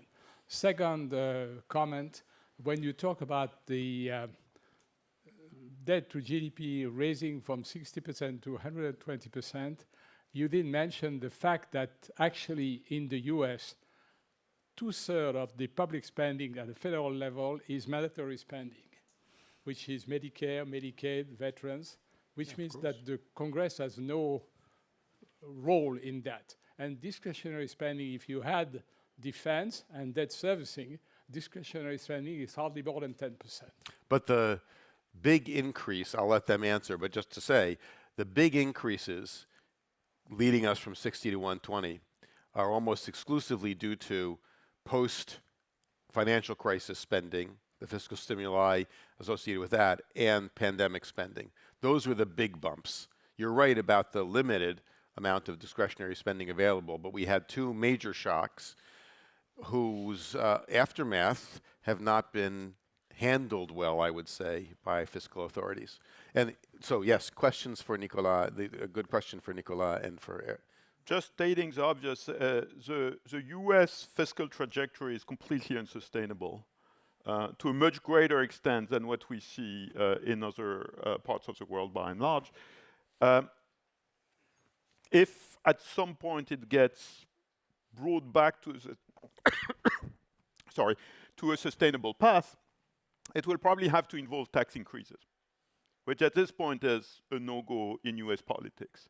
So I think you cannot think of the debt sustainability equation or the fiscal sustainability equation in a jurisdiction like the US if you're not talking about a much broader kind of consideration of the political environment and climate.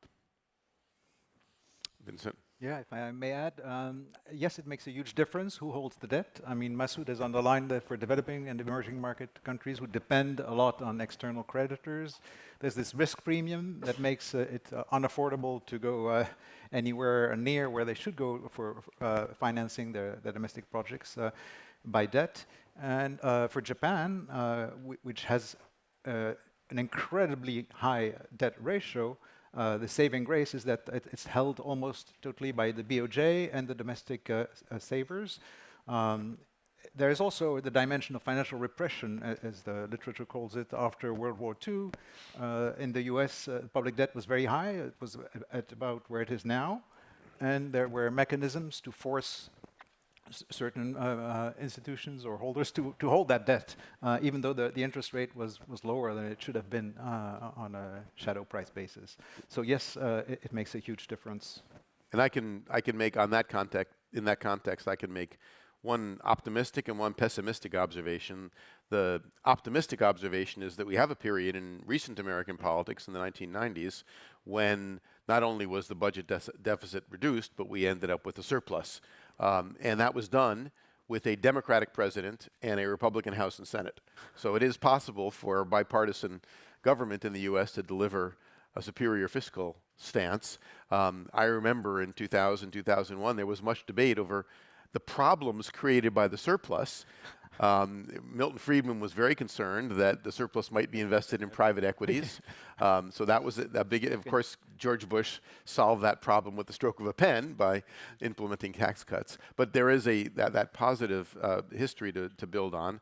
The negative, I hesitate to mention it, but the negative is that, as you have said, the contemporary political environment in the US is not conducive to fiscal probity, and it concerns me that we see very little movement by either party in thinking about what the broader implications are likely to be. Another question from the floor. I can't see if there are any hands up. Ah, yes, okay, yes. About emerging countries, don't you believe that geopolitics and geoeconomics also creates a sort of new grammar for private investors, especially in the assessment of a country risk analysis or sovereign analysis? For example, focusing more on real economic criterias, like dotation in critical raw materials, like I can see it on markets. People are trying to reassess the grammar of sovereign risk assessment, stability also, and so on. What is your opinion? I think the short answer is yes. I mean, it does add another dimension. It raises, look, people have always looked at the geopolitics in making country risk assessment, right? But the weight of it goes up. The weight of it goes up, making people maybe more risk averse more often, but I wouldn't rule out the fact that it may actually make some countries benefit from that weight going up, because suddenly they look a little more stable because they're seen to have the kind of the right friends at the moment. Now, how long friendships last in these things is something that the people who are doing the assessment are better placed to do.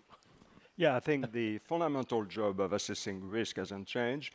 It's funny to see that we talk less and less about risk managers now and more about futurists, right? Which is a new sort of AI jargon, but it boils down to the same. Yeah.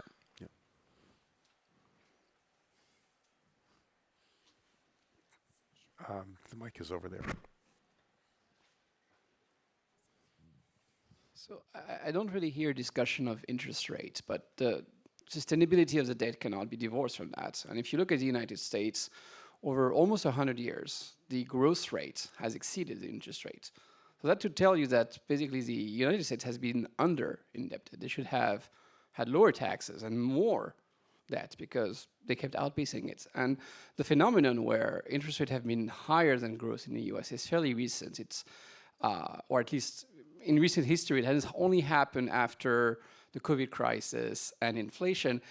And perhaps the reason that rates have stayed elevated in the past few years has been that there's also been massive investment in AI, which hasn't yet translated into GDP growth, but might in the coming years. So a source of optimism, Vincent? It might, God knows, but interest rates may also go up much further than where they are now. Actually, it's quite puzzling that they're not higher than where they are now.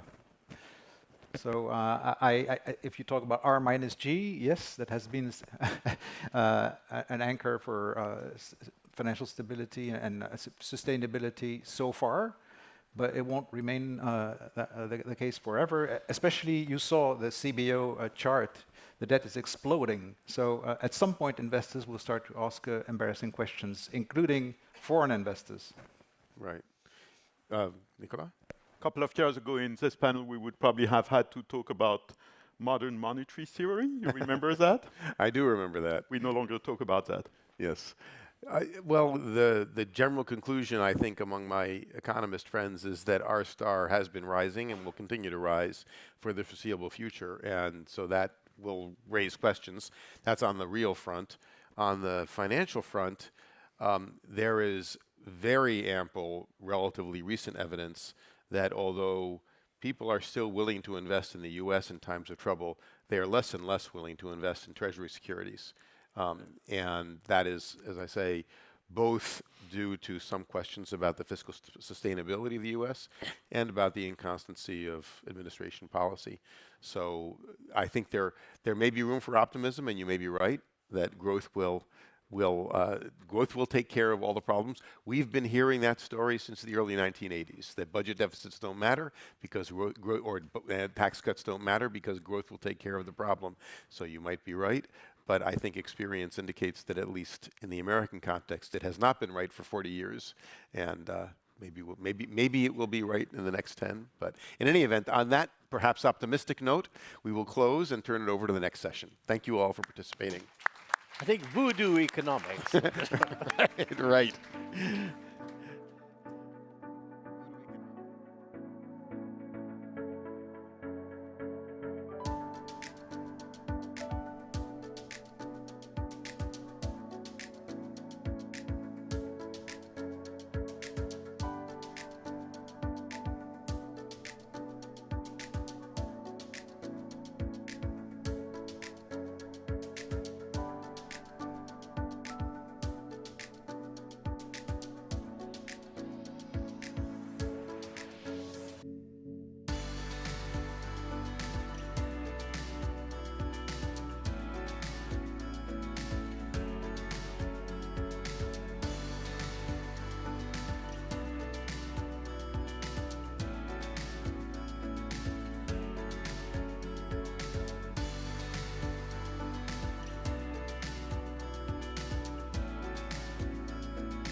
So I think we can start the new session.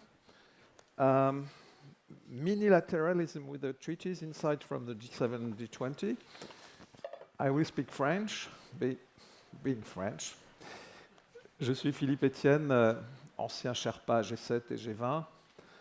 Et on m'a demandé d'être le modérateur de ce panel en même temps qu'un intervenant, puisque celui qui devait être le modérateur n'a pas pu nous rejoindre. Et nous avons avec nous trois personnalités beaucoup plus expérimentées que je ne le suis, dont certaines étaient déjà là l'année dernière. D'ailleurs, j'en profite moi-même pour remercier les organisateurs de la World Policy Conference et Thierry de Montbrial en particulier de m'avoir de nouveau invité. Donc, nous allons procéder de la manière suivante. Je vais faire une petite introduction rapide, puis je donnerai la parole à Li Yemin, un ami. Nous étions ensemble Sherpa G20 à Hambourg, et il pourra faire valoir son expérience, mais aussi son expérience de la politique commerciale. Nous avons en direct Gary Littman. Gary, hello. Are you in Washington? I am. Gary est Senior Vice President for Global Initiatives at the US Chamber of Commerce. Ça tombe bien, cette année, les États-Unis ont la présidence du G20. Et nous verrons les sujets dont Gary veut parler. Et puis nous avons aussi la chance d'avoir avec nous Andreas Schall, qui est le directeur des relations globales et de la coopération à l'OCDE, mais qui est aussi le Sherpa de l'OCDE pour le G7, le G20 et la PEC. Voilà, donc je crois que le tableau général du panel a été bien dressé, notamment lors des introductions très impressionnantes ce matin. Comme l'a dit Thierry de Montbrial, le système de gouvernance et de droit international qui fait que la communauté internationale fonctionne depuis 1945 connaît aujourd'hui une situation de crise. En même temps, le titre de notre réunion, c'est fragmentation et interdépendance. L'interdépendance augmente quand la fragmentation augmente. Donc, il y a là un problème évident et de plus en plus sérieux. Je ne crois pas qu'il faille pour autant, et je le dis comme diplomate, puisque j'ai été diplomate français pendant plus de 40 ans, et vous savez combien la France est attachée au système des Nations Unies.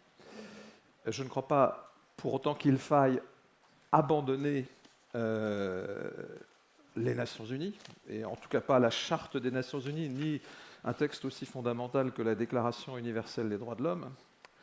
Mais il faut aussi prendre acte. Je crois que c'est le président du Sénat qui parlait ce matin de la gouvernance du possible, et Thierry qui parlait d'un monde raisonnablement ouvert. Il faut prendre acte de l'état du monde. Il faut se réjouir qu'il y ait quand même dans ce système multilatéral des résultats qui continuent à être engrangés. Je pense à l'adoption récente en 2025 du traité sur la haute mer et la protection des zones marines, ou très récemment, par exemple, l'accord à Genève sur un traité pour la prévention des pandémies. Mais la situation est telle que ce que nous appelions ce matin ce que M. Larcher appelait les puissances moyennes affinitaires sont amenées à travailler non seulement sur la réforme des Nations Unies. Vous savez que le secrétaire général sortant des Nations Unies, M. Guterres, a fait des propositions de réforme. Il faut évidemment les appuyer. La ministre d'État de Côte d'Ivoire a d'ailleurs rappelé combien il était important de continuer à travailler dans un esprit de légitimité et d'efficacité, car les deux vont ensemble, à la réforme de ces institutions et des institutions financières internationales qu'elle a aussi citées.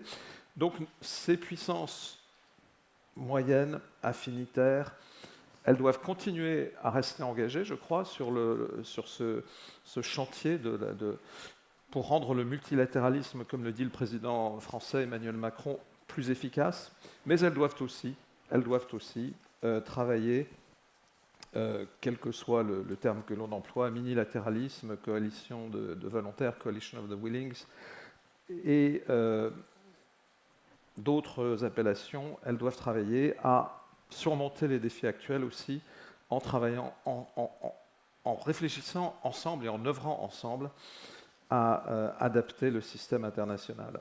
Alors il se trouve que le G7 existe depuis 50 ans, le G20 au niveau des sommets existe depuis bientôt 20 ans, et ce sont précisément des instances qui sont plus flexibles, en tout cas qui regroupent un nombre de pays qui ont en commun un certain nombre de caractéristiques, mais qui sont aussi très diverses, y compris notamment le G20, bien sûr. Et donc, c'est intéressant de voir aujourd'hui quelles leçons on peut tirer du fonctionnement du G7 et du G20, et est-ce que le G7 et le G20 eux-mêmes représentent aujourd'hui des solutions à ce phénomène de fragmentation croissante. Bien entendu, nos panélistes aborderont le sujet sous un angle plus général, et je crois que, en particulier, notre ami coréen, Imin, va aussi parler des sujets commerciaux en général.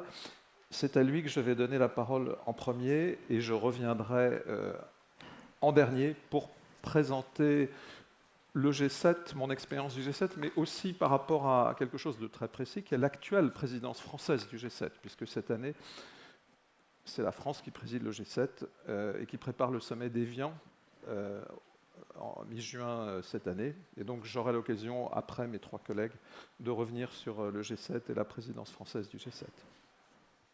Merci Philippe.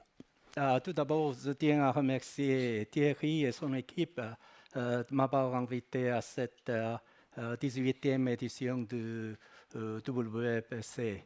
Je suis très ravi, je suis vraiment ravi d'avoir cette opportunité de partager avec vous mes idées sur les récentes évolutions du paysage international économique ainsi que le système de gouvernance mondiale. Je suis d'autant plus heureux d'être ici à Chantilly en fin avril avec ce temps magnifique. Okay. Et bravo et merci pour votre superbe français. I would like to begin by addressing the profound structural shift currently redefining the global economic and trade landscape. Most notably, we are witnessing this systemic breakdown of international cooperation.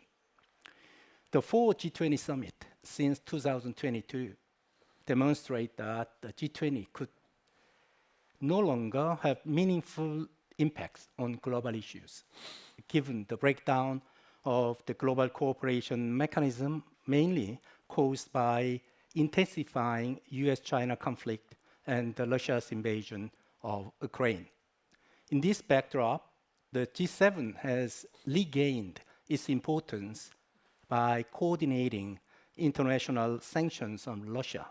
However, its continued lack of representativeness in the global economy, whereby its share in the global GDP has dropped from around 65 when it was created in mid-70s to 30% now, compared to 85% of the G20, limit the role of G7 as a global governance entity. Furthermore, as the conflict in Iran begins to drive the wedge between the United States and Europe, there is an increasing risk, I may say, that this June's G7 summit meeting will be just a formality, a gathering of the leaders who cannot no longer agree on the common path forward despite sincere effort of France. The expected failure of WTO ministerial meeting in March and the stalemate within COP climate negotiations serve as further evidence of this collapse. Without restoration of global cooperation, meaningful progress on climate change or international trade remains out of touch. I would like to highlight the collapse of the rule-based international trade regime. The US administration has abandoned the principle of MFN, Article 1 of the GATT 1947, and the most important pillar of the modern international trading system. The challenge on MFN has not just begun under President Trump administration. With the declaration of Janet Yellen, then US Treasury Secretary under Biden in April 2022, that US would pursue free but secure trade with friendshoring, the WTO fundamental principle of MFN is dead. What is more serious is it is not just confined to the United States. In January this year, EU Trade Commissioner proposed to weaken the unconditional MFN. Under his proposal, lower tariff would no longer apply automatically, but would instead be tied to fair practice and open market in the partner country. As you are aware, WTO's dispute settlement mechanism, once hailed as the crown jewel of the Uruguay round negotiations, remain paralyzed. Amid escalating tensions, both the United States and China are undermining international legal framework by the increasing extraterritorial application of their domestic regulations. I'd like to draw your attention to how the big three, US, China, and European Union, are destroying the rule-based international trade regime. As of end of March, 9 countries have signed the reciprocal trade agreement with the United States. None of them has requested change of the agreement despite the decision of the US Supreme Court invalidating reciprocal tariff and fentanyl tariff under EPA on February 20th. If you see the dispute settlement provision of the 9 signed agreements, including the US-Indonesia reciprocal trade agreement, which was signed just 1 day before the decision of US Supreme Court, it is deviating from the general dispute settlement provision of trade agreements. It says, if a party considers that the other party has not complied with the provision of this agreement, that party may take action in accordance with its domestic law. It means the US would no longer accept WTO-type dispute settlement system, which allows independent panel to examine and to find which party is not in compliance of the agreements. It means US will interpret the agreement. According to the report of Inside the US Trade on April 14th, China issued the regulations creating a framework to retaliate against extraterritorial measures imposed by certain Western countries, laying out a process by which it could restrict foreign and domestic companies from conducting trade and business in China if they comply with the US improper extraterritorial jurisdiction measures. These regulations could subject entities that comply with the US rules to Chinese trade restrictions or even criminal proceedings, adding to a challenging regulatory environment where global firms have to satisfy both US and Chinese laws simultaneously, which I think not possible. As for the European Union, the EU proposal to eliminate tariffs on all US industrial products to implement US-EU deal of last year is clearly violating Article 1 of GATT MFN. For example, EU's tariff on MFN tariff on auto is 10%, but it decides to eliminate tariff only for the autos of the US, even though there is no FTA with the US or other permissible exceptions. I thought EU would eliminate MFN tariff because there are not so many auto exporting countries in the world. European Union has an FTA already with Korea and Japan, who are the most important auto exporters. Therefore, if they eliminate MFN tariff on autos 10%, there's no direct impact. But US, the European Union, decided the elimination of 10% tariff applies only for the US autos. I'm so disappointed because I thought European Union is a champion of the rule of law. That champion of the rule of law is now abandoning the rule for commercial benefit. In addition, because of the impossibility of producing a consensus on global issues, we can see the recent trend of fragmentation of the international rules, particularly on climate change and digital economy. Finally, we can see the strengthened government intervention in the economy, deglobalization fueled by the 2008 financial crisis and COVID-19 has ushered in a new era of aggressive state intervention. Direct result of this increased state intervention in the market is the subsidy.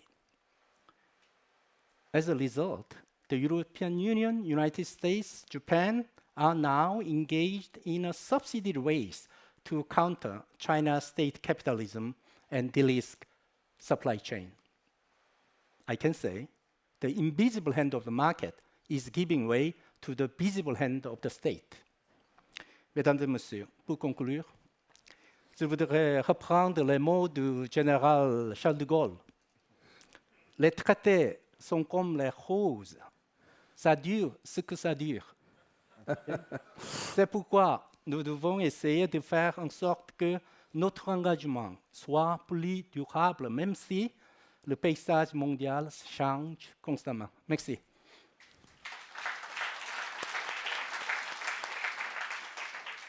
Thank you, Hemin. If I may just comment what you said about the EU, I don't think it is exactly justified to put it exactly on the same level as China and the United States. You can criticize the EU, and I think that somebody has done it this morning on another panel for not standing firmly enough in the negotiation of the Thornbury deal. This is fair. Although it was not that easy for the European Union at that time for reasons which are not necessarily all economic, as you know. But I think the EU remains really today much more than the US and China, which use these coercion methods you and others this morning also have underlined. It is not what the EU is doing. And from this point of view, I think it is fair to say that the EU remains in the defense of the rule of law. But I see the point. And you were not very hopeful for the G20 either. But now we will give the word to somebody who is in Washington, in the capital of the G20 this year. And by the way, I am really happy to give you the floor also, Gary, because when I was ambassador in Washington, I remember our really nice relations with the US Chamber of Commerce, and I'm really glad to see you here now. You have the floor. Thank you, Etienne, and I'm very pleased to be part of this conversation, although unfortunately unable to travel this time around. And just the obligatory disclosure that the US Chamber of Commerce is a totally private association. We receive zero support from any financial support from any government, including that of the United States. I have to say that. You know, if I echo Thierry's comments about the spiritual dimension, we think of ourselves as the temple of American business, where companies come when they believe in collective action, in shared destiny, if you will, in common good.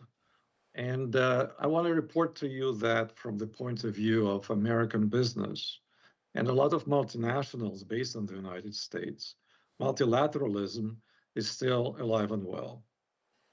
American business is not withdrawing from the global markets. We appreciate all the difficulties.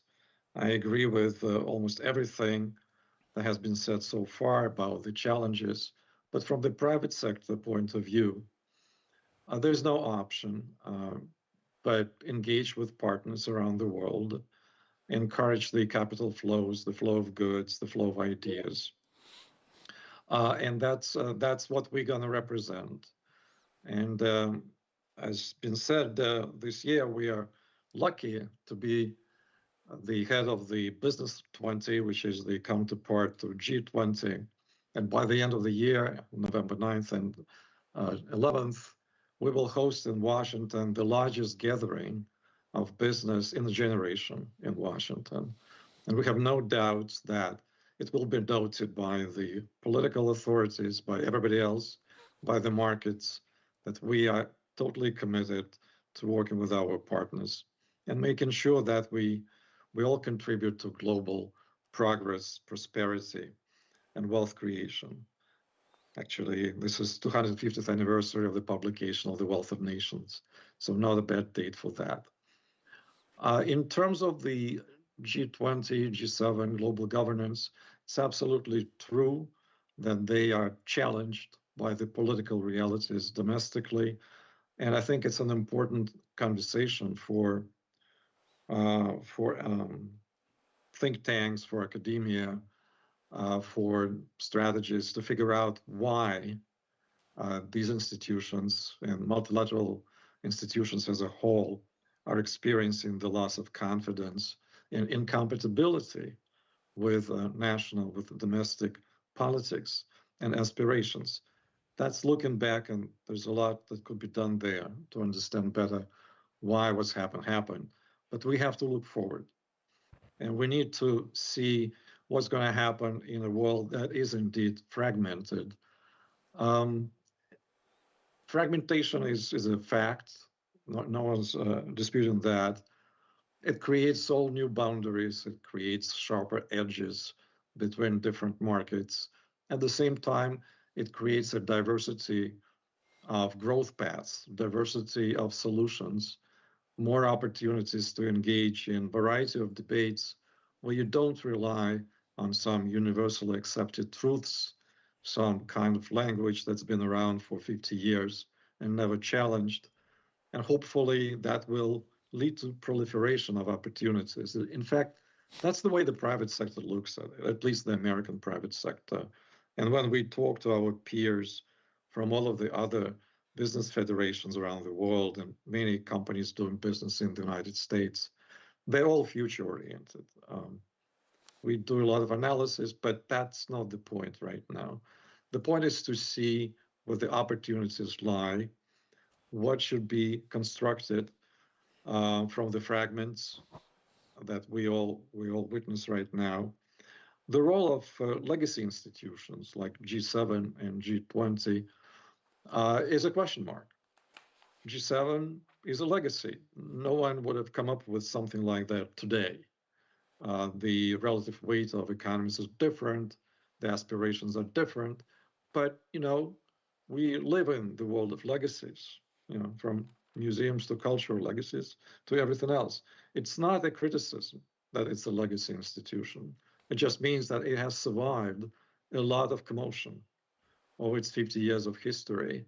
It has seen a lot, and politicians have developed a muscle, at least at some level, to look at these institutions as a place to resolve issues, or at least to understand each other's positions better.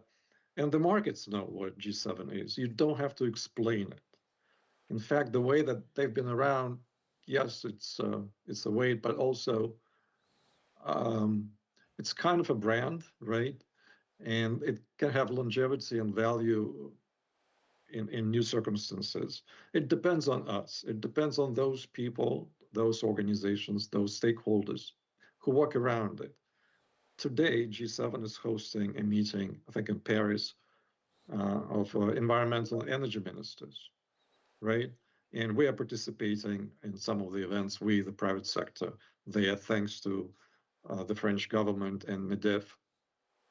So there's a dialogue, there is common ground, there's utility, people are invested. And I must say it's the same with G20 in a different way, but we've never seen US-based multinationals more interested in this fora than right now. They're no longer taken for granted, which has forced companies and their advisors to focus on the utility, on the vulnerabilities of these organizations, how they can be used, how they can be reformed, leveraged, but nobody wants their demise. Now, it does not mean that new institutions won't arise. And I think the title of this panel is very, very apt. I suspect that new institutions, new bodies will not be based on treaties.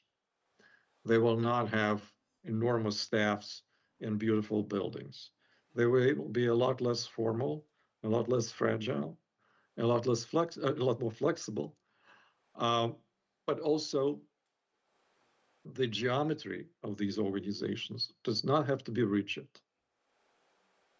You could imagine various configurations based on, I don't really believe in coalitions of the willing. It could be coalitions of the compelled, coalitions of responsible, but there'll be a variety of these groups. And the private sector really wants to make sure that they are there because there's no real scaling growth opportunities without cross-border operation. And we understand that very well. And I think the capital markets understand it quite well. This year, we are focused on G20 because we're chairing the business side, next year B7. And it's united by one imperative: accelerating economic growth in G20 markets, which will spill over to the rest of the world. The new instruments, the new engines of growth is the question mark. And what we are trying to do is to avoid a situation, I think was referred in a previous panel, where there are decisions like the new framework for debt resolution that really don't reflect the reality, neither new nor framework you heard. We really are desperately looking for new language, the new narrative that explains what we are about, what the joint conversations are about, or should be about. You know, if you work with artificial intelligence and new language models, it just rehashes the old language. We really need breakthroughs there.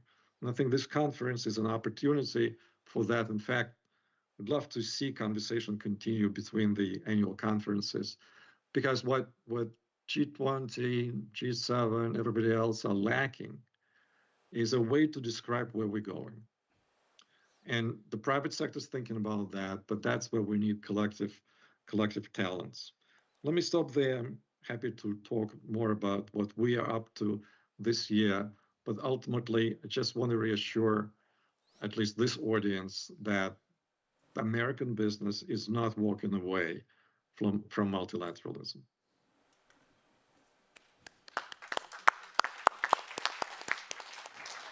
Well, thank you, Gary, for the commitment you mentioned of the US business to cooperation and to multilateralism. You repeated at the end of your contribution. I think it's really important, and thank you also for your reflections on flexibility of future-oriented cooperations and for the necessity for the governments to work with the business community. This is really important, and I think we will come back to this. But first, I would like to turn to our third panelist, whom I'm very happy to meet again, dear Andreas. We have met in another context with Thierry last year, and you are one of the best experts of those formats, both G7, G20. So, and the point of view of the OECD is also really interesting. So, please. Merci beaucoup, Philippe, et un grand merci aussi à Thierry de Montbrial et à Madame Kwan, à toutes vos équipes pour cette organisation de cette conférence qui ne pourrait pas être plus ciblée comme elle est. With that, I move from Molière to Shakespeare, with your permission, and I will also start on a very personal note, because I think we met in the G20 in Germany with both of you. The three of us. Yes. The three of us, the G20 in Argentina, so we have a long history. And I'm often asked, what is a Sherpa? Because people do not know the role of a Sherpa. And for those of you who don't know, Philippe Etienne wrote a book on this, Le Sherpa, Mémoire d'un diplomate aux avant-postes de l'histoire. De l'histoire. Indeed, every time I am asked about the book, the first question is, what is a Sherpa? Can you explain? We did not agree on this before. I'm not getting any returns on it, because we are not allowed as OECD officials to take any third party payments. But let me say, a Sherpa is somebody, it's not a short version of the book, I really recommend you to read it, and I ask you afterwards, Philippe, to give me a little note in the book.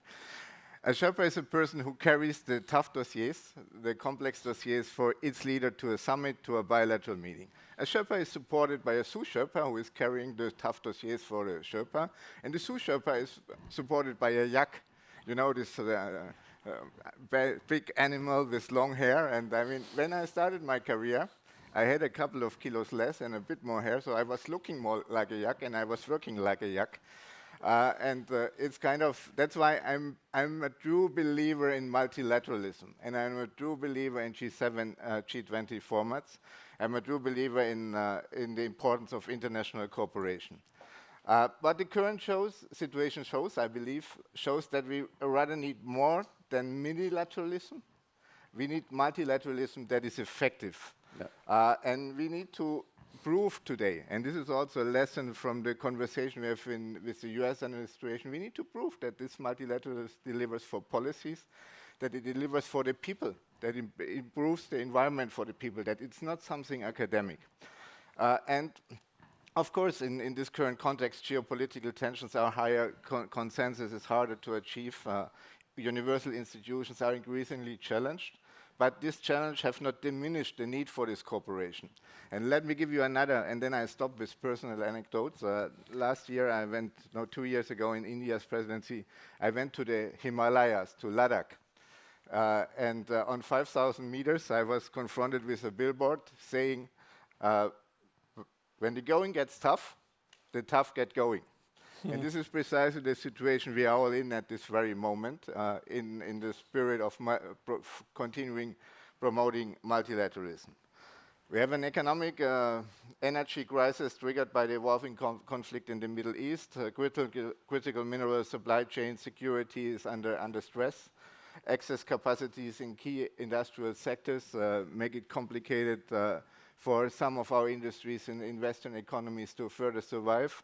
So there is a need to talk about this issue, and there is a need to use international cooperation for this.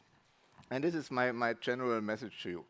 We need this, what you describe in the conference program, this minilateralism, this where a few countries talk. We need to transform this minilateralism to effective multilateralism. So we have a long history, and Philippe mentioned that we were together in the 50th year of Rambouillet, where Helmut Schmidt and Valéry Giscard d'Estaing launched the G7 cooperation as G6 in a moment where we had an energy crisis, an oil crisis, a currency crisis. Similar, I mean, it was similar but different from today, but it was a huge, courageous step to launch this process. So the G7 was always a group of like-minded countries. A smaller group could be more effective because it's more like-minded. But I mean, the G20, for example, represents 80% of global GDP, 70% of exports, 60% of the world population. So, I mean, these figures show you this is not multilateralism. The G20 can be a convener and an accelerator of multilateral institution. And the G20 has proven this, and last year under South Africa's presidency, the OECD was asked to do a G20 at 20 review, where we kind of looked into where was the G20 effective. And we asked all the countries, how do you judge the G20?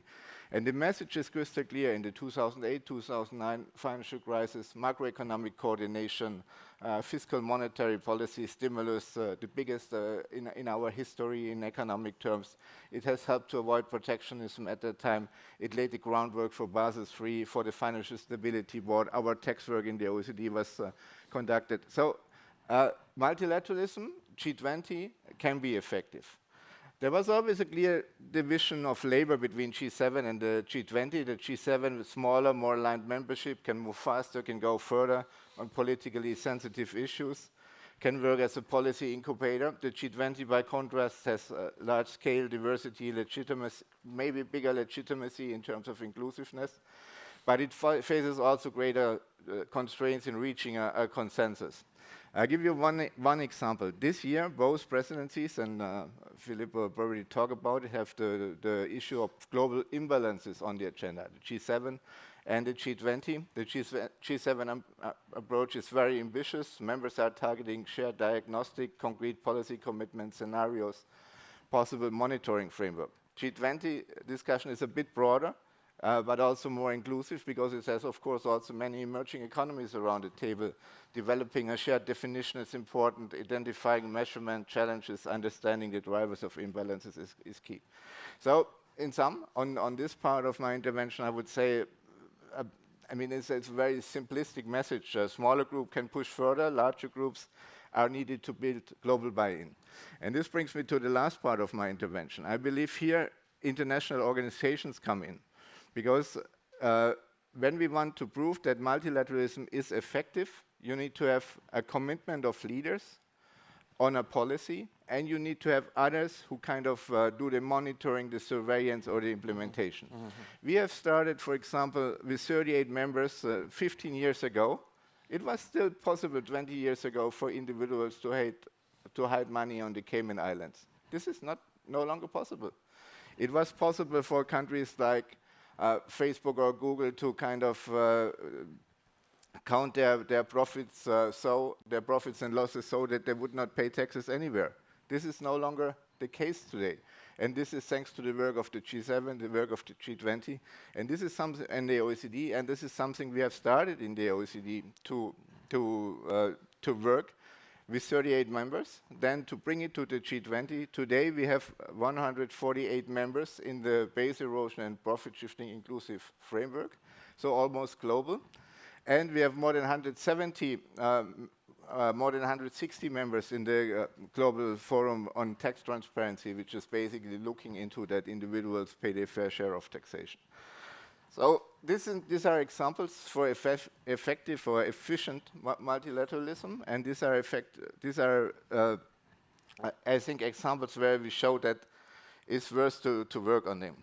I think for this, and this is the role of the OECD in this business, multilateralism or minilateralism that becomes plurilateralism, and then multilateralism can only work if there are international organizations and actors who help to ensure A, continuity, B, implementation, and C, scaling by bringing in larger audiences to this. So on this high note, merci beaucoup. I leave it here, happy to go further into deeper into this, but I'm a true believer that we need all to work together in making this system work better, and I'm one of those, like Gary, who said multilateralism is not over. We just need to inject a bit more realism into the game, and we need to kind of inject more energy into it as well. Exactly, and thank you for mentioning this way of starting with a smaller number of countries, and the example of taxation, cooperation taxation, which is really difficult, yes, as a subject, is a very good example. And our G7, G20, and OECD at the center could increase the number of countries participating in joint commitments. Thank you also for mentioning that cooperation, international cooperation, is a bit like democracy. The criteria, the final criteria is to deliver results for the people, for the countries. In this context, I will say a couple of words about the G7 presidency by France. It is true, Hemin has said it, that it will, and thank you for mentioning, it could be very difficult, because then the expectation not being high, we can hope to have a good result or a good assessment. I can't tell you, because I was a G7 Sherpa of the last French presidency, that our president is very much committed, yes, to what he called how to build efficient multilateralism. And it belongs to our tradition in France. We see more and more fragmentation. We will not, in the G7 presidency, cover all the fragmentations, of course. There are a couple of priorities, but we will do, like 7 years ago, through an inclusive way, both in terms of inviting, because as you said, I mean, the G7 is not anymore what it was at the beginning, of course. but we will invite other countries like Brazil, India, Korea, Kenya, to participate fully, like we did with some countries 7 years ago, not to be outreach. So really to build something more inclusive at the level of the countries, but also, and here I come back to what Gary said, building coalitions beyond governments with other stakeholders, both in the business community, in the civil society, in the local governments also, to build pragmatic, to reach pragmatic results on very concrete issues. Now, the biggest issues, you've mentioned it, and it was mentioned at another panel. The first one is the so-called question of global imbalances.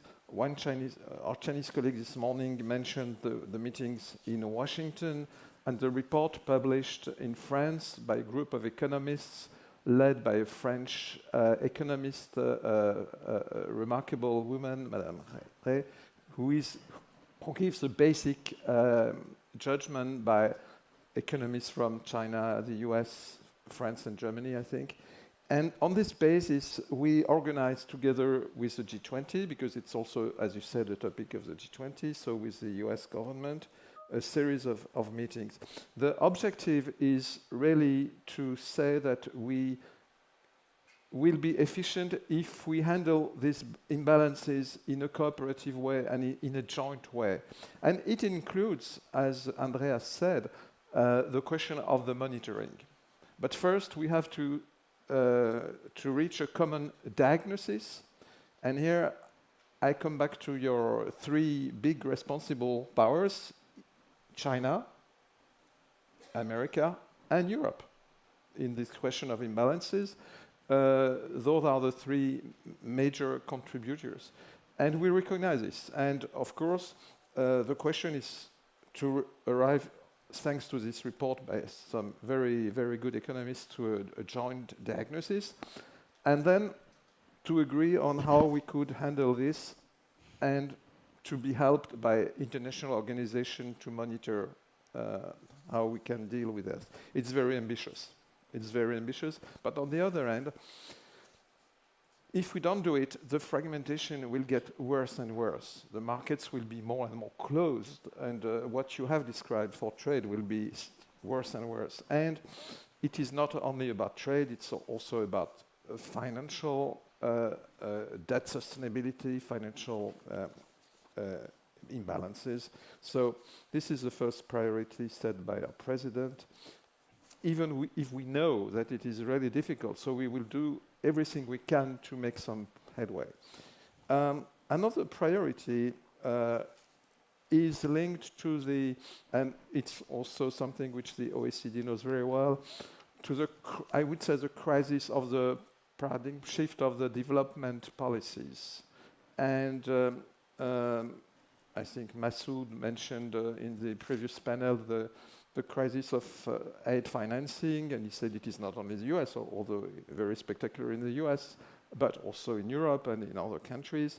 So how can we build real and mutually beneficial international partnerships with a new way of measuring these, including private and public financing? How can we improve the resilience and the sovereignty of the partners? How can we, especially in domains like health, which is really in a big crisis now because the financing is completely down, self-reliance and through investments, including, as I said, mobilization of private financing. The third priority I wanted to mention, in view of the Evian Summit, which will take place from the 15th to the 17th of June, is the critical supply chain of critical materials. It's really a terribly important subject, which I'm sure is also very well followed by other, I think in the US, for instance, the US government has taken some initiatives. It's really how can we reach a pragmatic cooperation between interested countries, both on the supply and on the demand side, to improve the resilience of our economies, but also of global economy and global trade. I want to mention a last priority because some people have said this morning that AI, of course, is the most important issue for the future, and it is true. So in Europe, and in France in particular, but also in a broader sense in Europe, we think that we must combine a strong promotion and distribution of the benefits of AI, including to SMEs and to those who have not access, also worldwide to those countries who don't have access to the computing capacities, for instance. So it is also a global issue. But on the other end, to secure the protection of those who have to be protected, including the younger citizens. So it is one of the subjects we handle now very carefully in our presidency. It is really difficult to get a consensus, of course, but I think we, as a G7 presidency, didn't want to choose easy subjects. We wanted to choose the real subjects, and we'll see what will be the result of this program. I would like to maybe to open the questions to the audience. If you have questions to some of us, please ask your question.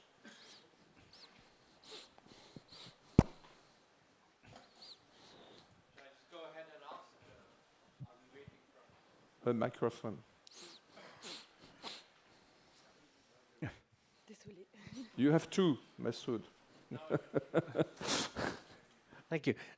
Two related questions quickly. One, you said, Andreas, that for you the G7 is a like-minded group and therefore you can do certain things. It's clearly less like-minded now. Yes. Say a little bit about how you see the G7 evolving. Can it still function? What kinds of things can it do without having the same degree of like-mindedness? Related question, there's a lot of discussion of coalitions of the willing, of middle powers getting together, creating a new international order.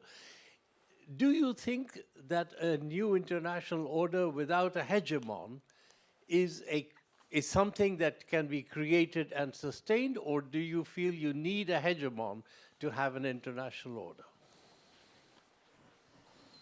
Do you want to answer for the like-minded? Yeah.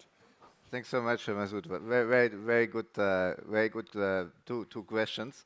First of all, on the G7, I mean, my first G7 summit was actually a G8 summit 2006 in St. Petersburg, on which I went as a very young yak for the German government. And the very young yak on the Russian side is today still the Russian Sherpa. So, I mean, I've seen ups and downs on the G7. The G7 was seen to be dead after the financial crisis. There was kind of the idea that the G20, and I mean, this was deliberately, I mean, we had the idea in Heiligendamm to create a G13 together with France. So we had created a process which included Brazil, China, India, South Africa, and Mexico. This did not work because the financial crisis, or there was a secretariat for this, then the financial crisis came and we had the G20. And at that moment in time, nobody believed in the G7 anymore. But then President Putin and his large-scale aggression on Ukraine kind of reunified the G7 as a group anymore,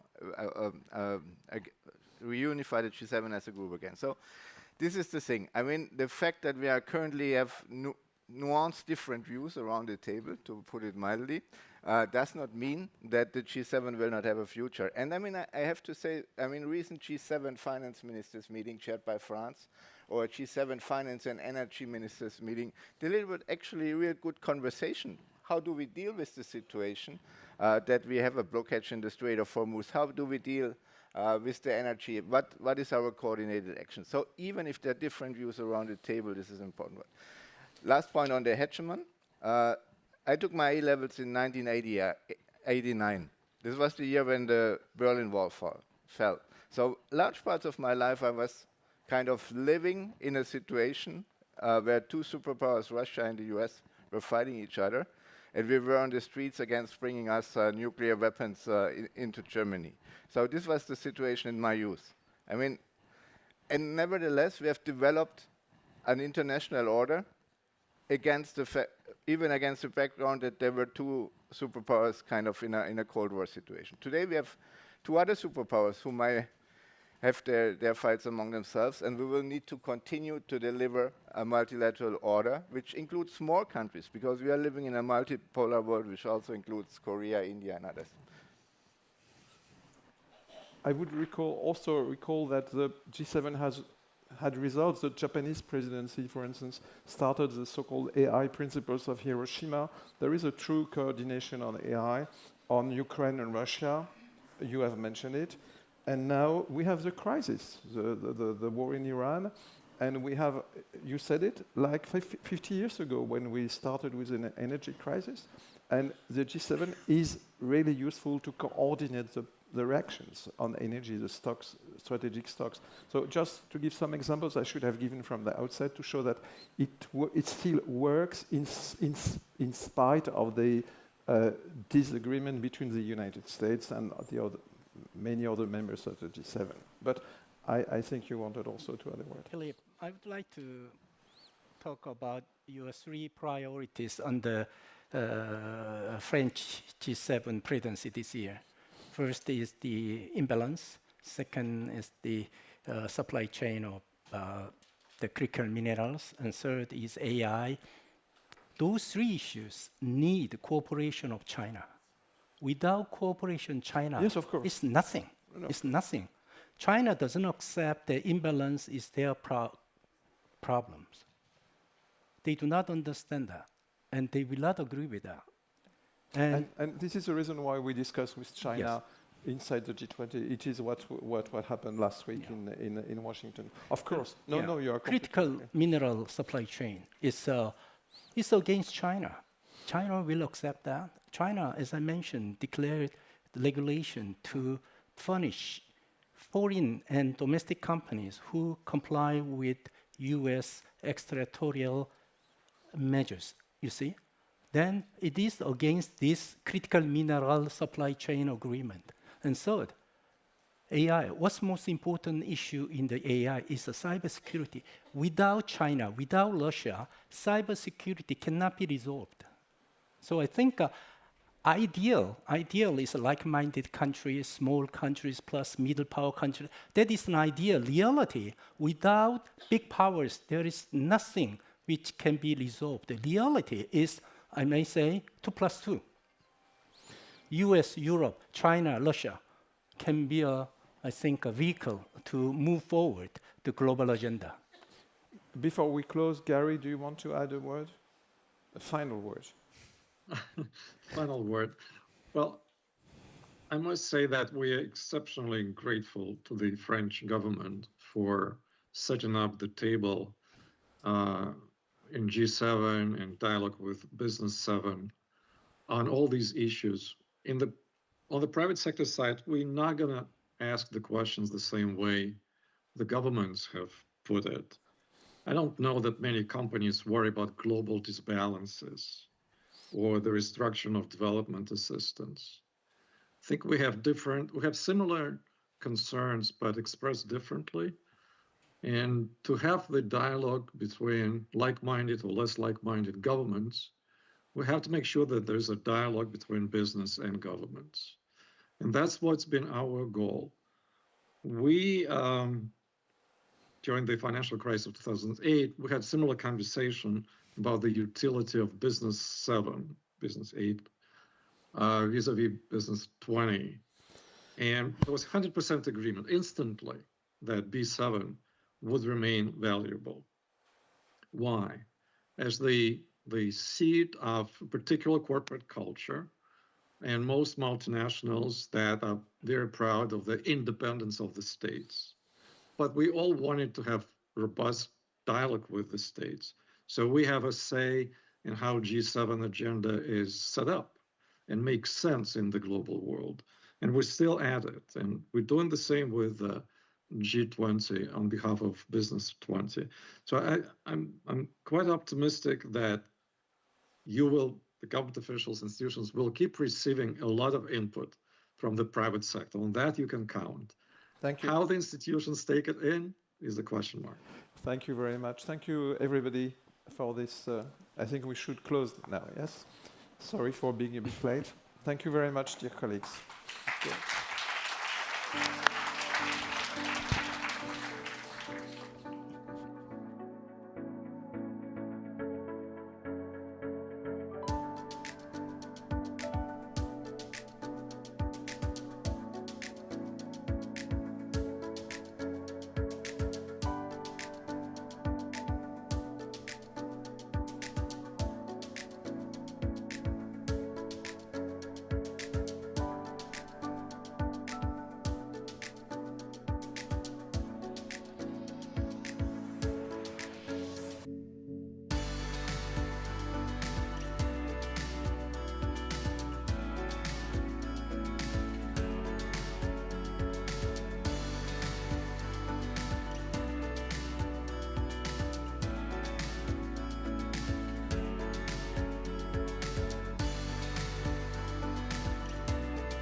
Well, ladies and gentlemen, thank you for joining us at this late hour in the afternoon.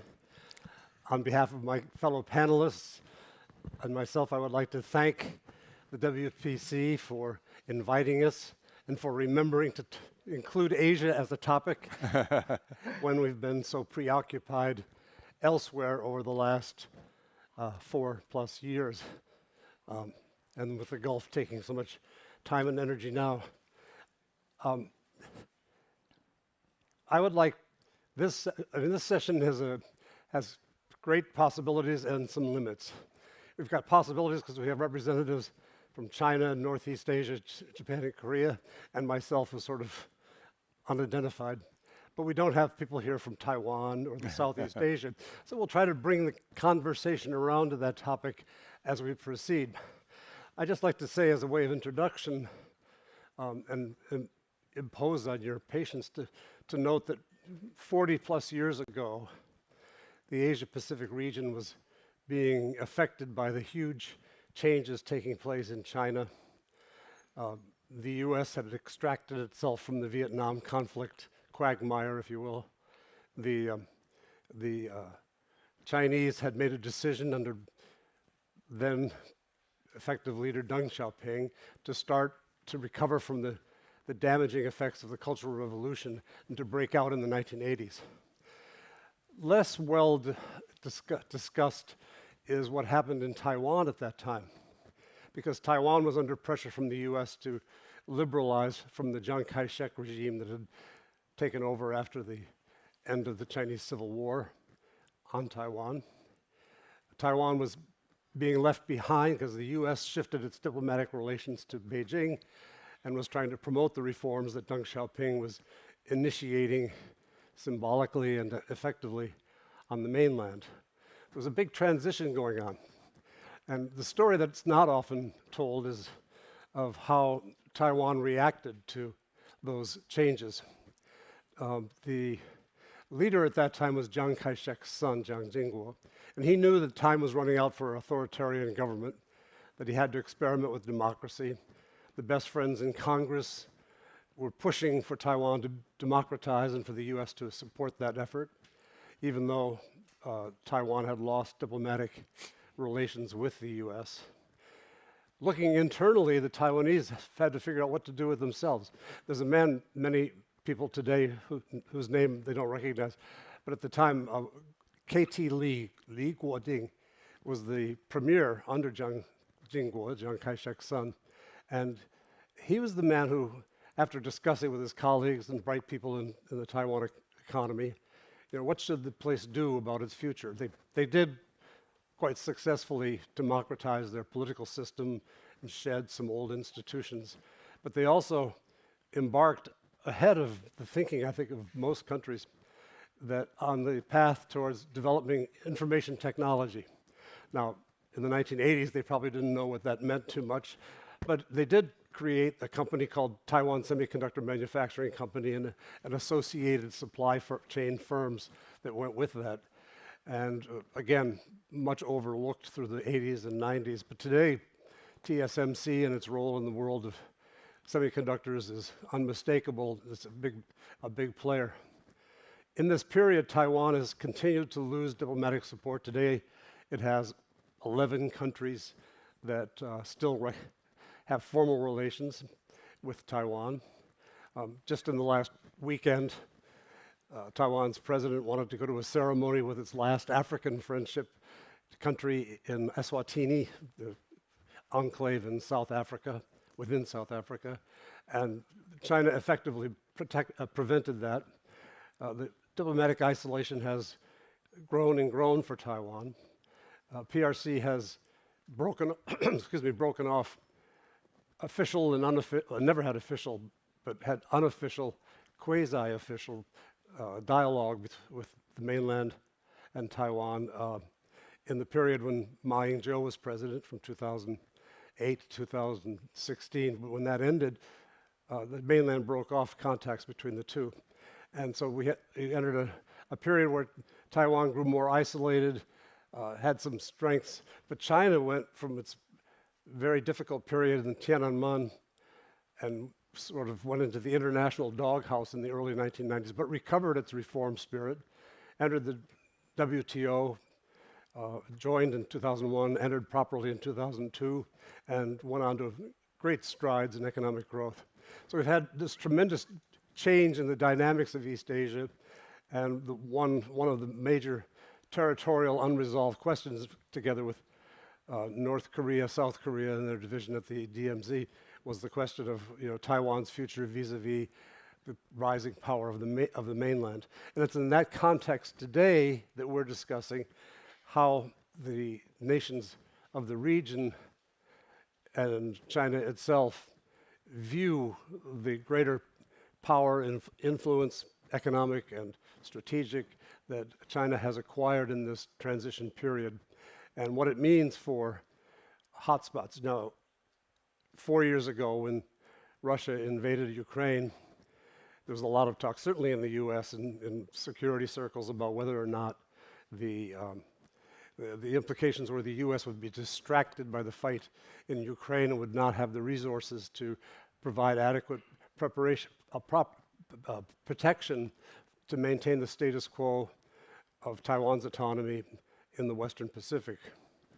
And we've now gone forward a few more years, and the same questions are being asked. Just in the last few days, the Center for Strategic and International Studies published a report on the depletion of American arms in attacking Iran together with Israel in this latest conflagration between Iran and these other countries.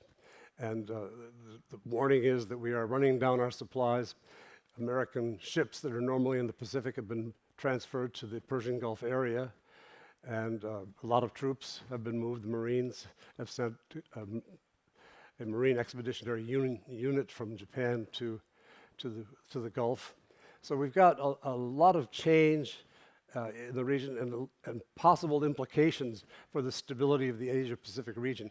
And it's in that framing that I would like to then invite our speakers to start off. We'll start with Professor. You've got the introductions in your materials, so I won't repeat that. Invite Professor Hosoya to lead us off.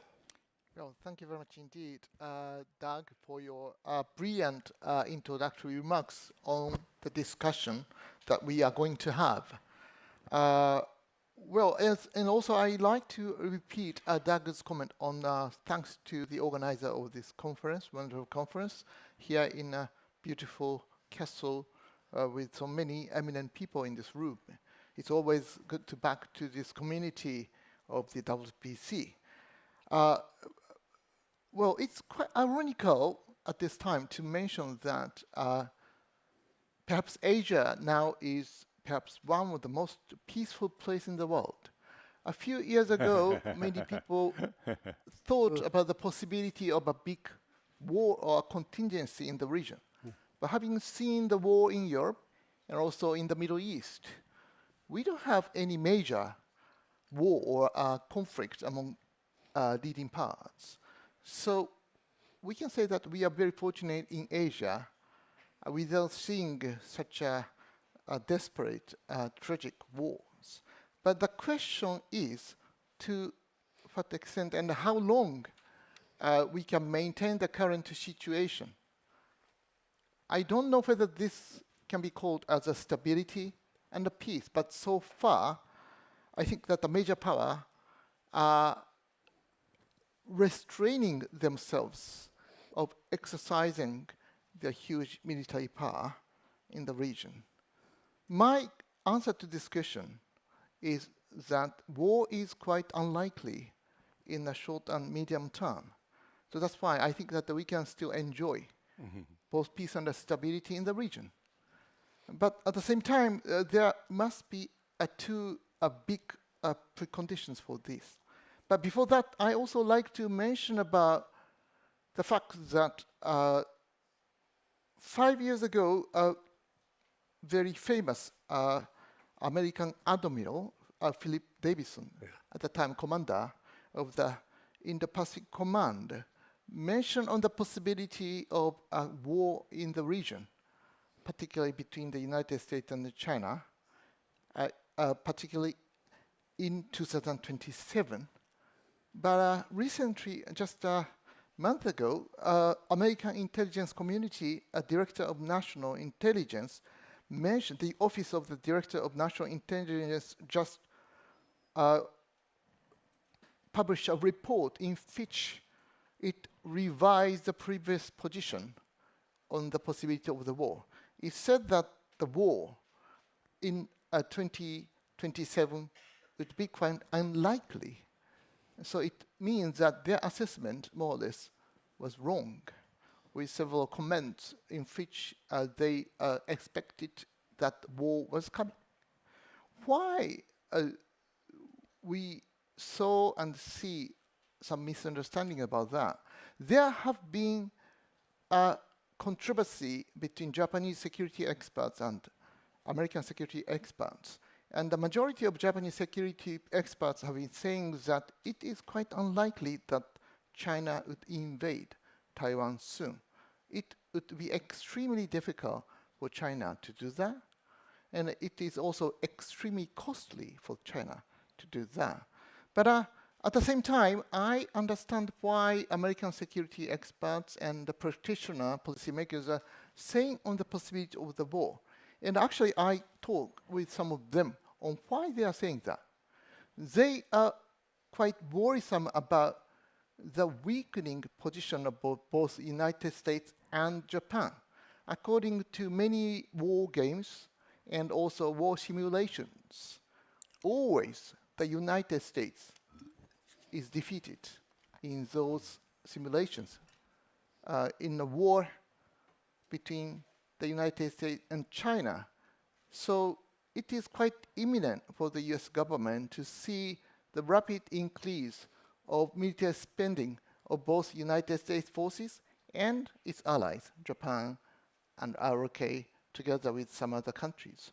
So it is essential for the United States or some of the military leaders to warn its own allies as well as American people that we shouldn't be complacent about our position because China is rapidly expanding its military power. And we are in a very weak position. That's why they're warning many people in the United States and outside, I mean in the allies, like Japan and Korea and so on the necessity of strengthening the deterrence towards China. So that's why it is more or less quite understandable why they said so. And then I also like to mention about the Japanese position on this. Japan has maintained its previous position, of course, during the Prime Minister Takaichi's administration as well. Japan has maintaining the previous position of Japan's policy towards China. It means that Japan understand and respect China's stand that Taiwan is a part of the PRC. People's Republic of China. So it means that we don't like to see the rapid change in the status quo of China while understanding and respecting China's one China policy. So we need to think about two things. Number one, we need to maintain the strategic balance in the region by strengthening Japan's defense capabilities, by strengthening Japan's alliance relationship with the United States, while creating much better relationship with the ROK. But number two, we also have to know that it is essential to maintain the status quo in the Taiwan Strait, trying to prevent that the Taiwan would try to be independent by rapidly destroy the previous status quo in the region. So we need to have two preconditions, as I mentioned. Number one, maintaining a strategic balance in the region. Number two, by expanding Japan's defense spending to match the pace of Chinese military build-up. And number two, we need to see that Taiwanese government would not rapidly change the status quo in the region. So by maintaining two preconditions, I think that we can, in Asia, maintain the continuation of the peaceful order there. But I don't know the future, so we will perhaps discuss in the future afterwards. Thank you very much. Mr. Kim. Well, thank you, Doug. Well, it's a great pleasure to be back to WPC here in Chantilly. Well, we are sitting and meeting in this very serene forest in Chantilly, but I think that outside the chateau, I think we are faced with burning fronts and burning theaters, eastern part of Europe, including Ukraine and the Middle East. And perhaps the Asia-Pacific geopolitics, the topic of this afternoon, probably has been selected since there are some hotspots and emerging potential flashpoints that was well described by the moderator at the beginning, the map is shrinking day by day. Whatever happens in Middle East is now directly tied and linked to the future and even contemporary level of prosperity that is now being enjoyed our part of the world in the Asia Pacific.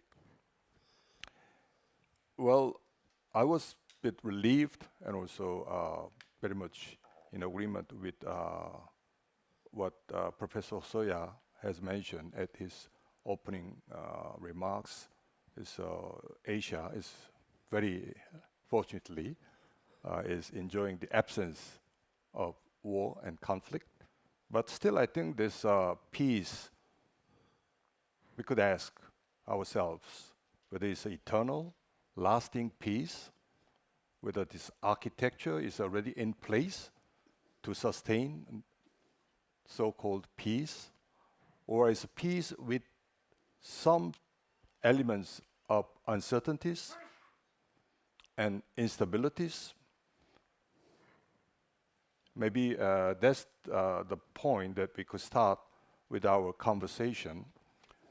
Let me just turn the clock back to 6 months ago when APEC leaders got together in Gyeongju, the ancient capital city of Korea, where President Trump has met with President Xi Jinping of China.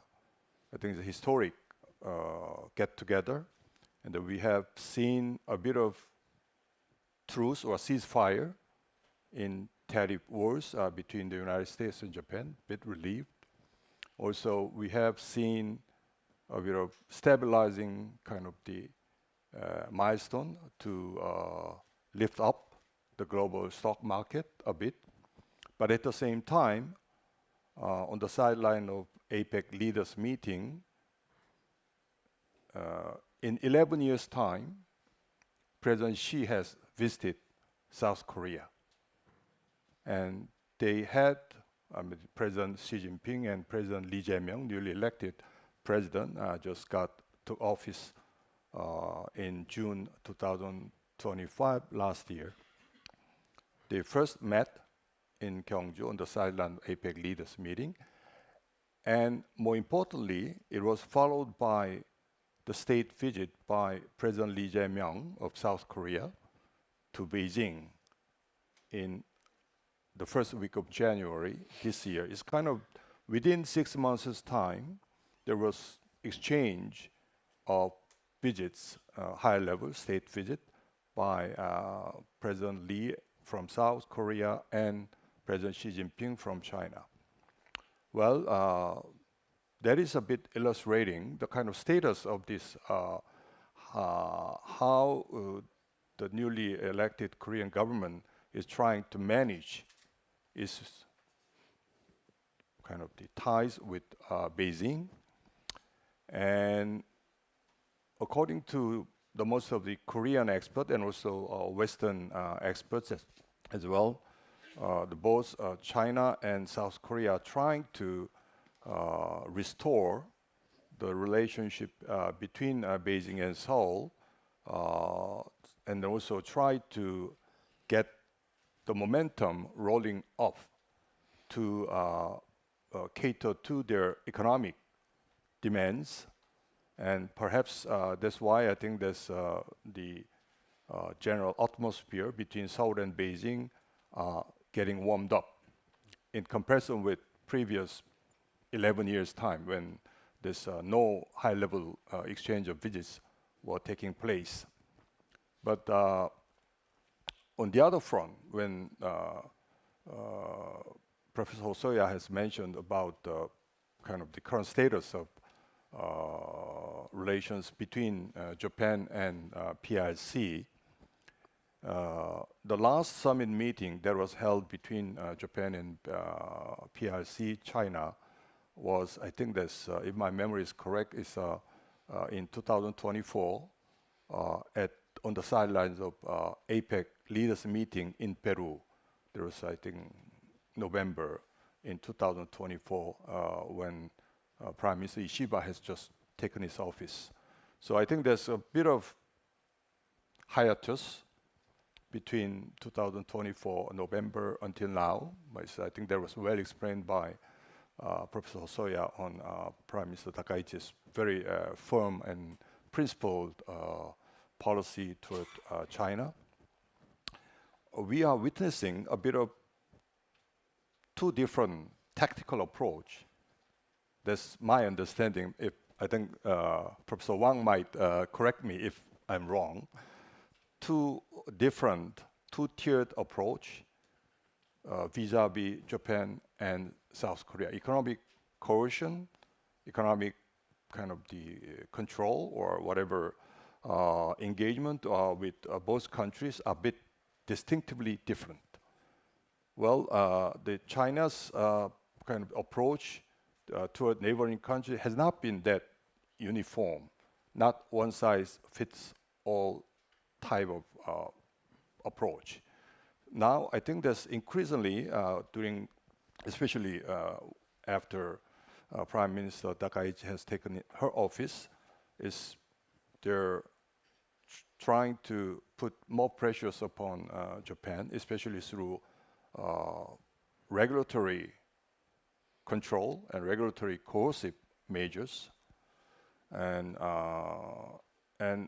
at the same time, on the other hand, for South Korea, they have been rather managing the level of restraints vis-a-vis South Korea, and not directly undermining the basic foundation of bilateral ties between China and South Korea. Some experts are analyzing and trying to read this kind of the distinctive approach by PRC to these two neighboring countries, basically to drive a wedge and try to neutralize kind of the Japan's more assertive and strong actions, especially when something happens in the Taiwan Strait. But I'm not sure. I'm not a geopolitical expert, but I just tossing up an idea or the observation that is now being shared by some of the scholars. And another aspect that we might have to see is that the public opinion vis-a-vis China is shifting, especially in Korea. Well, especially younger generation is showing a quite high level of anti-China feeling sentiments.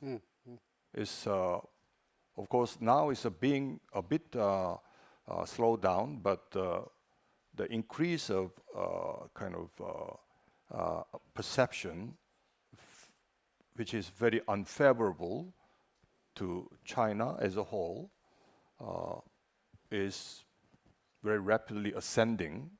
So that's kind of the gap between the government-to-government or warm-up ties and general sentiments on the street, especially among youngsters, 20s and 30s, is a bit widening up. So I think that's something that is related with, I think there's the South Korean, especially young generation's perception and priorities given to fairness and values and independence. So I think that might be something to be dealt with in the long term. At the same time, I think that's because we don't have any representation from Southeast Asia, let me just expand the geographical horizon. Every year, the Singapore-based ISES USOP Institute, which is a well-known Singaporean think tank, is publishing annual report titled State of Southeast Asia. From 2024, China has overtaken the United States as a choice when they were forced to choose one superpower to be aligned with. So when the first survey has started, always the US was the #1 choice when they were really forced to choose one out of two. But now, I think the margin is not that much, but still, the majority, about slim majority, 52% of the respondents from Southeast Asia are preferring China rather than the United States. So I think there's, in general, the US is losing ground, regardless of what is happening in Beijing or in Jakarta, in Singapore, in the Philippines, in South China Sea. I think there's the general trend showing this, if they have to choose one, they prefer to have China. So that's the kind of the demonstration of the decreasing relevance on the part of the United States. So I think that's when we are going back to the Strait of the Taiwan Strait. I think that's when, of course, the geopolitical, geostrategic observation is primarily important. But at the same time, we have to take into account the economic impact, economic implication, and at the same time, societal and general public perception on how to deal with China. Well, I will just stop here. No, thank you very much. I think we all have benefited from hearing, from my perspective, two very realistic approaches. One which just describes stability through strength, if I may, and another which describes interaction and diplomatic involvement and efforts to suppress irritations in relations as a way of managing the rise of China's power in the neighborhood from which you all come. And thank you for that. Now we turn it over to Professor Wang. Thank you. Thank you very much, Dr. Paul. I'm very happy to be back again to the WPC, joining others. Talking about Taiwan, I think the first priority in the Chinese mindset is the US-China relationship, which is overshadowing the Asian Pacific security for a long time. Now that the US-China relationship is somewhat stable than before because of the forthcoming visit by President Donald Trump to China, scheduled for mid-May. And there are many people talking about that when I visited the United States last month, this month. And there are a lot of things to think about in the US-China relationship. But the top priority on the Chinese side is, again, Taiwan. There are expectations on the Chinese mainland that when Trump comes to China, of course, he will talk about his top priority is the economy, is trade, is maybe fentanyl trade, and other things. But the Chinese are thinking about Taiwan because Trump is said to be the most friendly U.S. president to China for decades. I don't know whether it is true or not, but he speaks very often that he likes Chinese top leader Xi Jinping, and he thinks China is a great power, China has great potentials, and he wants to give the Chinese the message that he is trying to make a deal with China. But to the Chinese, I think the deal must include Taiwan. I think there are many Chinese who are thinking that as Trump is going to make a deal, we can offer some economic assistance and trade and other things to Trump, and he should say something better about Taiwan. For instance, people say he should say United States does not support Taiwan independence, or the better saying is the United States is opposed to Taiwan independence, or the United States should say it is in favor of a peaceful unification between China and between mainland and China. The best thing he could say is the United States recognize Taiwan as part of China. But to me, I think we should be realistic. First of all, he might not say something that is very positive about China's relationship with Taiwan. He may say something that sounds better than before. But whether he could deliver in the future is another problem, because he's not that favorably received in China, in the United States today, and he may change his mindset if he doesn't make the deal with China to his term. So I think the atmosphere between China and the United States will remain stable towards next month and probably toward the end of the year, because he is probably inviting Xi Jinping to go to the United States later this year in December or in November in the United States. So that is a positive side. But Taiwan is still a very special place in the U.S.-China relationship.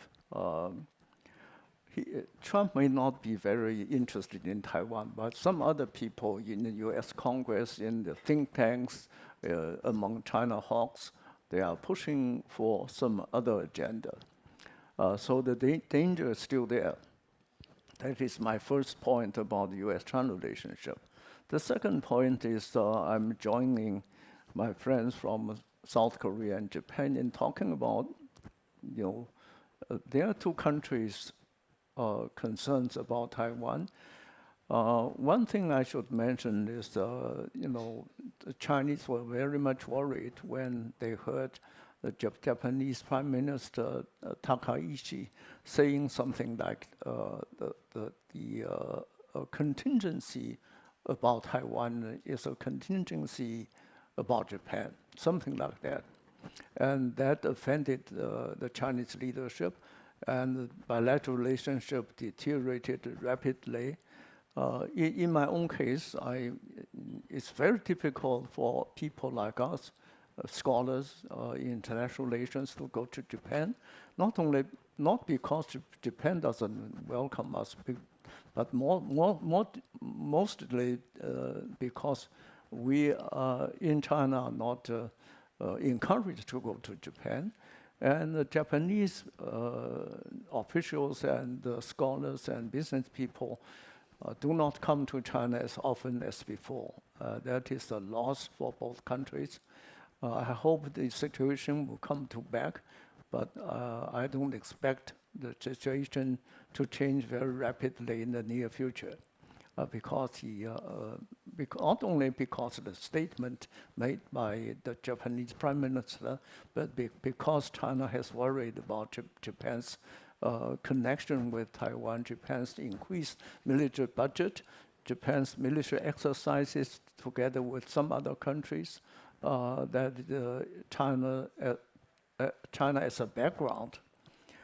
In my discussion of South Korea, I agree with Ambassador Kim that things were quite good last October when there was summit between Chinese and South Korean presidents. But after that, there were some incidents that are worrisome. For instance, a top security and intelligence officer in South Korea made some statement that also offended the Chinese. He said something like his country could use the Taiwan issue as a bargaining chip in exchange of China's policy toward North Korea, or China should put more pressure on North Korea. And that led to the suspension of China's Foreign Minister Wang Yi's visit to Seoul. And as Ambassador Kim also mentioned, there were increased and unfavorable feelings in younger generation in South Korea toward Taiwan. The same thing is happening in Chinese younger people. Their attitude toward Japan and toward South Korea are not very favorable with the increased nationalistic feelings in China. Then I will talk about the cross-strait relations between the mainland and China, the mainland and the PRC. I think there are undergoing changes in general in favor of the mainland in the cross-strait relations. China is improving its relationship with the KMT, the Kuomintang, in Taiwan, and China is also taking advantage between the DPP and the KMT. There are differences, and the DPP government is not too much favorably received in Taiwan itself at this moment, although the economy seems to be quite all right. And the Chinese are putting more pressure on the United States and other countries to isolate pro-independence movement in Taiwan. As Dr. Paul just mentioned, China successfully blocked Taiwanese president's visit to a South African country. But in my recent interactions with Americans, there are reduced concerns in the United States about the forthcoming Chinese military attack on Taiwan. Previously, there were discussions that in the United States and elsewhere that China might make decisive military action against Taiwan in 2027 or beyond, but there are lessened concerns about that. And China maintains immense military superiority vis-a-vis Taiwan. And I don't think China will take a major military action in the near future attacking Taiwan. But of course, China will also maintain its military deterrence against Taiwan independence in the near future. Finally, I should say something about ASEAN, because we don't have a representative from the Southeast Asia. But I think ASEAN in general is moving in the same direction as it has moved before. That is, it does not take sides between the United States and China. Over the Taiwan issue, all the ASEAN countries recognize Taiwan, recognize the PRC as the legal government of China, not Taiwan. But there are different degrees in which people in Southeast Asia are seeing Taiwan. For instance, Singapore still has a very strong connection with Taiwan. Singapore has a private but important military connection with Taiwan. And the Filipinos, they have their territorial disputes with China, so their attitude toward China is influenced by that territorial dispute in favor of Taiwan. And Indonesia and Malaysia are generally in the middle. Thailand also has a military pact with the United States. So things are very different in Southeast Asia in the attitude toward Taiwan. In the near future, there will not be any significant change. But in the long run, because Taiwan has its policy tools, its semiconductor trade with Taiwan, and its TSMC is very important in Southeast Asia in connection with the United States. That is also a very scientific factor. I think I should state here. Well, thank you very much, Jisoo. listening to all of you, we're dealing with hot spots in Ukraine and Persian Gulf, but not in East Asia where there are hot spots potentially there, but they're not exploding for us.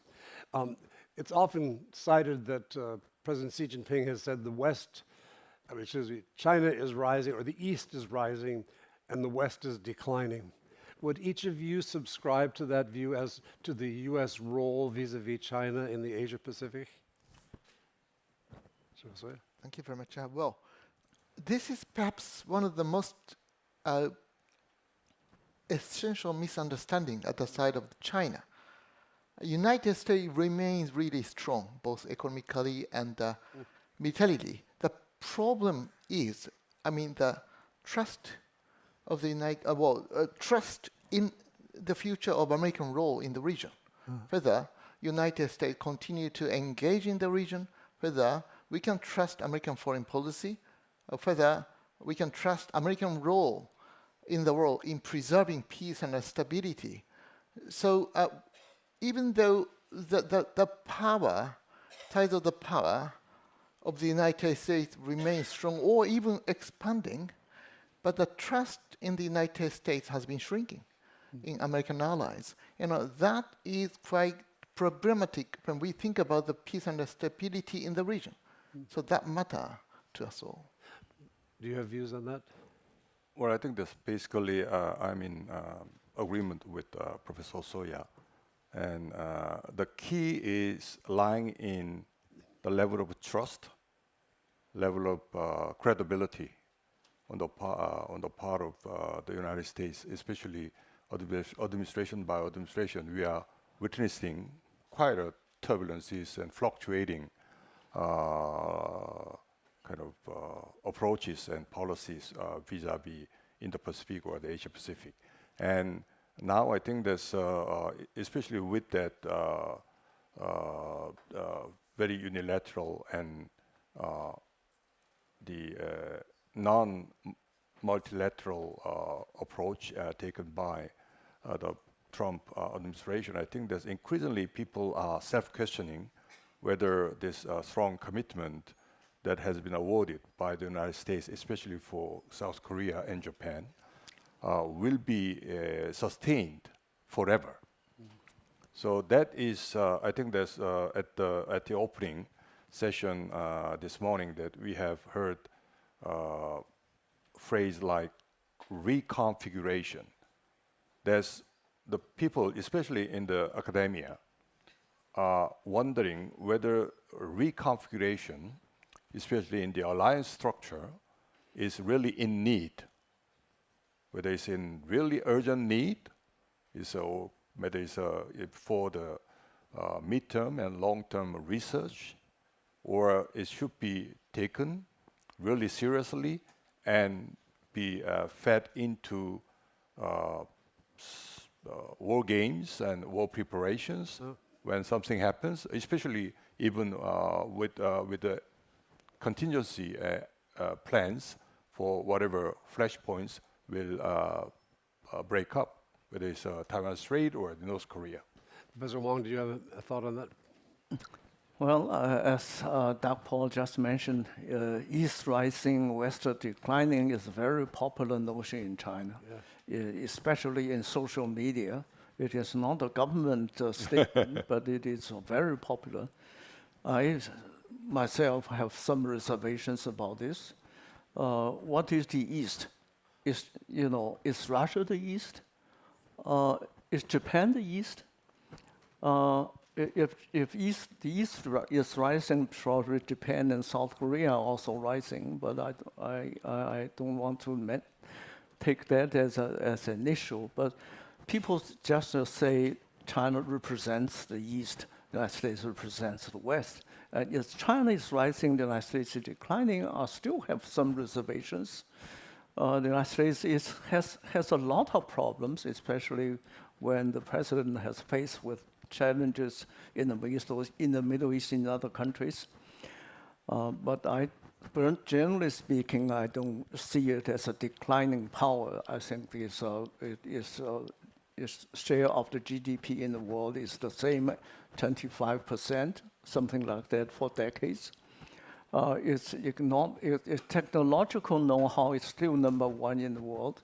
But China is catching up very rapidly, especially in geopolitical, geoeconomic, geostrategic terms. And that is a fact. I'm very proud of it. When I was younger, China was very poor, and now we can see eye to many other countries in our economic development. So I think China should remain prudent in international relations. I think China has been very sober-minded about its own power, especially in the perception of the leadership itself, not the social media. So I think this is my answer to it. Those are three, I think, very insightful and not common responses. So thank all of you. We've got a couple minutes for quick questions if there are people in the audience who would like to. In the front row, I see a hand here. We have a microphone down here in the front. Thank you.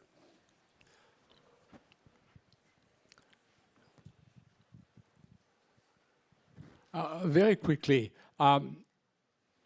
when you talk about the US-China relationship, look at what the Trump administration did shortly after he came to power. Panama, he wanted to make sure that the two sides of the Panama Canal were managed by a company in Hong Kong, Hutchison, and another company also affiliated to China would be removed. The Greenland problem, one of the explanations was that Chinese would be, because of global warming, able to come closer.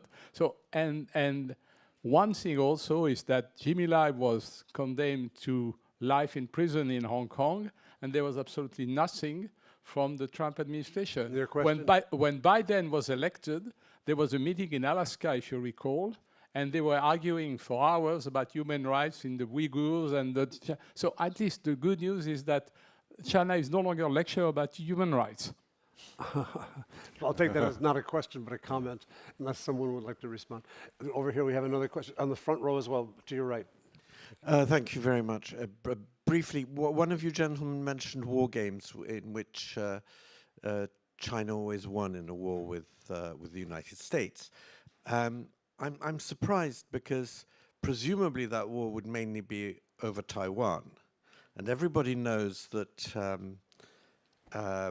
landings are extremely difficult.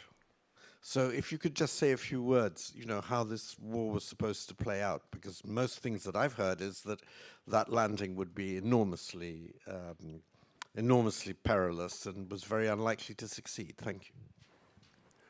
Any of you want to? Well, I'm not a military expert, but just cite one example. Just simple blockade of sea lane of communication is a huge catastrophic, impactful scenario that we could envision. But yes, there are both within the government and within the think tanks in the United States. There are several important scenarios, right? War games and the simulations. And I think you're right in saying that it is extremely still difficult for China to invade and occupy Taiwan. The problem is the power balance between US forces there and also Chinese forces there. Because, well, China is there, but at the same time, United States, actually, American forces is scattering around all over the world. It takes time to gather those forces in the region. So within a few days or weeks, maybe China would be decisively control the area. The problem is further, Taiwan would be able to maintain the battle until American forces would gather there. But until then, maybe, well, United States would be in a really difficult position to fight back Chinese forces in the region. So in this way, I'm not quite sure how within the government, because it is not disclosed. So that's why I don't know the consent. Suggest, as I read all of these various reports of war games, my conclusion is that the cost of each anticipated conflict is going up for America in ways that we don't anticipate in our public debate. The extent could be quite high. And you get different outcomes in different games depending on different predicates. But the net cost of having to fight this conflict is going up. And that sort of, for me, it points us to other directions. Find a way to avoid the conflict. Now we have questions in the 4th and 5th rows up here. And then that'll be it. Yes. Here, 4th. Microphones? Oh.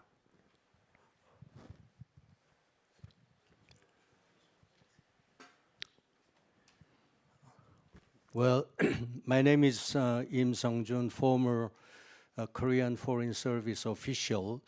Well, thank you very much for your remarks from all the panelists. I mean, but I would like to point out that, well, their views are quite, apart. I mean, from different perspective. Well, my argument is that, there are still a lot of uncertainties in the security situation of this region. No, could you be a little quicker with your question? My question is that, well, I find that Japanese new Prime Minister Takaichi seems to be quite assertive to strengthen the Japanese military preparations. I mean, in the face of Chinese military rise and North Korean continued, development of nuclear weapons and missile capabilities. So my question is, what is the final destination of Takaichi's policy? I mean, a revision of the Constitution. Professor Wang, another question for you. Are you comfortable with Trump's shifting of attention in the Pacific, leaving some vacuum? If you could respond as briefly as possible, because we're really out of time, please. Either Sandra or Professor Wang. I forgot the question. Takaichi. No, he should say about Takaichi. I should say about what? May I answer first? Go, please. Okay, thank you very much. Well, Prime Minister Takaichi has not changed previous Japan's foreign policy, and the increasing budget, the defense spending was defined and decided by Prime Minister Kishida Fumio 4 years ago. And this year, Japanese government is trying to, under Prime Minister Takaichi, trying to revise 3 security documents, related documents, which Fumio Kishida, Prime Minister Kishida, created, published. So it's more status quo than change? I don't know, but myself and Professor Kazuto Suzuki, who spoke in the first session, are within the Prime Minister Takaichi's advisory panel on the security policy. So we will do something within several months to create a reliable, trustworthy national security strategy. Give me one word of clue. What's the question? I'm not sure what the question is. Say it again. Say it again. I'll give a very short answer to your question.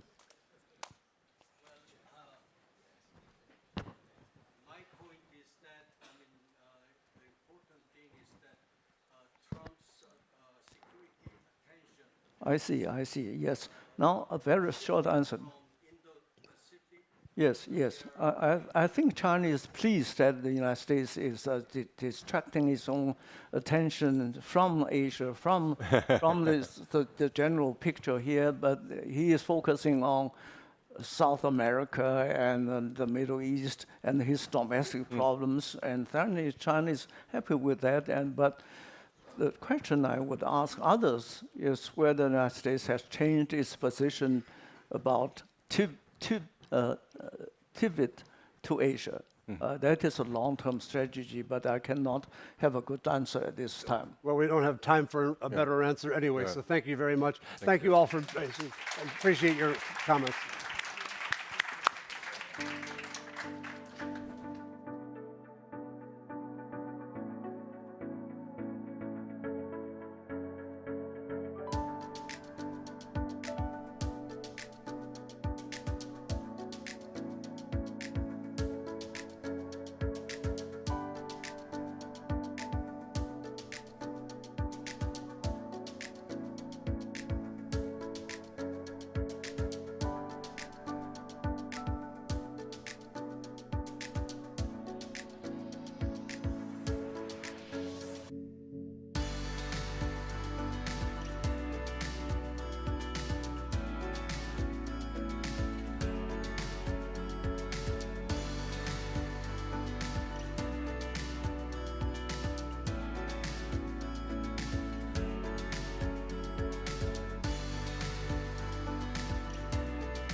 Good afternoon. Hello, I just arrived from Delphi, if you're wondering, but the oracle wasn't home, so I have come here to gather wisdom, and I'm so happy to have made it. I just made it a couple of minutes ago, just got off a plane and zipped through traffic, and I'm thrilled to be here with you this afternoon that it worked out, because I've been really looking forward to having this conversation that we're about to have right now. We are meeting at a time of crisis, as you all know, which for me is beginning to feel constant. We barely got over the pandemic, barely recovered from that, and now we have radical fluctuations in US trade and foreign policy, and wars in the Middle East and in Ukraine. The economic impact of all of this, of course, is very visible in all sorts of ways. There's volatility in energy markets, there's greater uncertainty for investors, there's pressure on global supply chains, disruption in some cases. At the same time, there are deeper shifts underway. Multilateral institutions are being challenged, traditional alliances are being thrown overboard, and new ones are being formed. The geopolitical landscape is in a state of upheaval. And now artificial intelligence is accelerating change. It's attracting large-scale investment, it's reshaping industries, and it's increasing demand for energy, of course. So we have to ask ourselves, is the global economy just going through a difficult cycle, one which it will recover from? Or is something more fundamental changing in the way the system works? How should we think about what comes next? And we're very fortunate to have with us two outstanding leaders in finance and business who can help us think this through. Please join me in welcoming Dominique Senequier and Patrick Pouyanné.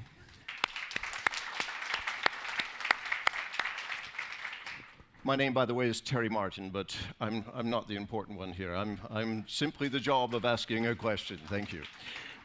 Patrick, I'll just quickly introduce him. I'm sure you know them already. Patrick Pouyanné is chairman and CEO of Total Energies, you might hear me say, managing one of the world's largest energy portfolios across oil, gas, LNG, and a growing electricity business. Dominique Senequier is founder and president of Ardian, deploying private capital at scale across energy, infrastructure, industry, and with a long track record of navigating economic cycles.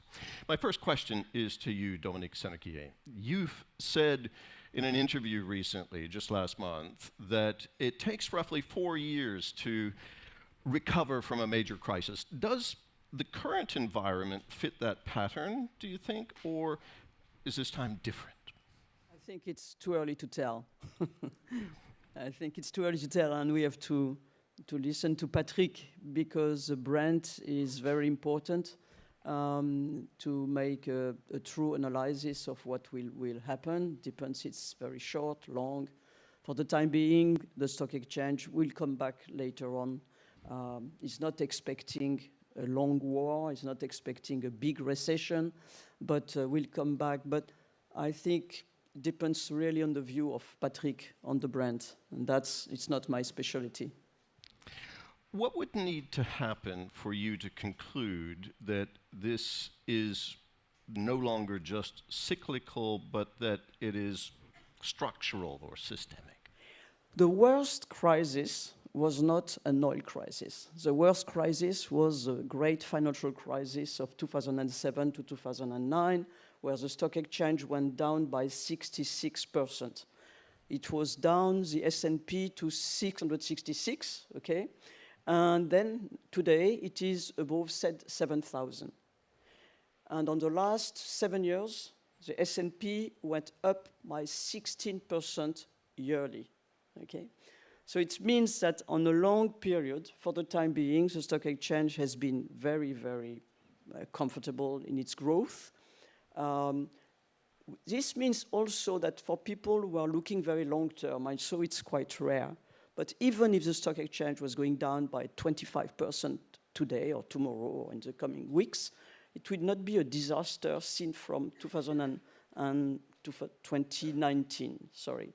So we have to look very broadly. It's not only oil, it's not only a war. Financial people have also an ability to create crisis, which is quite important. Yes, we did learn that very, very much during the financial crisis. Patrick Briand, do you share that view? What are you planning on the basis of this turbulence passing, or do you think the global energy system is being permanently reshaped? I mean, Dominic wants me to speak about what will happen. We should all ask Mr. Trump what will happen, and the Iranian leader. You know, there is one leader somewhere. We have entered into, we have opened a Pandora box, and we don't know how we will close it. And then the consequence is on the oil markets, on the gas markets, but it's only the consequence of the Pandora box, I would say. My view is that, in fact, I will take, if I'm looking what happened, I fully agree that for me, I think in 50 years in the history book, this financial crisis of 2008 will be an absolute anchor point of explaining what is happening since. I think for me, this is a point where, in fact, we are building for 30 years a world of free trade, opened, a global world, optimizing the goods for consumers, optimizing, looking for peace. And in 2008, in fact, we lost a sort of trust in the foundation of this world. And then we shifted, and it took some years, but not quite quickly, in fact, in another world where we begin to see countries losing trust in the global trade, in multilateralism. Russia invaded first attack on Ukraine, then you had in 2014. And you've seen the US on President Trump #1, which began to be, I mean, the isolationism of the US were already there for long, but it has begin to have a policy which was more aggressive. And then you've seen, COVID is not for there, but then you have 22, and then you have 26. And we go from a world which was a dream to be global to a fragmented world. And then our economies, in fact, we are not the reason, but we are in oil, energy, we have the consequence of this world. You know, the fact that the US decide to make this war with Israel against Iran is just, again, something, since I'm in my industry, each time I'm making a risk cartography, there is always a word, Strait of Hormuz. But nobody was believing it's possible. And now we have it's materialized in front of us. So yes, the consequence, I can tell you, there are different scenarios. I don't know if it will really last.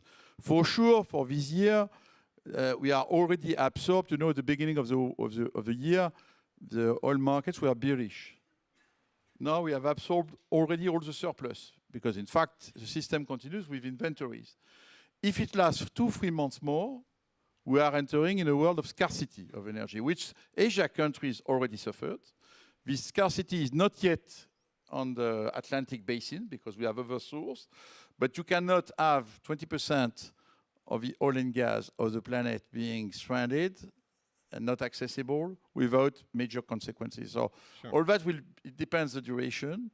We'll see it again. Solving the matter of the Strait of Hormuz is a major topic. And quickly, yeah?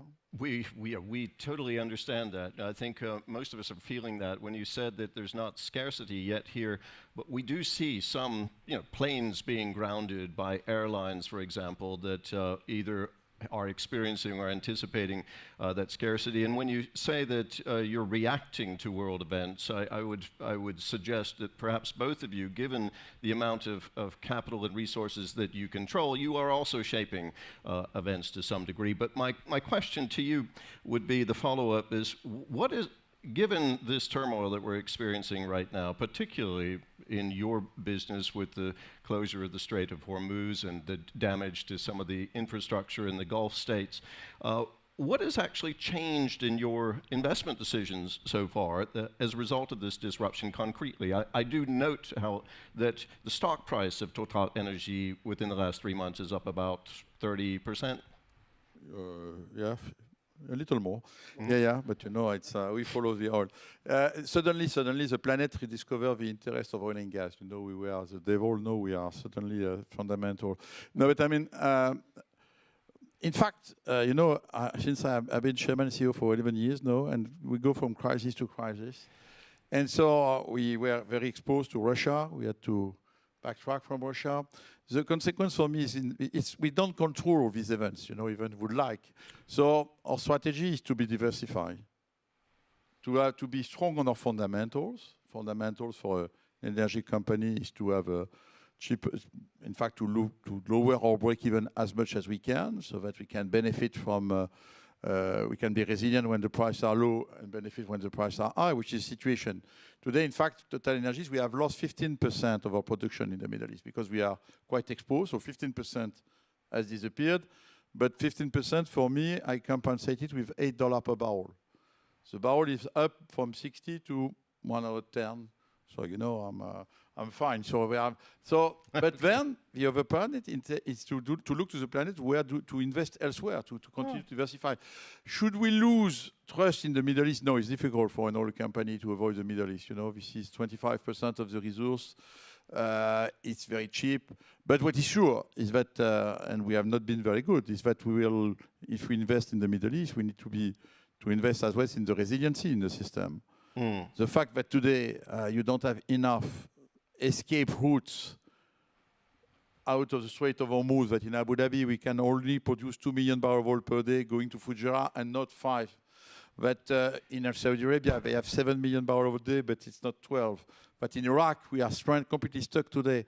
So I think for my company, and what we'll need to begin to think resiliency means investing in probably in some new pipelines, to have networks of pipelines. So that's type of consequence. And then again, diversification. By the way, my answer to the Russian crisis was to invest more in the US, you know. So well, we could talk about that a lot, including your decision to accept the offer of $1 billion from the US to adopt the lease on the wind farm on the East Coast. Not accept, I asked them. It's not accepted. No, not you personally. No. I got, by the way, I got $800 million on my account yesterday already. No, it was us. We went to them. Okay. We have zero pressure. That was, I see. Okay. No, we are pragmatic people. Huh? When we listen, when you receive a paper telling you that developing an offshore wind is again national security interest, I had two choices. I went to them. Either I go to arbitration, litigation against the US for an energy company, or if there is a national security concern, give me my money back. Okay. It was a very simple discussion. And because these guys are good businessmen, they give me my money back. So I'm happy. I'm glad to hear that. Okay, that's very interesting detail. We could talk a lot more about energy, of course, and I'm sure you will because that's your business. But I want to bring Dominique Seneca back in here. We're talking about fragmenting markets to some degree. And I'm just wondering about where Europe stands in all of this for you, because you are heavily invested, of course, in Europe. And from a capital perspective, though, fragmentation does mean friction, right? There's some friction involved in all of that. I'm just wondering, is Europe, in your view, and you make decisions on the basis of this, is Europe still competitive as a destination for large-scale investment? Alors, US is very, very large in terms of market cap. It's nothing comparable to Europe. $90 trillion for the NASDAQ plus New York Stock Exchange, 3 times the GDP of US, okay? And it's 2/3 of the market cap of the world. So it's very difficult not to invest in US, first. Second, this market, why is it stable currently? Why is it stable? First, sometimes the markets don't react very fast to major events. That's very common. Second, the S&P 500, $60 trillion, half of it on 20 companies. You know them? NVIDIA, Microsoft, Apple, Amazon, blah, blah. Those companies, for the time being, they don't react very fast to an oil crisis, okay? So $30 trillion, it's nearly 10 times the market cap of France, okay, which don't react to such a war. So this explains, and the price earning of the S&P is 21. So it's not 50 like we have seen in the past, 21. And the price earning in Europe is around 18. To give you an example, a recent example of the stability and even the growth since the beginning of the war, the markets in US had an added value of 2.8 trillion, which is the market cap of France. Okay, so in 6-7 weeks, the addition of value is the market cap of France. So this is very important. It means that you have, the money is something immaterial. It goes through computers and hedge fund can, and especially macro hedge funds and hedge funds who are doing arbitrage, they can move their money around the world by a second. Okay. So where can you invest huge amount of money? It is in US. And this is why the European stock market reacts badly to this kind of situation. And so since the beginning of the war, it's just the reverse. I think the Euro stock 600 lost 188 billion, okay? So I'm not saying not to invest in Europe, not at all. And we love the private equity market because we are very keen on mid-cap companies, and the mid-cap companies in Italy, in France, Germany, it's a very strong market.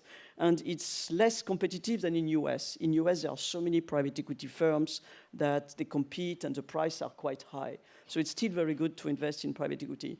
In Europe, you need to be very, very careful. Since the beginning of the war, if you look at some drug companies, they went down by 30 billion. So it's for their capitalization, it's something very bad, okay? You have some luxury companies which were hit because they had some sales in the Gulf, and also there is a Chinese potential barrier one day on some luxury goods which are made outside China.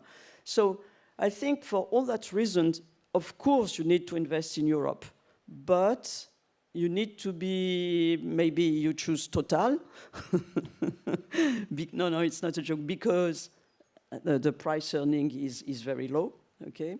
But you need to be very selective, and you don't have an harmony of the stock exchange. You know, the German stock exchange is very different from the from the French stock exchange.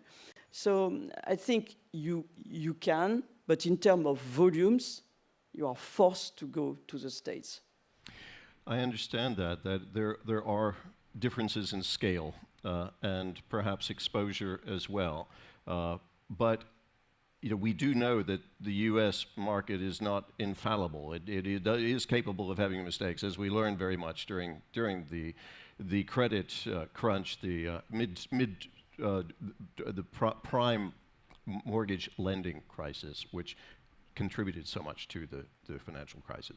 I'm just wondering, when it comes to Europe, though, where you, as you said, there are reasons to continue investing in Europe, what do you see as deterrents, as barriers to investment, as the main ones for you?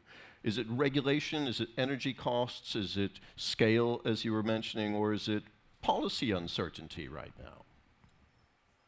I think if you look at all the oil crises and the wars in the Gulf, Europe recovered more slowly than US. So it means, and you have seen the perspective of growth now for Europe this year is 1.1%, which is very small. Keeps getting revised yes, down. Yeah. So this is a problem. And so you need to invest and you need to select companies with a big growth, because the value is a growth. And so that's very important. I think the bad-mouthing on Europe is too much.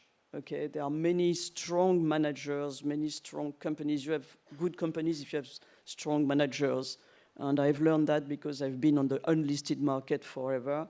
And so you invest because the managers are very good. And we have that. We have many, many talents in Europe. And they are, I mean, maybe even better, I would say, than in US. We have more difficulties sometimes in US, than in Europe to find talented managers. So I don't think regulation, yes, there is a tendency to over-regulate, and Europe is waking up a little late. You have seen that the CSRD and C3D was postponed. It should never have existed. It's too much. We were speaking with Patrick about devoir de vigilance, which is something completely crazy, because it's supposed that the CEOs were not vigilant, okay, which is the role of a CEO is to be vigilant. It is in the task definition of the responsibility. So why do you need an assembly of people in Brussels to decide about a vigilance duty? It's just ridiculous, sorry. And we have this kind of too much is too much, but I think now there is a wake-up call. It's a little late, I would say, because this is why we don't have a large cap like NVIDIA, with the largest one, as you know, is ASML, which is 483 billion, but it's rather small. It's the 20th company of the S&P 500. The 20th one is the largest of Europe. So, but when you forbid companies to concentrate because you protect the consumer, but then you achieve that you have rather small companies, and this is where we are. And I hope they are taking measures. I just wish it's not too late. Patrick, you want to come in? Yeah, I think if I try to answer to your question about Europe, what is Europe economically? What is Europe economically? Yeah. Because in fact, what is missing is a real single market in Europe. The real, and no, we have done some steps towards a single market, but in fact, we did not build a real single market economically. I had the same conversation yesterday in Delphi. Because fundamentally, the way we build the European market is by accepting, you know, and we use the famous directives where each country translates in its own language a common objective. And then, in fact, at the end today, we have 27 markets. Yes, we have a free circulation of people, yes. And goods. And goods. We have a free trade. But not services. We have a free trade space, but we are not a single market. And this is a big difference between the US economy and us. And it's true for me, the next step, this famous investment and saving union on the financial world is fundamental. It is fundamental. This would give us a size. In the digital world, you know, why don't we have some giants? But because we have 27 regulators, 27 small markets. And by the way, we built our system with the idea to protect the European consumers. So we have a policy, deliberate policy, not to build European champions, because they might be dangerous for European consumers. And that's a fundamental. And because all the project, in fact, when we think, and I think I just want to remark, the whole European project has been fought initially because we were having wars between us, to avoid wars between European countries. So we built a project which is exactly the opposite of what we require today.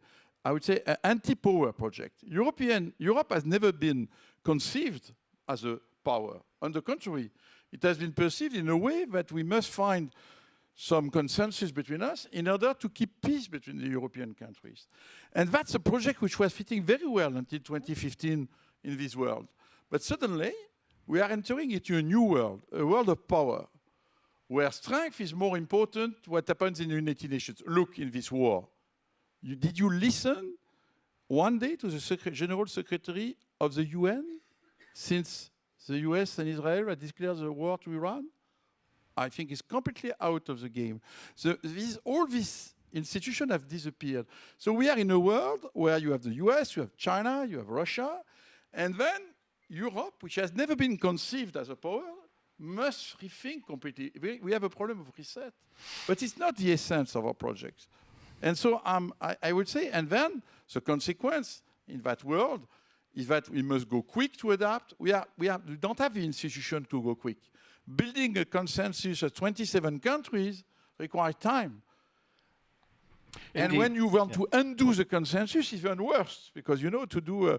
So that's the fundamental. So yes, we need, and that's why my view is that the only way would be to have more Europe, but more single market, and a real one, which is not yet there, that each state would accept to lose a little of its sovereignty. You know, when in my field of energy, it's quite clear. It's obvious that we should have a common view of investment in Europe. And why not? French like nuclear, they can invest in nuclear. The Germans like wind, let's invest in wind. And then the important matter is a combination and the grids that we must build between us. But this vision today, and it's true that the temptation of the states in front of this tough world is in fact to be even more on their own sovereignty, you know. Defense is another topic. Yes, Europe must invest more in defense, but it will be much better if we are able to be united on the way we think of defense. So this is something for me which is, and this is the main difficulty. So economically, we need a single market, and to accelerate, and it's a real one.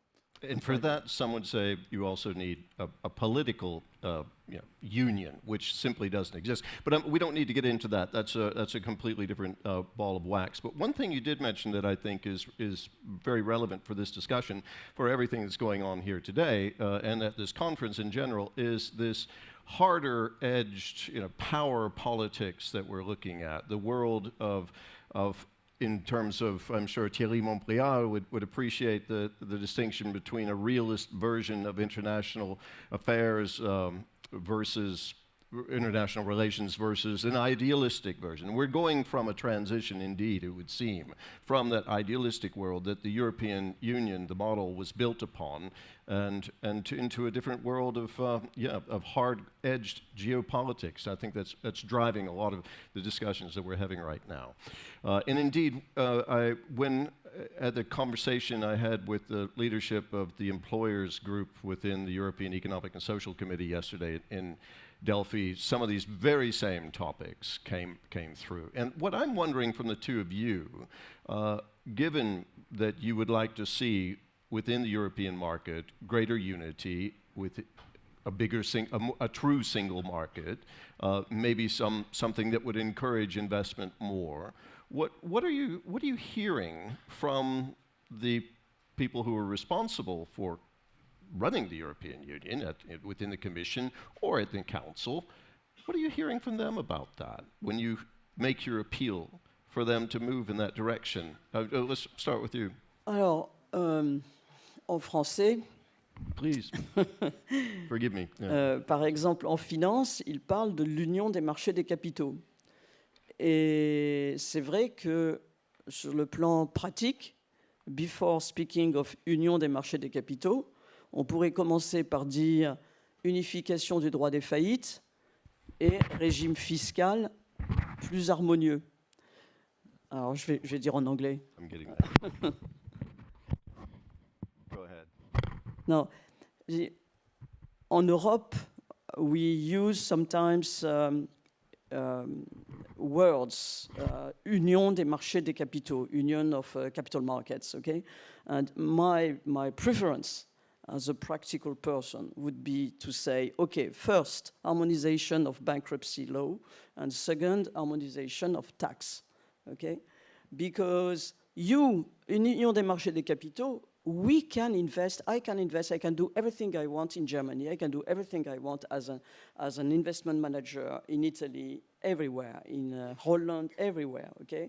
What is different? The difference is if the company is bankrupt in Germany, the bankruptcy, my money will not be treated like if it is in France. And so it's very different, okay? And then also, because the tax is very different, you need very often to organize differently. And this is why Luxembourg, in fact, and I think Patrick is right when he says you have to negotiate at 27. But in many cases, the slowness is Luxembourg, because Luxembourg is despite the fact that the country is very small, is a big financial place. And their regulation is different. Their tax system is different. And they have advantage, they have plus. So if they have plus, why they would forgive and say, okay, I just cancel my rights and I give you more financial markets in France or in Germany. So it's a very important point. So you don't need to put a big name, Union des marchés des capitaux, and then you don't know what is behind. So let's say bankruptcy, tax, and then we'll make progress. I appreciate that. This was a little bit of a segue in the conversation. This wasn't really something that I had planned talking about, this European part, but I've been talking about it so much the last couple of days, I'm sort of obsessed with it, sorry.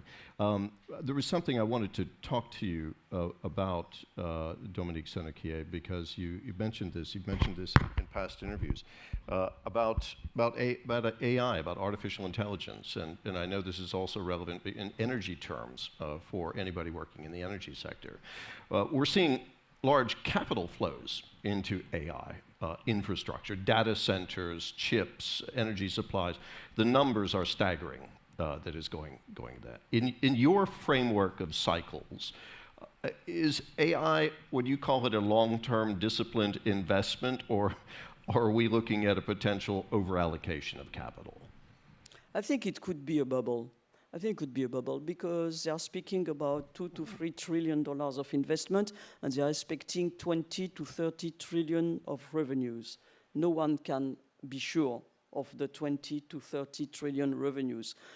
Meta announced that they will fire 10% of their workforce. So this is the first result. But they are not saying we made 100, 200 million more of revenues. I never saw an announcement like this one, okay? So for the time being, it's a subject. It's a very important subject for the financial markets because we don't want to be like with the subprime crisis, because the subprime had something in common, I'm sorry. The something in common is that some of the debt of the subprime were not consolidated. And it was the bankruptcy of ABN AMRO, if you remember. They had a big SPV below, which was not consolidated and full of subprime risk. So, and I think some of the big industrial companies, the GAFA in US, are trying also to play this game, which is non-consolidation of the debt linked to AI. And that's a problem. So you are never sure of anything in finance, never. So it's very difficult to make any forecast, but I have doubt. I see Patrick Brianet also nodding on this, and I mean, you can respond to what we just heard, but I have one specific question on AI that I would like you to comment specifically on, because again, you're an energy person. Are you planning for structurally higher energy demand as a result of AI and these massive data centers that are being built? Does it change your investment priority? We do exactly what Dominique described. Yes, that's why Total Energies, we moved from Total to Total Energies, because now we are investing in electricity. And electricity is for AI. And I can tell you, part of our momentum of our share, each time I'm announcing that I'm growing in my electricity business, my share is going up. And if I put AI in the press release, it's multiplied by 2, you know, even if it's not true. So there are some magic words. So you must be careful, but it's true what you said. And in fact, I'm surprised the way we built all these additional electricity capacities. You know, I've just done a deal with Google for 1 gigawatt in the US, in Texas. In fact, the equity that I will put and they will put is very low. We have a huge leverage, around 80%. So the financial world is taking all these risks. So for me, I'm signing with them a long-term, 20-year contract at a certain price. Do they generate the revenues with my contract? I don't know. But what is sure is that there is behind a big bet. And what I'm doing for 1 gigawatt is nothing. It's 1 billion. They speak about trillions. So yes, you are creating a bubble. Then, of course, there is something happening. I mean, we are at the premise of that. Like we were 30 years when internet came, I think just the beginning. What is the real value, for example? I can tell you in my company, today, what was the name? All what was about ChatGPT, all the Gen AI. To see how Gen AI is really translated in a company like Total Energies. It's true, yes, legal departments in some, but there are not so many applications. Agentic AI, we begin to see more real way to use it and to get some more competitiveness. But it's just the beginning, in fact. And where I'm surprised is that these guys, because of what you said, they are so big that they can afford to make announcements. By the way, they are completely changing their model. Huh? That was a software company. They were a software company with very cheap, very low capex, in fact. Suddenly, they become big capex company, like even more than energy companies, you know, which is big capital intensive. So it's completely different business model. We'll see if they will be successful. But yes, for us, it's an opportunity. You know, the planet needs more energy, for sure. So each time you have more energy, I'm happy. And so we will bring there more energy. Perhaps you can make a comment about where the energy mix is heading soon, but I feel like we need to open the floor, which is the tradition of these sessions here at the World Policy Conference. This is my third time here, by the way, and I'm really thrilled that we're holding it here, and I can see Thierry sitting in the front row there. Does anyone have a question or two, a very, maybe very concentrated question that you would like to put to the panel? I see a gentleman there in the center raising his hand. If someone could bring him a microphone, that would be great.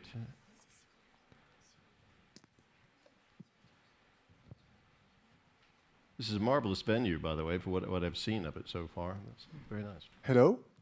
So I heard at the beginning of this debate, Madame Sénéquier saying that the worst crisis was a financial crisis because it had a larger impact on economy than any other oil crisis. But do we have to measure the importance of a crisis by its financial impact? Or do we measure it by its impact on populations, on people, on their health, on their rights, on their well-being? Because if so, we could talk about the climate crisis also, when Total, for instance, announced 33 climate bombs also. Or maybe that wars and pandemics are also the worst crisis because they kill millions of people around the world. Okay. I don't know, but my question is this one. Do we have to continue to think of the present and the future in terms of economical growth? Or should we start thinking and acting in terms of sustainability? Thank you.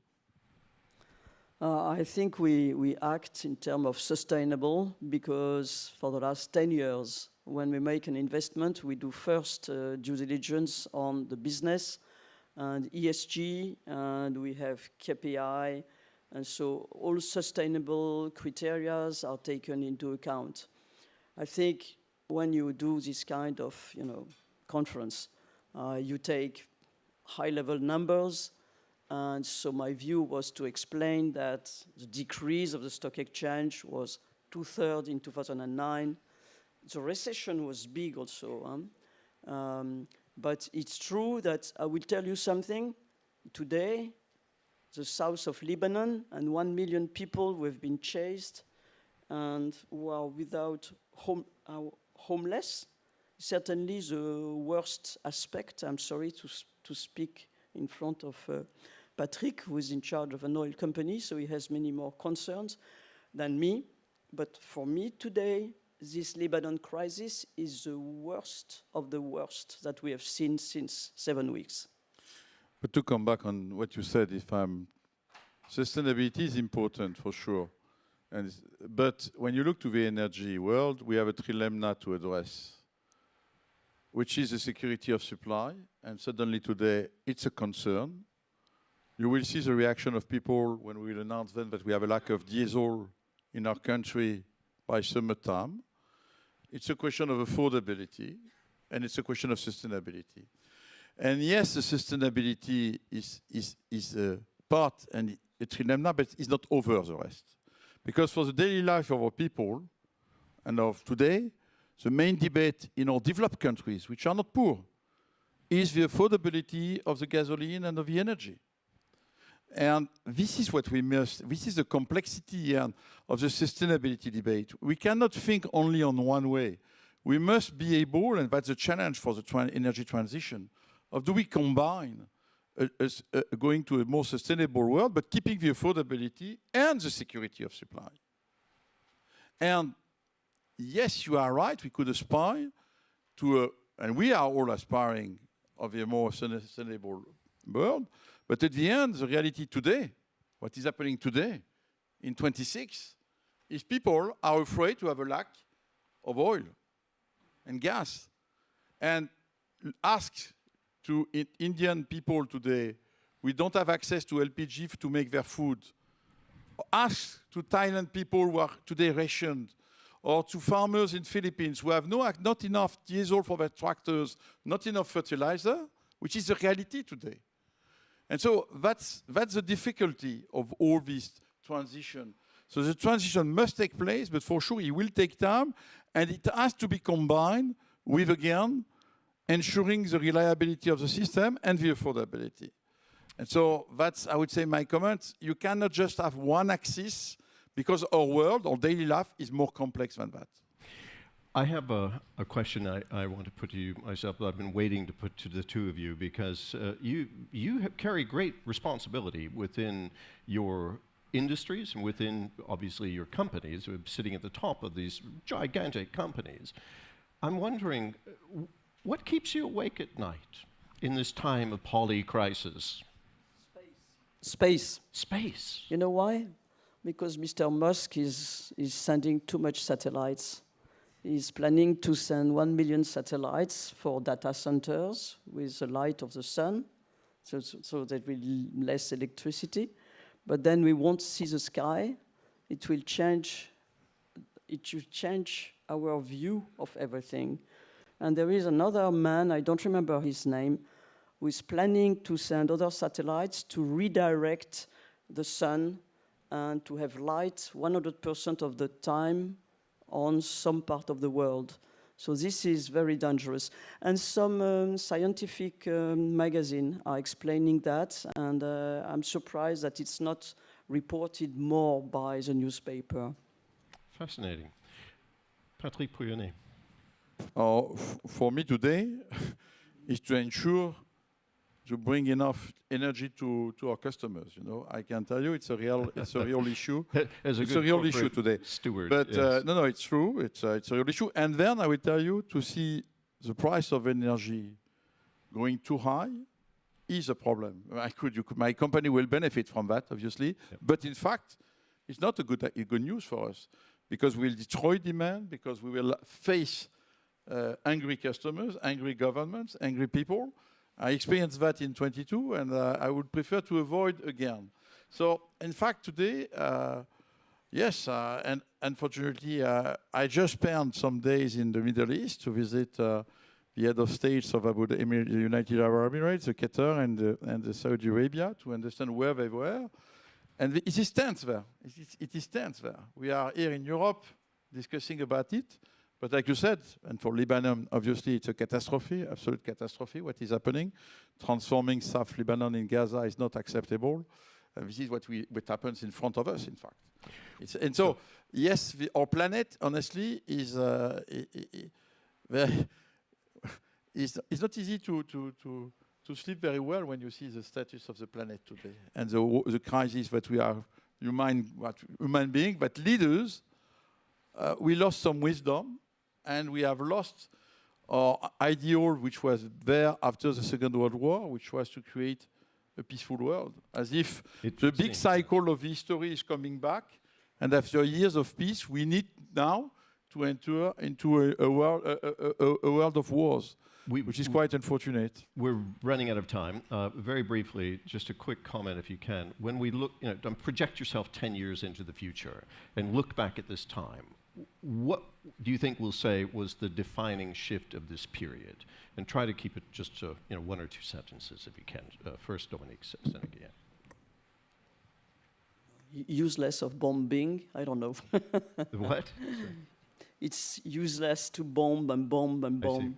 I think you need to have diplomatic and diplomats to solve crises. But what's happening right now? There are many shifts and crises, and we touched on a couple of them. Which one of these do you think will be the rupture that we will remember 10 years ago, 10 years from now? Any ideas? I think for me, why are we in such a world? In fact, because our global world, the world which we are dreaming, has on one side put plenty of people out of poverty, billions of people. On the other side, have created huge inequalities. And these huge inequalities, which is a reality, and my company that I'm leading is part of the winner of the inequality. But in fact, today, the global world is not, these inequalities have created such tensions but unfortunately it goes to conflicts. So the question is, how can we go back? For me, that's the word inequalities, which dominates the planet and which translates it in conflicts. So the failure to address inequality in the There is a global failure to address inequalities in our planet, and we create these conflicts everywhere, including inside our society, here in Europe, inside our societies. And that's what we face. And so I think, for me, this is the big fight. And for the leaders, it's difficult because, by the way, the leaders in the room are somewhere in the good camp of the inequality, you know? So how can we accept to somewhere give back something in order to go to a, I would say, a more peaceful world? That's for me I would love to have a further discussion about why this has happened, but I'm going to give the final word to Dominique Sénéquier. If you want to leave the audience with one idea of yours that you've been pondering in relation to this conference and to this session that we've just had, this discussion, what would it be? I think we need to create new governance, because, as Patrick said, the United Nations has nearly disappeared from the world. And we need some common governance, for sure. Maybe we would need also not to develop so much armament everywhere in the world, because there are smuggling, and so we are on a planet which is attacked by everyone, like if it was an awful planet. It's a beautiful world, and so I think it's we are waiting for wise men. And women. Wise women, probably more. Okay. Nice. Thank you very much. A warm round of applause for our two speakers. Thank you. Thank you so much. It's a real pleasure. Yeah.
On peut commencer. Bon. Bonjour à toutes, bonjour à tous. Nous allons faire une table ronde mixte cette fois entre français et anglais, donc vous aurez peut-être besoin des traducteurs et n'hésitez pas à vous en munir. Bienvenue pour cette session dédiée aux enjeux de défense et de technologie. Aujourd'hui, la technologie dans le secteur de la défense n'est plus simplement un facteur d'amplification. La puissance militaire, elle en devient le cœur. Intelligence artificielle, drones, cyber, systèmes spatiaux, lutte informationnelle, nous insistons à une transformation profonde des modalités du conflit, non seulement sur la partie capacitaire, mais aussi sur l'organisation même des forces armées. Cette transformation, elle intervient dans un contexte de tensions stratégiques renouvelées. Les formes de guerre hybride se multiplient, la frontière entre paix et guerre est de plus en plus ténue et le tempo opérationnel s'accélère. Dans cet environnement, l'avantage n'est plus seulement de détenir les capacités, mais de savoir les adapter, les transformer, les améliorer le plus rapidement possible. Dans le même temps, l'industrie de défense connaît elle aussi de profondes transformations.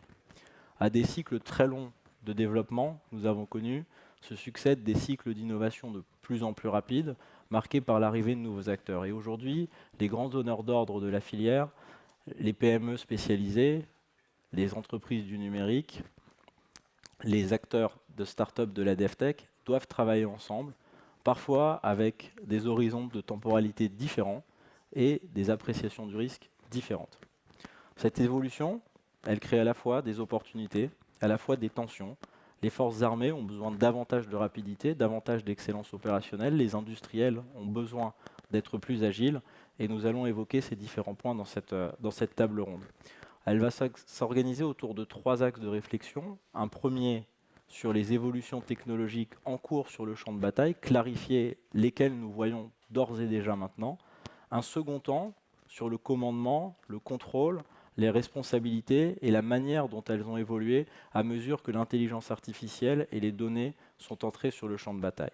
Enfin, un troisième temps sur les conditions nécessaires pour préserver un avantage technologique durable, que ce soit en termes de souveraineté, en termes de talent ou en termes d'éthique. Pour en discuter, j'ai le plaisir d'accueillir 4 conférenciers. À ma gauche, Thibaut Bezassier, président d'Alceama, entreprise française de défense spécialisée dans les systèmes autonomes, les drones sous-marins et les solutions de communication en environnement contesté. Le général Wayne Eyre, ancien chef d'état-major de la défense des forces armées canadiennes, fort de plus de 40 années de service et d'expérience au plus haut niveau du commandement. Vous avez dirigé les forces canadiennes dans un contexte de fortes tensions géopolitiques et de transformations majeures. Amélie Ferret, directrice des projets data et des relations institutionnelles à l'IRSERM et chercheuse confirmée, vous êtes une spécialiste reconnue de l'éthique et du droit des conflits armés, des usages militaires de l'IA et des formes contemporaines de la guerre. Vos travaux ont analysé la manière dont l'évolution technologique transforme doctrine, légitimité, processus décisionnel stratégique. Enfin, Gauthier Schweitzer, cofondateur de SAAR, une société française de logiciels, travaillant avec les pouvoirs publics et les acteurs de la défense, spécialisée dans l'analyse de données à grande échelle, le renseignement fondé sur l'IA et la gestion de crise.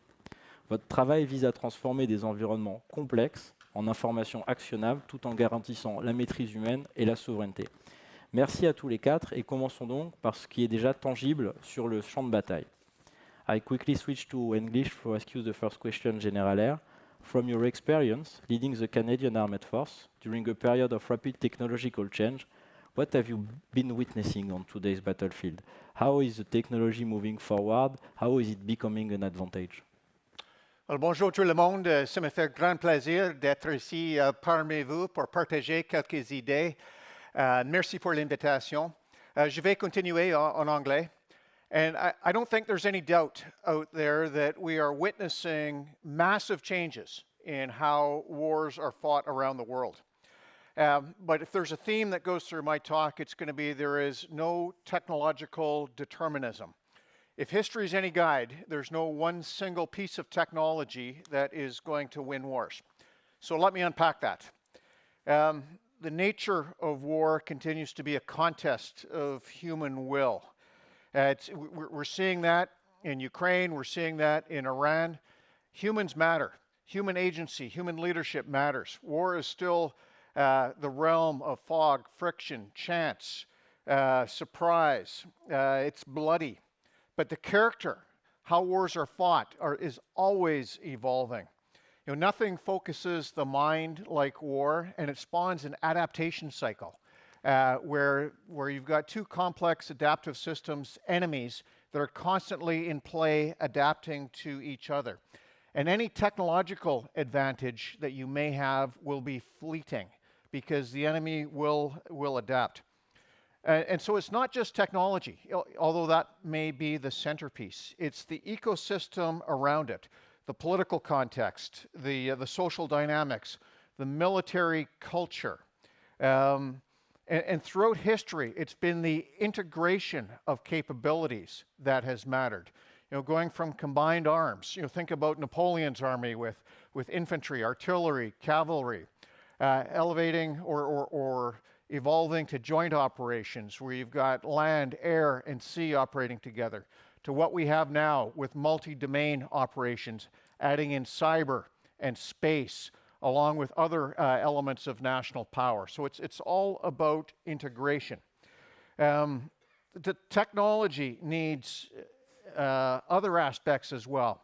Operating concepts. Now, how is it going to be used? Doctrine. How do you expand those concepts across the force? And then training.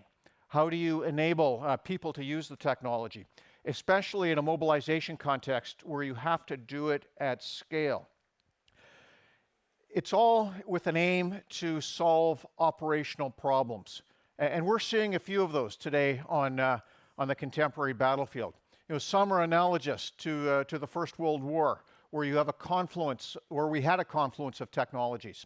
You know, think back to 1914, where you had repeating small arms, so rifles and machine guns, barbed wire, indirect artillery, the telegraph, rail, which all combined together made the breakthrough of the defense in depth, the operational problem of the 20th century. You know, my own great uncle is buried just over 100 kilometers north of here in Arras, killed in 1918 as part of our efforts to solve that problem of the 20th century. It was only solved through the integration of arms, tanks, artillery, infantry, air power, working together, connected by radio, which broke the defense in depth. We're seeing a similar phenomena today on the battlefield, where you've got that confluence of technologies, persistent surveillance, long-range precision strike, drones, electronic warfare, AI-enabled command and control. That's making the breakthrough of the defense in depth another problem that we have to solve. You can extend that to the maritime domain with the anti-access aerial denial concepts that we see China employing in the South China Sea. How do you break through that? We don't know. We're seeing a dispersion of force on the battlefield. If forces mass, they become targets and they die. And so one of the solutions is going to have a better balance between exquisite, high-end, expensive systems and lower cost, mass-produced, attritable systems that you can create to produce mass. And both of those, especially the lower end ones, are going to go through rapid iterations. And the line from the path from the production line, from the front line to the production line is growing very, very short. It's that adaptation cycle that in peacetime has been sometimes decades, we're now seeing in weeks. And the challenge is going to be for those nations not at war, how do you posture your force so that it can rapidly adapt when the first rounds of the next war are fired? It means a significant increase in the percentage of defense budgets being dedicated to research and development. It means having adaptable production lines so that you can incorporate those changes very rapidly. The last point I want to make goes back to that human element, and it's the rise of cognitive warfare. So warfare is that contest of will. And with the extraterritorial nature of the internet, it's now possible to greatly affect the will of an opposing population. Every society has got natural fissures in it, and if you can drive wedges into those fissures from afar, you can affect the will of the population, and you can achieve your national objectives perhaps without firing a shot, without fighting. So it's no doubt we are seeing breathtaking technological developments that we have to embrace. But at the same time, we have to realize and remember that warfare is ultimately a human endeavor, and wars will be won or lost in the minds of humans. Merci. Merci, mon général. Vous avez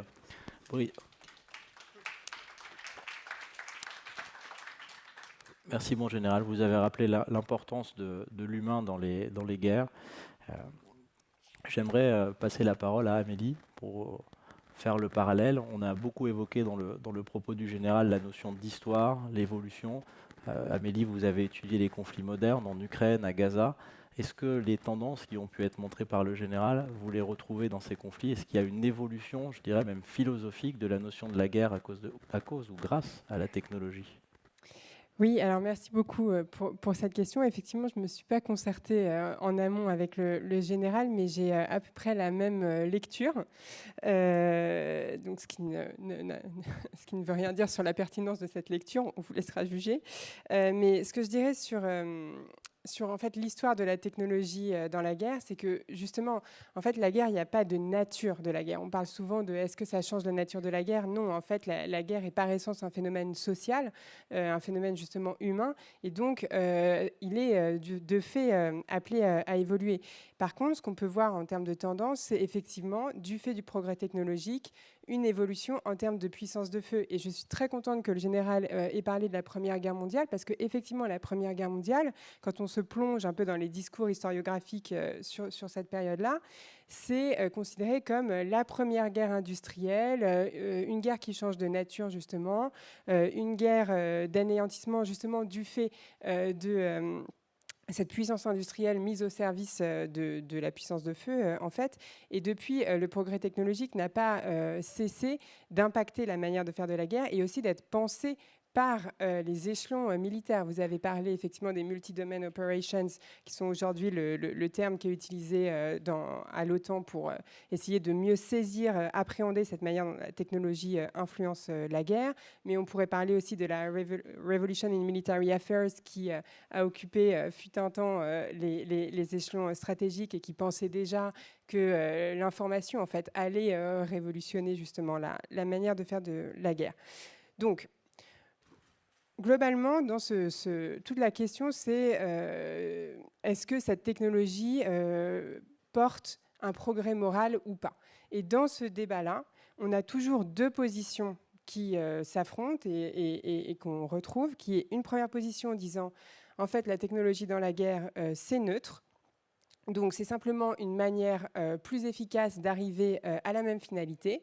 Par exemple, le drone, ça permet de faire la même chose qu'un avion de chasse, mais du coup, en réduisant les coûts, en notant le risque sur le pilote, puisque du coup, il est piloté à distance, en pouvant agir sur deux terrains, c'est précis, etc.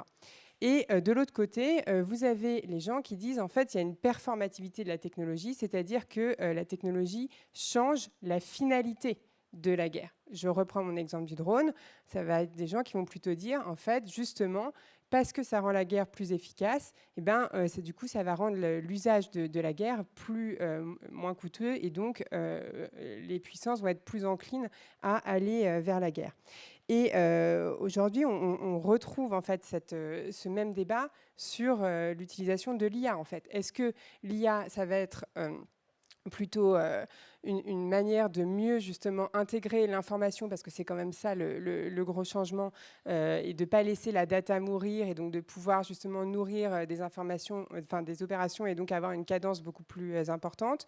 Est-ce que ça va permettre plus de précision, plus de transparence aussi, puisque si on prend des datas qui sont taguées, finalement, on peut avoir aussi beaucoup plus de données pour ensuite juger de la responsabilité des personnes qui utilisent l'IA, pour faire des rétextes exactement sur les opérations, ou est-ce que l'IA, au contraire, est un multiplicateur de force et donc fait que cette puissance de feu qui est de plus en plus massive et peut être utilisé de manière de plus en plus efficace et donc de plus en plus meurtrière. Et c'est effectivement ce qu'on voit et je pense que là, quelques ordres de grandeur peuvent être quand même utiles pour mieux saisir pourquoi on se pose aujourd'hui la question de la technologie et de la guerre. Quand on pense à l'opération Iron Swords, qui est donc l'opération israélienne à Gaza, en fait, ils ont ciblé, donc il y a eu 15 000 cibles ciblées en 35 jours. Si on reprend le taux par jour, on avait sur l'opération Bordure Protectrice en 2014 une centaine de cibles par jour. Iron Sword, c'est plus de 420 cibles par jour. Si on prend Epic Fury, donc l'opération américaine en Iran, on a eu dans les premières heures du conflit plus de 900 frappes, c'est-à-dire plus d'une frappe par minute. Et si on prend l'opération du 8 avril israélienne au Liban, Eternal Darkness, vous avez en une dizaine de minutes plus d'une centaine de frappes. Et donc, c'est précisément ça qui aujourd'hui est un facteur de changement qu'on doit prendre en compte, c'est-à-dire la question des cadences et ce que certains appellent dans la littérature l'hyperwar, c'est-à-dire cette accélération de la boucle de décision. Et je terminerai simplement par justement reprendre le point qui a été fait sur le high-low mix, parce que c'est vraiment ça, à mon avis, le sujet. Le sujet, c'est pas tant comment on prend en compte cette technologie, parce que les échelons militaires le font et il y a des réflexions en cours, mais le sujet, c'est comment on ne se laisse pas aveugler par cette puissance technologique. Parce que si on regarde un peu de manière froide les guerres qu'il y a aujourd'hui, on a des puissances avec une suprématie technologique, je pense à Israël, je pense aux États-Unis, qui sont face à des puissances qui, elles, ont investi, ou en tout cas n'ont pas peur de l'attrition. Je pense à l'Iran, mais je pense aussi au Hamas, par exemple, qui n'a pas eu peur de toutes les pertes civiles qui ont été infligées dans la bande de Gaza. Et donc, la question, c'est comment on arrive à repenser notre modèle avec effectivement de la high-tech, mais aussi de la low-tech et potentiellement, en fait, des systèmes qui ont été écartés, mais qui aujourd'hui sont réutilisés. Je pense, par exemple, aux bombes à sous-munitions. Là, je regardais juste avant la conférence une notification sur Haaretz qui parlait des victimes en fait, faites par les bombes à sous-munitions iraniennes qui ont été lancées en Israël. Et donc voilà, cette nature de la guerre, pour revenir à la question initiale, la guerre qu'on voit aujourd'hui, elle est à la fois très technologique, mais elle est aussi en fait très traditionnelle. Reparlons de cette question de la puissance technologique que vous avez mentionnée, Amélie. On a parlé d'autonomie, on a parlé de nouveaux vecteurs, et dans les nouveaux vecteurs communément mis en avant, il y a la question des drones. Thibaut, vous êtes fabricant de drones pour le secteur marin. Comment vous voyez l'évolution opérationnelle autour de ce matériel? Quel challenge se pose pour vous en tant qu'industriel? Comment on assure le déploiement de ces systèmes et leur mise à jour? Alors, merci pour l'invitation et merci pour la question. Je vais du coup rebondir sur ce qui vient d'être dit. J'ai aussi passé quelques années dans la marine française. Il y a eu une période entre les années 90 et les années 2000 où les forces occidentales développaient le concept de zéro mort. C'est-à-dire qu'on avait quand même l'ambition d'aller faire la guerre en ne perdant aucun soldat. Et on a cru que c'était possible. Et malheureusement, on a eu des opérations en Afghanistan, on a eu des opérations en Somalie, dans un certain nombre de territoires qui nous ont rappelé qu'effectivement, c'était pas si simple que ça. Néanmoins, et alors pour rejoindre la question, la dronisation, c'est quelque chose effectivement qui joue un rôle très très important dans cette approche-là, parce que c'est la possibilité finalement de porter le fer face à l'ennemi en minimisant en fait le risque de perte humaine. La difficulté aujourd'hui qu'on a avec les drones, c'est que c'est quand même pas la solution miracle. C'est-à-dire que Certes, ça permet d'exécuter un certain nombre de tâches, que ce soit les drones aériens, les drones de surface ou les drones sous-marins, des tâches qui étaient exécutées par des plateformes habitées. Vous avez eu au mois de juin 2025 un exercice organisé par l'OTAN qui s'appelait Task Force X en Baltique. Donc le lieu n'était pas choisi par hasard, où l'objectif était de voir dans quelle mesure en fait des drones de surface aériens ou sous-marins pouvaient être utilisés pour finalement exécuter des tâches un peu ancillaires et qui étaient principalement utilisées par des moyens aériens ou des bâtiments, des marines impliquées, qui a démontré effectivement tout l'intérêt effectivement des drones. Avec un certain nombre de défis auxquels on fait encore face, qui sont la connectivité. Il y a un gros sujet sur la connectivité, parce qu'effectivement, le drone, pour qu'on puisse soit récupérer les données qui sont collectées, si on veut les récupérer en temps réel, soit lui donner de nouvelles directives, on a besoin de cette connectivité. Et ça, on est dans l'espace électromagnétique, electronic warfare, qui peut être aussi un espace de bataille à part entière, où on va avoir affaire à du brouillage, etc., etc. On a également un deuxième challenge qui est le traitement de la donnée, parce que finalement, ces drones, ce sont des plateformes qui récoltent énormément de données. Tellement de données qu'elles dépassent les capacités de traitement qu'on va avoir finalement dans la plupart de ces drones. Parce que c'est des drones qui sont quand même relativement petits par rapport aux plateformes qu'on utilise. Tout ça, c'est pour essayer d'avoir des dispositifs un peu de constellation. On parle de dessin de drone ou de constellation de drones pour occuper l'espace. Donc il va falloir avoir une réflexion sur le traitement de la donnée. Donc on va en traiter à l'edge, donc au niveau du drone en tant que tel. Et puis on va en récupérer grâce aux moyens de connectivité que j'évoquais juste avant, pour finir de traiter tout ça dans un back-office, dans des systèmes de data hub avec des algorithmes d'intelligence artificielle dont on parlera peut-être juste après. Tout ça a vocation à nourrir ensuite le militaire ou les militaires pour qu'ils soient en capacité de prendre les bonnes décisions et de dépêcher les bons moyens d'action. Et là, on revient à toute une logique qui est le temps, qui a été évoqué en creux par le général. C'est le défi, c'est cette boucle, alors qu'on appelle chez les militaires à l'OTAN OODA, donc observer, orienter, décider, agir. Et le défi, il est là. Et en fait, les drones viennent se rajouter, la connectivité, l'IA, vient se rajouter effectivement dans les moyens humains classiques qu'on avait lors de la Première Guerre mondiale, avec quelques moyens de communication un peu rustiques comme le Morse ou le téléphone. Et puis, vous allez effectivement rechercher à accélérer finalement cette boucle au mieux pour fournir aux chefs militaires la bonne information au bon moment pour la bonne action. Voilà, donc ça c'est tout le défi. Et pour les industriels, en fait, il y a ce challenge de bien comprendre ce besoin du militaire, qui ne changera pas, à mon avis, dans les prochaines années, donc ça restera le même, mais d'essayer de faire bénéficier des meilleures technologies en matière de drones, en matière d'autonomie, en matière d'endurance, pour répondre rapidement à leurs besoins. Et ça, je vais me permettre de conclure.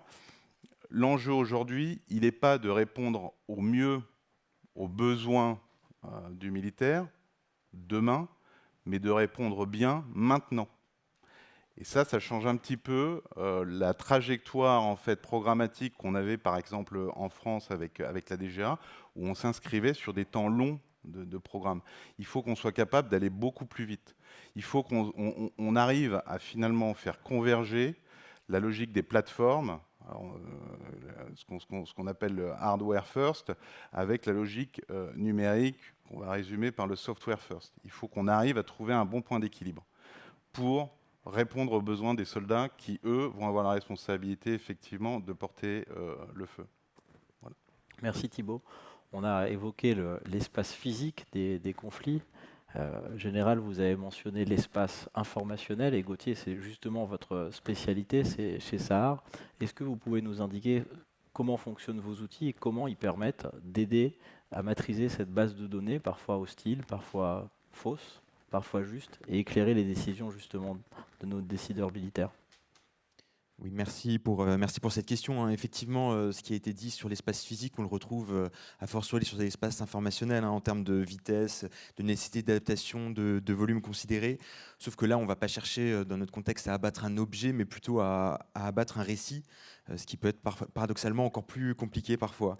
L'espace informationnel, d'après moi, ce n'est pas forcément un environnement à surveiller aujourd'hui, mais plutôt d'ores et déjà un espace à tenir face aux menaces multiples qui viennent l'agresser. La guerre informationnelle, elle est présentée souvent à part de la guerre conventionnelle. Pour autant, hein, ça a été beaucoup évoqué tout à l'heure dans une notion de multidomaine.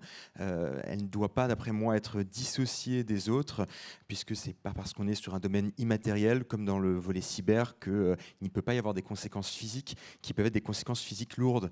On l'a vu, on a vu quand même beaucoup d'exemples récents. Hein, une attaque purement informationnelle, quand elle est bien construite, peut tout à fait abîmer l'image d'un matériel militaire. Hein. Le Rafale en a été l'objet lors de Sindor, hein, donc les conflits qui opposaient l'Inde au Pakistan. Dans ce cadre-là, évidemment, l'attaque informationnelle a eu un impact extrêmement fort sur l'attractivité du matériel, en tout cas l'attractivité perçue. De même, l'exemple des élections manipulées sur TikTok, on en a vu un certain nombre récents qui ont conduit même à des annulations. Donc aujourd'hui, l'espace informationnel, ce n'est pas forcément le lieu d'un soft power, mais plutôt d'une combinaison à des effets cinétiques pour concevoir une conflictualité un peu plus globale. D'après moi, un deuxième élément sur lequel je souhaitais insister, c'est que le problème technique fondamental a changé de nature. Nous, notre société, elle fait de l'OSINT, donc Open Source Intelligence, du renseignement d'origine source ouverte. Et pendant longtemps, l'OSINT, c'était chercher une aiguille dans une botte de foin. Aujourd'hui, avec l'avènement de la guerre informationnelle, l'aiguille, elle est fabriquée par l'adversaire et elle est plantée directement dans votre botte. Et dans ce cadre-là, évidemment, l'objectif va être de conduire à une mauvaise décision. C'est bien sûr des éléments qui ont été très documentés. En France, on a la chance d'avoir Viginum qui fait un travail assez remarquable de pédagogie et de détection sur ces campagnes informationnelles. Et le conflit iranien, encore une fois, a été la démonstration de l'importance de ce type de thématique, avec le fait que l'USS Abraham Lincoln aurait été coulé, avec le siège de la CIA qui aurait été touché par des missiles iraniens. Et quand on essaie d'analyser les informations à chaud, même quand on est un bon analyste, et a fortiori quand on est une IA, c'est parfois extrêmement difficile de discerner le signal du bruit. Donc, une fois qu'on a posé ce contexte, comment on essaye d'y répondre en pratique ? Camille François a donné des grilles de lecture sur comment la désinformation pouvait être détectée, avec un modèle relativement simple sur le principe, le modèle ABC, A pour Actors, B pour Behaviors et C pour Content. On pourrait imaginer que le plus facile, c'est d'identifier les faux contenus. Pour autant, c'est déjà parfois complexe, souvent très subjectif de discerner le vrai du faux, mais un contenu qui peut être vrai peut être malgré tout weaponisé, si vous me permettez l'anglicisme. C'est-à-dire qu'un millier de comptes qui relaieraient dans un temps extrêmement bref un contenu qui est vrai, ça peut ne pas être une viralité naturelle, mais être une vraie opération. Donc dans notre société, et c'est aussi l'école un peu française de la détection des informations autour de Viginum, on va plutôt chercher à regarder l'acteur ou l'infrastructure, c'est-à-dire est-ce qu'il y a des sites web qui appartiennent à un réseau particulier qui vont être mobilisés pour véhiculer un narratif, ou alors on va regarder le comportement de propagation. C'est-à-dire, est-ce que le schéma de propagation à l'intérieur d'un réseau social peut paraître authentique, ou est-ce que du fait de ses caractéristiques, il apparaît comme clairement manipulé ? Enfin, l'IA, bien sûr, dans ce cadre-là, peut jouer un rôle pour isoler le signal du bruit, mais là, encore une fois, on va toucher à ses limites, puisqu'un modèle, quand on lui donne accès à un espace informationnel qui va être empoisonné, il va être capable de conduire une analyse brillante, une analyse extrêmement cohérente, mais qui n'en sera pas moins fausse. D'où l'importance, et ça, mes collègues l'ont eux aussi souligné, de remettre l'humain au centre de cette boucle, puisque a priori, seul l'humain est capable de douter. Et c'est le doute qui va nous guider. Merci Gauthier. Je passe au deuxième temps de l'échange en parlant de commandement, d'autorisation, de limite des délégations. Et je pose tout de suite une question sur la qualité des données. Vous l'avez évoqué Gauthier sur la capacité à empoisonner les modèles. Vous l'avez évoqué Thibault sur le besoin de ces data pour comprendre les drones et pour comprendre l'environnement et faire les bonnes recommandations. Ces manques de données ou cette trop plein de données, comment vous le percevez-vous au quotidien ? Alors c'est effectivement un vrai défi, c'est le gros défi, je pense, pour la plupart des industriels dans le domaine de la défense et dans d'autres d'ailleurs, enfin, parce qu'on a ce défi-là également dans le civil. L'OTAN a assez bien décrit finalement cette évolution, puisque dans les années 90, un petit peu plus tard, on était sur des enjeux de connectivité. Donc c'est ce qu'on appelait la période Network-Centric Warfare. Ensuite, on a eu une période, donc là, l'enjeu était vraiment la connectivité. Ensuite, il y a eu une période et les concepts autour du Human-Centric Warfare, où là, le but, c'était effectivement de bien remettre l'humain, donc le soldat au centre du jeu, parce qu'il fallait s'assurer finalement que les informations lui arrivaient au bon moment et de qualité. Et puis depuis un certain nombre d'années, effectivement, le focus est sur ce qu'on appelle le concept de data-centric warfare, c'est-à-dire que on a toutes ces données qui arrivent, qui sont d'origine et de types très très différents, avec toutes les problématiques qu'on évoque régulièrement pour les experts d'IA, de qualité de la donnée, de labellisation de la donnée, etc., et de traitement de la donnée.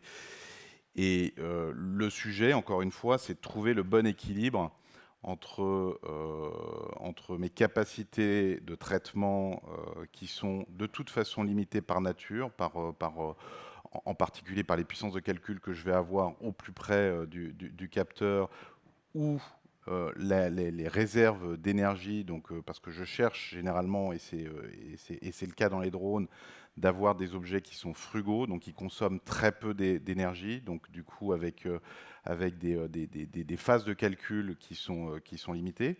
Donc il faut que j'arrive à trouver l'optimum entre ce traitement finalement de la donnée et puis le traitement que je vais avoir derrière. Et ça, là pour le coup, pour bien l'évaluer, pour bien le faire, il faut qu'il y ait un lien direct avec l'utilisateur final. C'est pour ça que sur l'usage des drones, alors en Ukraine, l'appropriation, elle se fait de façon rapide et forcée parce que le contexte va dans cette direction. Mais aujourd'hui, par exemple, en France, on plaide, et beaucoup d'industriels plaident par une appropriation par l'usage.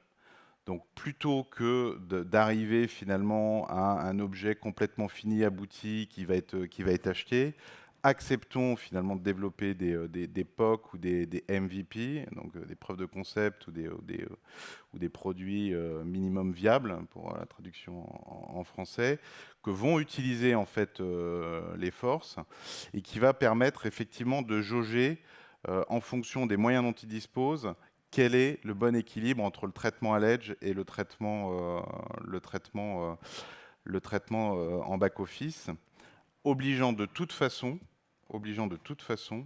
les militaires à développer des compétences dans le domaine du traitement de la donnée, donc en ayant finalement ce qu'on appelle des data scientists embarqués. Et on retrouve maintenant sur les bateaux, par exemple, de la Marine nationale, des data scientists. Le lien entre toutes les interventions qu'on a depuis le début de ce panel, c'est la question de l'humain, comment le garder dans la loupe, human in the loop, human on the loop, comme on peut le lire dans différents concepts actuellement discutés. Gauthier, vous utilisez des agents d'IA pour vos solutions. Est-ce que vous pouvez nous démystifier le mot? Est-ce que vous pouvez nous expliquer comment, avec les agents, on peut garder le human in the loop ou on the loop? Question effectivement complexe. Je pense que après l'enthousiasme de l'IA qui a quand même touché tous les métiers, y compris ceux du militaire, aujourd'hui on se rend compte qu'il y a cette peur de la boîte noire, de plus que plus d'automatisation. Aujourd'hui, on se rend compte que les métiers avec lesquels on a la chance d'échanger veulent une automatisation qui pourrait expliquer à leur hiérarchie, qui pourrait être capable de défendre devant une commission de contrôle et qui pourrait être capable de comprendre avec un audit 6 mois après avoir pris cette décision. Si on prend un cas concret et qu'on imagine un service de renseignement qui, avec un outil d'IA, identifie un réseau de financement qui va être suspect, le juge va demander mécaniquement comment ces éléments-là ont été conduits. Et la réponse de c'est le modèle qui a dit avec un score de 0,87 que c'était un circuit suspect ne va évidemment pas convenir. D'où l'importance d'avoir une traçabilité dans la chaîne de décision. Et donc c'est là, encore une fois, l'importance de l'humain et surtout de la collaboration humain-machine. Aujourd'hui, les systèmes agentiques, donc, qui vont chercher à automatiser un certain nombre de faits, on va faire en sorte qu'ils ne livrent pas de réponse, mais qu'ils fournissent, si je file la métaphore du judiciaire, qui file un dossier d'instruction dans sa globalité. Et que chaque élément transmis par l'agent soit sourcé, on ait le raisonnement, la chaîne logique qui soit explicitée, et on ait des indices de confiance qui soient associés. Pour que l'analyste n'ait pas directement un verdict, mais plutôt un raisonnement global qui va pouvoir valider, contester ou approfondir. Donc on raisonne plutôt dans une logique judiciaire que dans une logique algorithmique dans la conception d'agents. Ce qui permet de se poser la question, quelles sont les tâches qui méritent aujourd'hui le plus d'être automatisées et comment on réinvente le métier de l'analyste dans cette configuration-là. Si on imagine, vous avez beaucoup d'entre vous des fonctions de commandement, vous connaissez bien la différence entre l'automatisation d'une tâche et l'automatisation d'une décision. Si on imagine que la tâche, c'est collecter 50 000 messages en 3 langues différentes qu'il va falloir trier, corréler ou géolocaliser, on est sur une tâche qui va avoir une haute charge cognitive pour l'humain, mais un faible impact, un faible enjeu décisionnel. Donc ça, l'humain va mettre plusieurs semaines, plusieurs mois à traiter cette tâche, un agent peut le faire en quelques minutes. Donc évidemment, cette tâche-là, on a envie de l'automatiser. Parce que sinon, on serait sur un gaspillage stratégique de ressources. Mais pour autant, la décision qui vient derrière, c'est-à-dire la volonté d'attribuer ces aimants-là à un acteur étatique, de qualifier une menace ou d'avoir envie d'escalader la décision, là, on est sur du jugement, on est sur le retour de l'humain, puisqu'on parle d'enjeux de responsabilité humaine, d'enjeux d'éthique, évidemment, de responsabilité juridique ou même politique. Donc nous, notre présupposé, c'est celui qui est aujourd'hui fait par un certain nombre de sociétés, c'est de chercher à accélérer tout ce qui va être antérieur à la décision pour lui donner plus de temps à cette décision et plus de matériaux pour qu'elle puisse être prise dans le meilleur contexte. Mais pour autant, la décision elle-même ne doit pas être décorrélée de l'outil. Je vais faire un très bref détour par la sociologie et par Bruno Latour, pour ceux qui en sont des connaisseurs.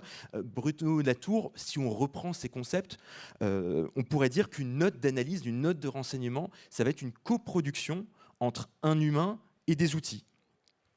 Et d'ailleurs, c'est vrai pour tous les outils. Si vous êtes dans un laboratoire d'analyse, la fiole elle-même va produire un fait scientifique. Elle va transformer un liquide en des chiffres.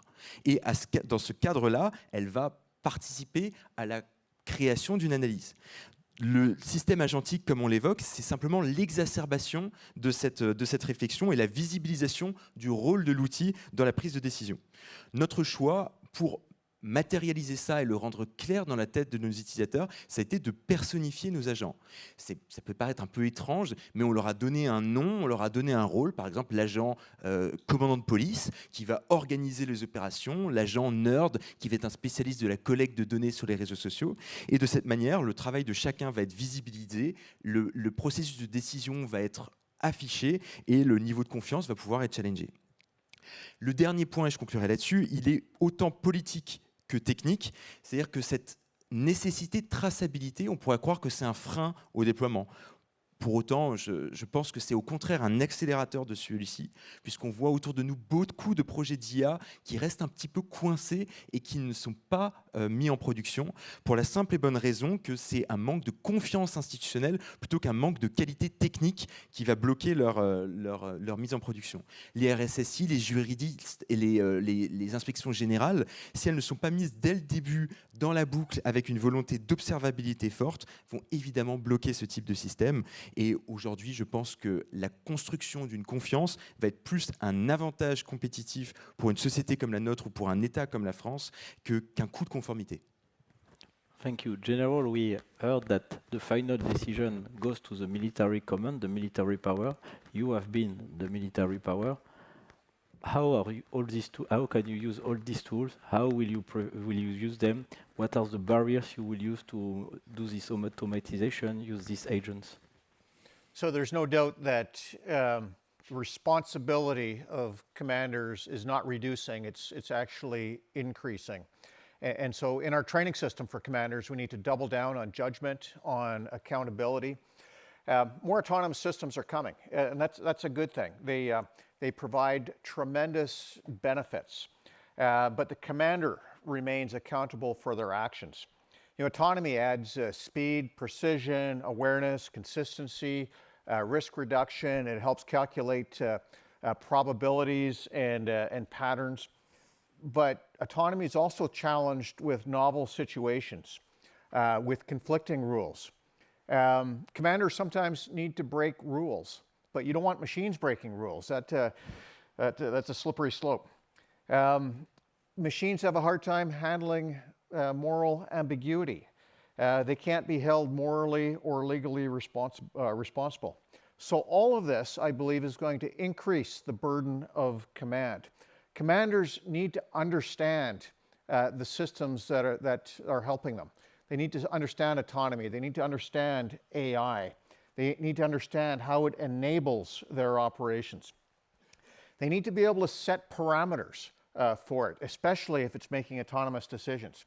Is it good enough to have 80% information, or do you want 99% information before allowing a machine to make a decision? Commanders need to know when to intervene. I call it the common sense check. Because I'm glad that poisoning of data pools was discussed, because that's a prime way to attack the enemy's system, attack their data, attack their algorithm. And so that common sense check, hey, does this make sense, is absolutely necessary. I'll give you a little story here. One of the things I've been doing in retirement is teaching a master's course. And like educators everywhere, we're wrestling with AI and student papers. And you're looking at a student paper, it's grammatically perfect, but it doesn't make logical sense because the premises are AI hallucinations. If your students don't have that background to recognize what right looks like versus what is way off in left field, that is a recipe for disasters. And so commanders need that fundamental understanding of the profession, the basics. The other thing I would mention, last piece here, is strategic thinking. And we need the ability to exercise strategic empathy, which I'm not convinced machines can do. Putting yourself into the shoes of the adversary, to see how they see the world, to understand their strategic culture and how your actions may impinge on it. Not everything is a real estate deal. And so understanding the drivers of what your enemy is doing is super important. La question de la culture aussi, la question de l'évolution des pays sur ces questions technologiques a été évoquée par le général dans son propos introductif. Je me permets d'y revenir et de vous poser la question, Amélie. Est-ce que vous voyez des différences culturelles, des différences géopolitiques sur ces questions de doctrine, de place de l'humain dans le conflit ? Oui, il y a en fait, il y a une forme de géopolitique des normes qui est en train de se mettre en place sur quels critères on va utiliser pour juger justement du côté éthique ou non d'intégrer l'IA dans des systèmes militaires.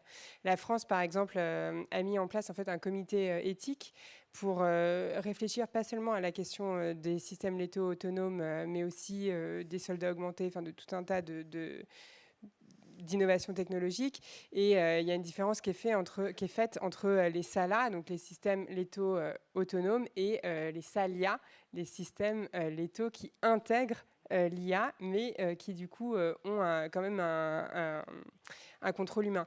Après, ce qu'on peut quand même dire, c'est que ce soit les États-Unis, la Chine, la Russie, Israël, en fait, il y a quand même beaucoup de pays aujourd'hui qui considèrent que la technologie, elle est en cours de développement et que du coup, il n'y a pas d'intérêt stratégique aujourd'hui à se mettre des normes contraignantes qui peuvent être rendues caduques par un développement ultérieur, ou alors qui peuvent être aussi une forme de désavantage stratégique si elles ne sont pas adoptées par d'autres. Et là où je parle de conflictualité normative, c'est que on a parlé justement de la question de la confiance. En fait, quand on développe des systèmes d'armes, on a un certain nombre de normes qui entrent en fait dans le cahier des charges. Et dans ces normes-là, il y a des comités en fait, de standardisation technique qui essayent de réfléchir justement à quelles sont les normes qui pourraient être celles qui s'appliquent à l'IA, notamment sur la question du risque, c'est-à-dire quel niveau de risque on est prêt à prendre et quelle marge d'erreur en fait, on donne à un système. Et là, il y a aussi des jeux un peu de dupes ou de faux semblants avec des pays qui vont pousser très très fort pour qu'on ait une marge d'erreur extrêmement faible, mais qui par ailleurs, eux, ne s'interdisent pas de développer et de faire de la recherche sur des systèmes avec une grosse marge d'erreur. Donc cette culture du risque, elle doit être revue et repensée à l'aune justement des impératifs stratégiques. Après, simplement sur ce qui a été dit juste avant, il y a quand même un cas qui permet de penser et de mieux comprendre ça, c'est le cas de l'utilisation de l'IA pour le ciblage dans l'opération Glaive de fer en Israël, avec notamment 2 algorithmes, Apsora, donc Gospel, et Lavender, qui faisaient du ciblage humain. En fait, ce que les Israéliens ont fait, c'est qu'ils ont pris notamment des schémas de données de communication de membres avérés du Hamas, et par un système de probabilité, ils ont attribué justement un score à des Gazaouis pour évaluer en fait la probabilité qu'il y avait qui faisait partie du Hamas ou non. Or, ça, c'est pas forcément un problème dans le sens où ça peut justement aider une décision si ensuite il y a des checks humains qui sont faits. Et s'il y a le croisement de données, en tant que bonne chercheuse, c'est vraiment le b.a.-ba de la recherche, on apprend justement à croiser les données pour avoir une analyse qui est un peu robuste. Or, quand vous êtes dans un contexte de guerre, que vous avez justement la pression des cadences, que vous avez une pression de votre commandement aussi pour faire des cibles, en fait, vous allez avoir tendance à avoir une sorte de surconfiance, de biais de surconfiance en la machine. Et dans les reportages qui ont été faits par des journalistes d'investigation sur cette question, en fait, dans les témoignages des soldats, ils disaient finalement, moi, je regardais juste si c'était un homme ou pas, et je considérais que si la machine lui avait attribué un score haut, ça veut dire que c'était bon. Et donc, dans cette réflexion qu'on doit avoir aujourd'hui, on doit avoir une réflexion sur effectivement la lisibilité des algorithmes, mais aussi sur nous, notre rapport à ce que nous dit la machine et à la surconfiance qu'on peut avoir spontanément envers un résultat qui apparaît rationnel parce qu'issu d'un algorithme. Je vous remercie tous les 4. Je propose dans la tradition de la WPC de prendre une question dans la salle au regard du timing. Et j'invite monsieur.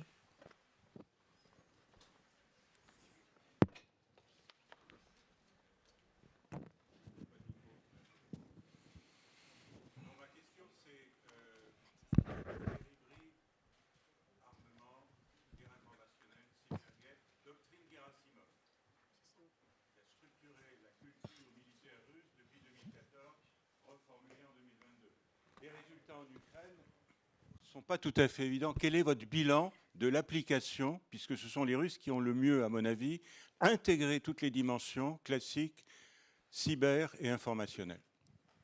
Merci. You want to take it?